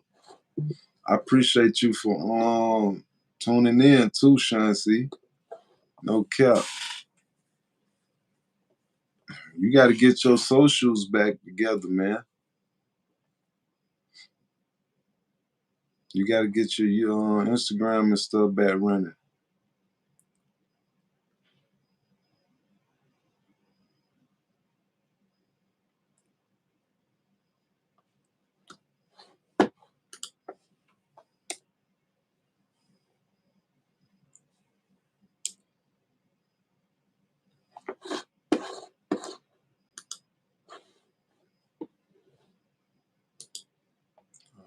I didn't tell you this.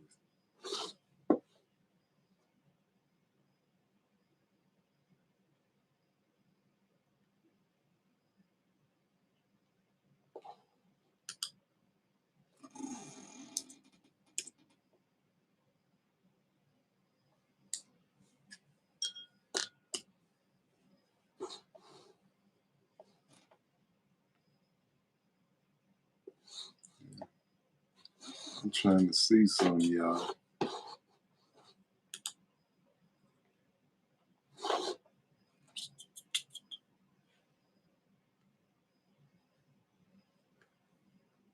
We might be I'm trying to see if any more news came up on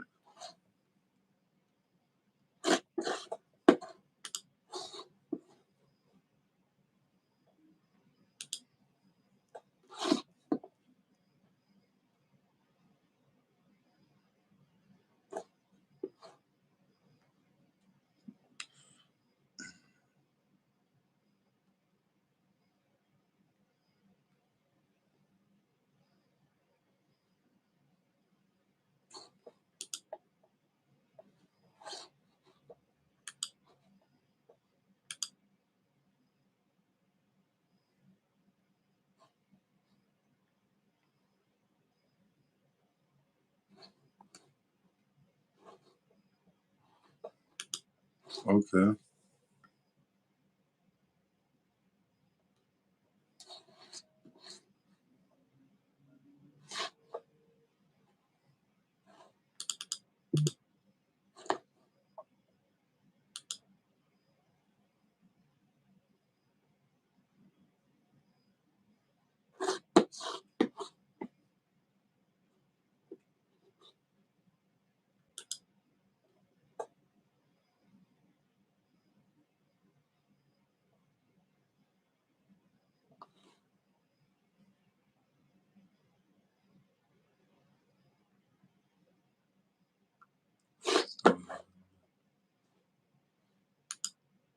Damn, which one did I do?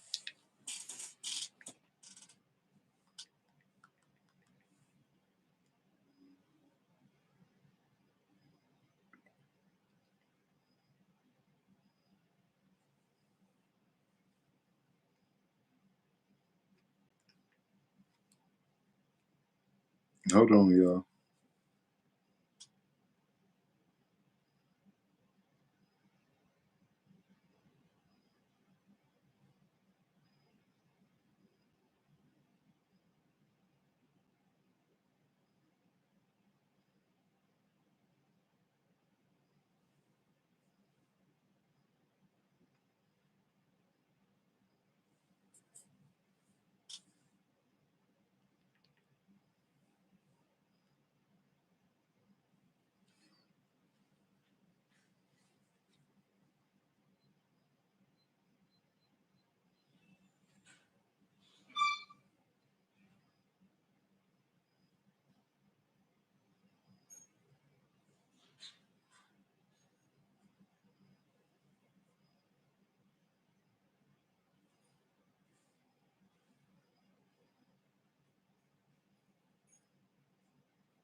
I can't do it.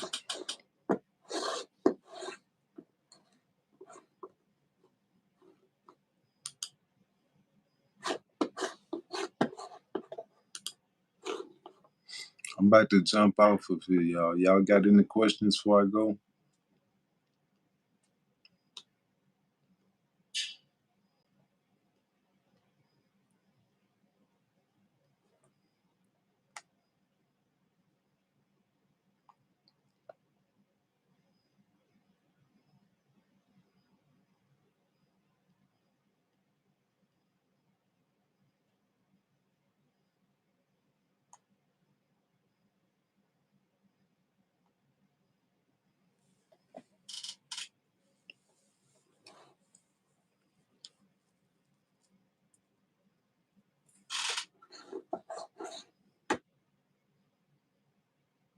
I'm about to jump off here, y'all.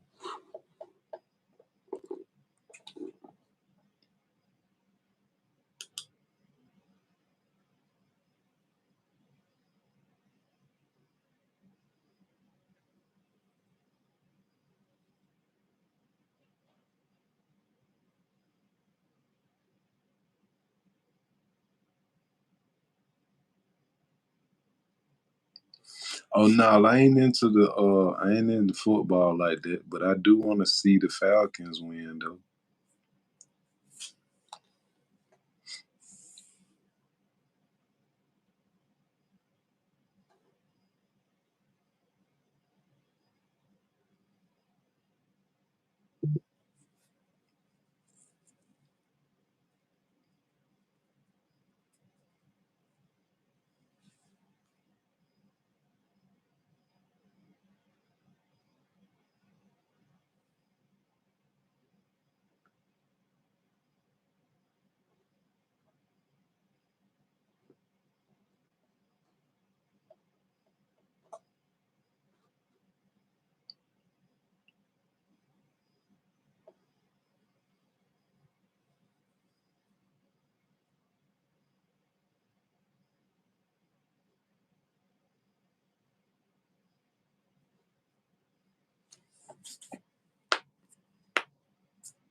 Mm.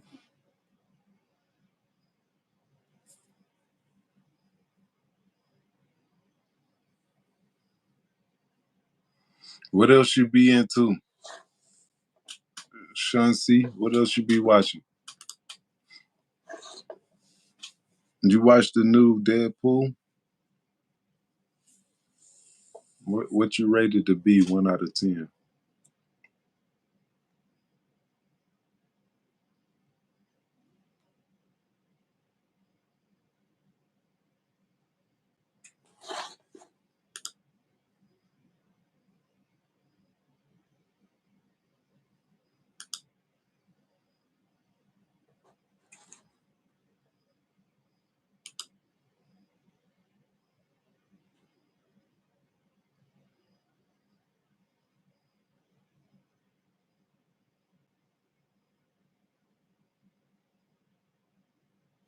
I don't know. Let me check.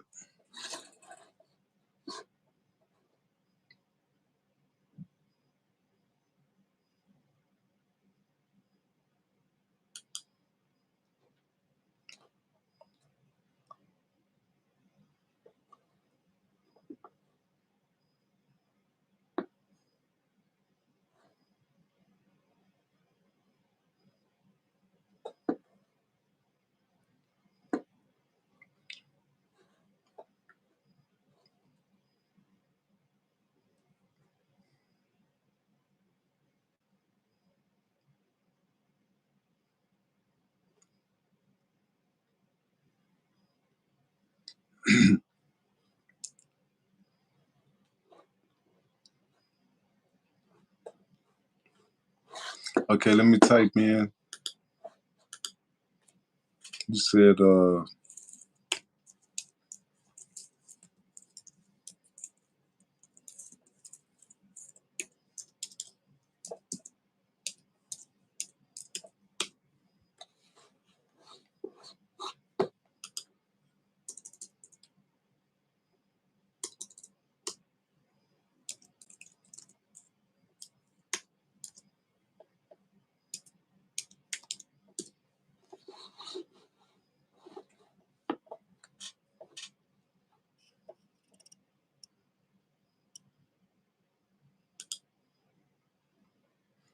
uh-oh.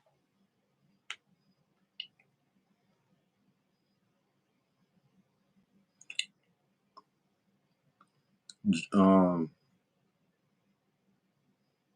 let me see when this was.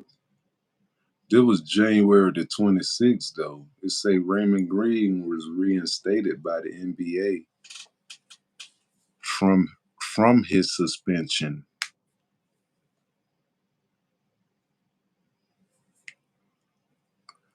That was in January though. I don't know about the new suspension. It say I saw it for the first time today on DVD.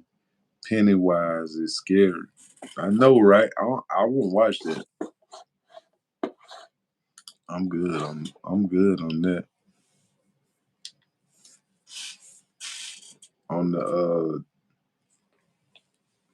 It and all that scary movie stuff,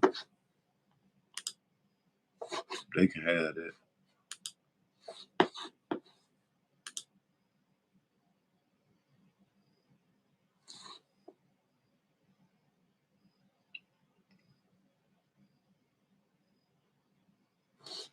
Thank y'all so much for liking and subscribing to the live. Thank y'all.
Well, she probably at home.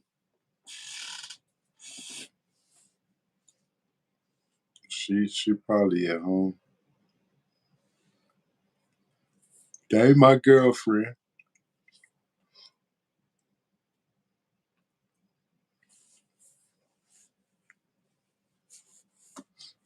Mm-hmm.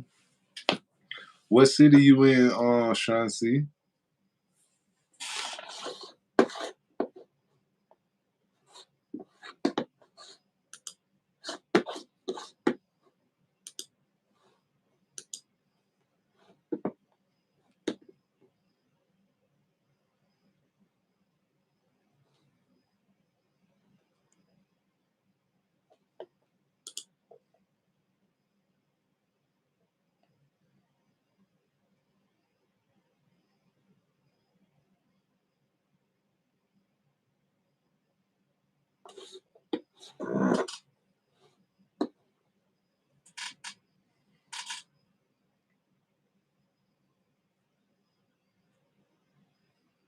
$21. God damn.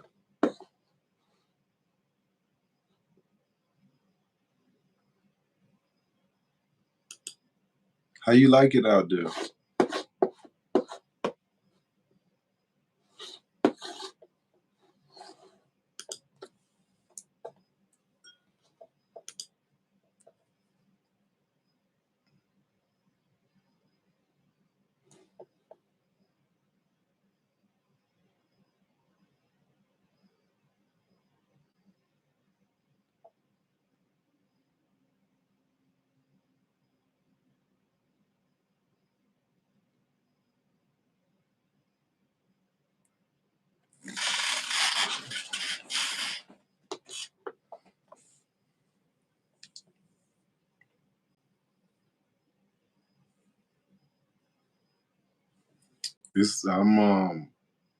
I'm finna jump off here, man. I've been on here really a little bit too long. But I just really hope y'all know that people are out there with guns and they don't have to have permits no more. Feel me? They don't have to have permits no more. They can walk with them guns legally. So y'all brothers and sisters, take care of y'allself out here, man. Don't play with your life.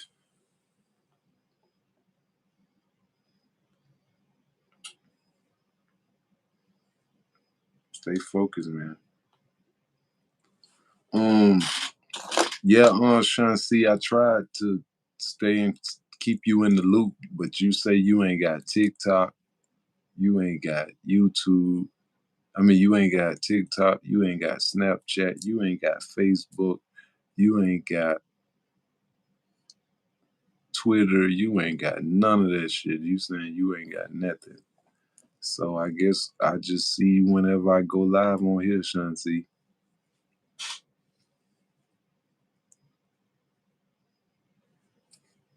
You know what I mean?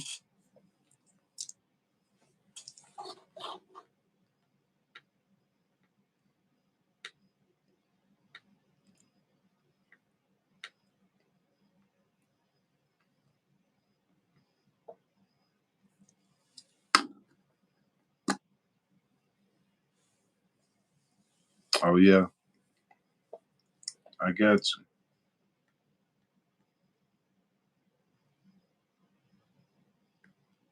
I got you.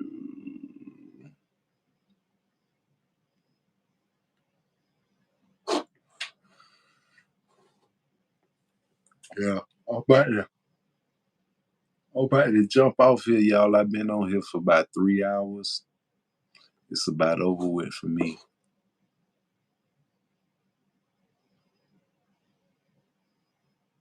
But thank y'all so much for joining my live. You are the biggest. And welcome to Bossivity World Podcast, where Bossivity is the activity of every boss in high pursuit. You are welcome here on this platform. This platform is the average man platform. You will be recognized here. Your voice will be known. Your comments and statements will be spoken. Your voice matter. Thank you so much for joining the live. I'm about to get out of it. Where is this? Oh, it was in Mechanicsville, Atlanta, Georgia. Just happened Saturday. 7,000 plus people out gathering, playing cards, eating, barbecuing, and some random cop pull up and just shoot 90 rounds in the crowd. And 5 people was hit, 4 girls, 1 boy. One of the girls got shot in the back trying to run away, and one of the girls got shot in the head. And the other ones got shot in the leg. Yeah, live. But Stacy would say, sorry, I came across your live. I hope yeah, for sure, Stacy. Please like, share, and subscribe to the live. I've been on here for about 3 hours, and this is primarily what we do. Over here, I get with a group of guys or girls, and we talk about the current events that goes on, and we give the old school opinion to things. You know what I mean? That we feel like our mother and our father will respect us to, have an opinion about it. You know what I mean? We ain't just on here talking on anything. And we give you current events that just happening now. Like this shooting happened this Saturday, and it was a tragic. And I showed the video. You can go back and watch the live once I post it. This world is just a bad way, man. I know, right? No cap. No cap. Thank you though, man. But for y'all who just tuning in, please like and subscribe to the channel. It's the best thing for you.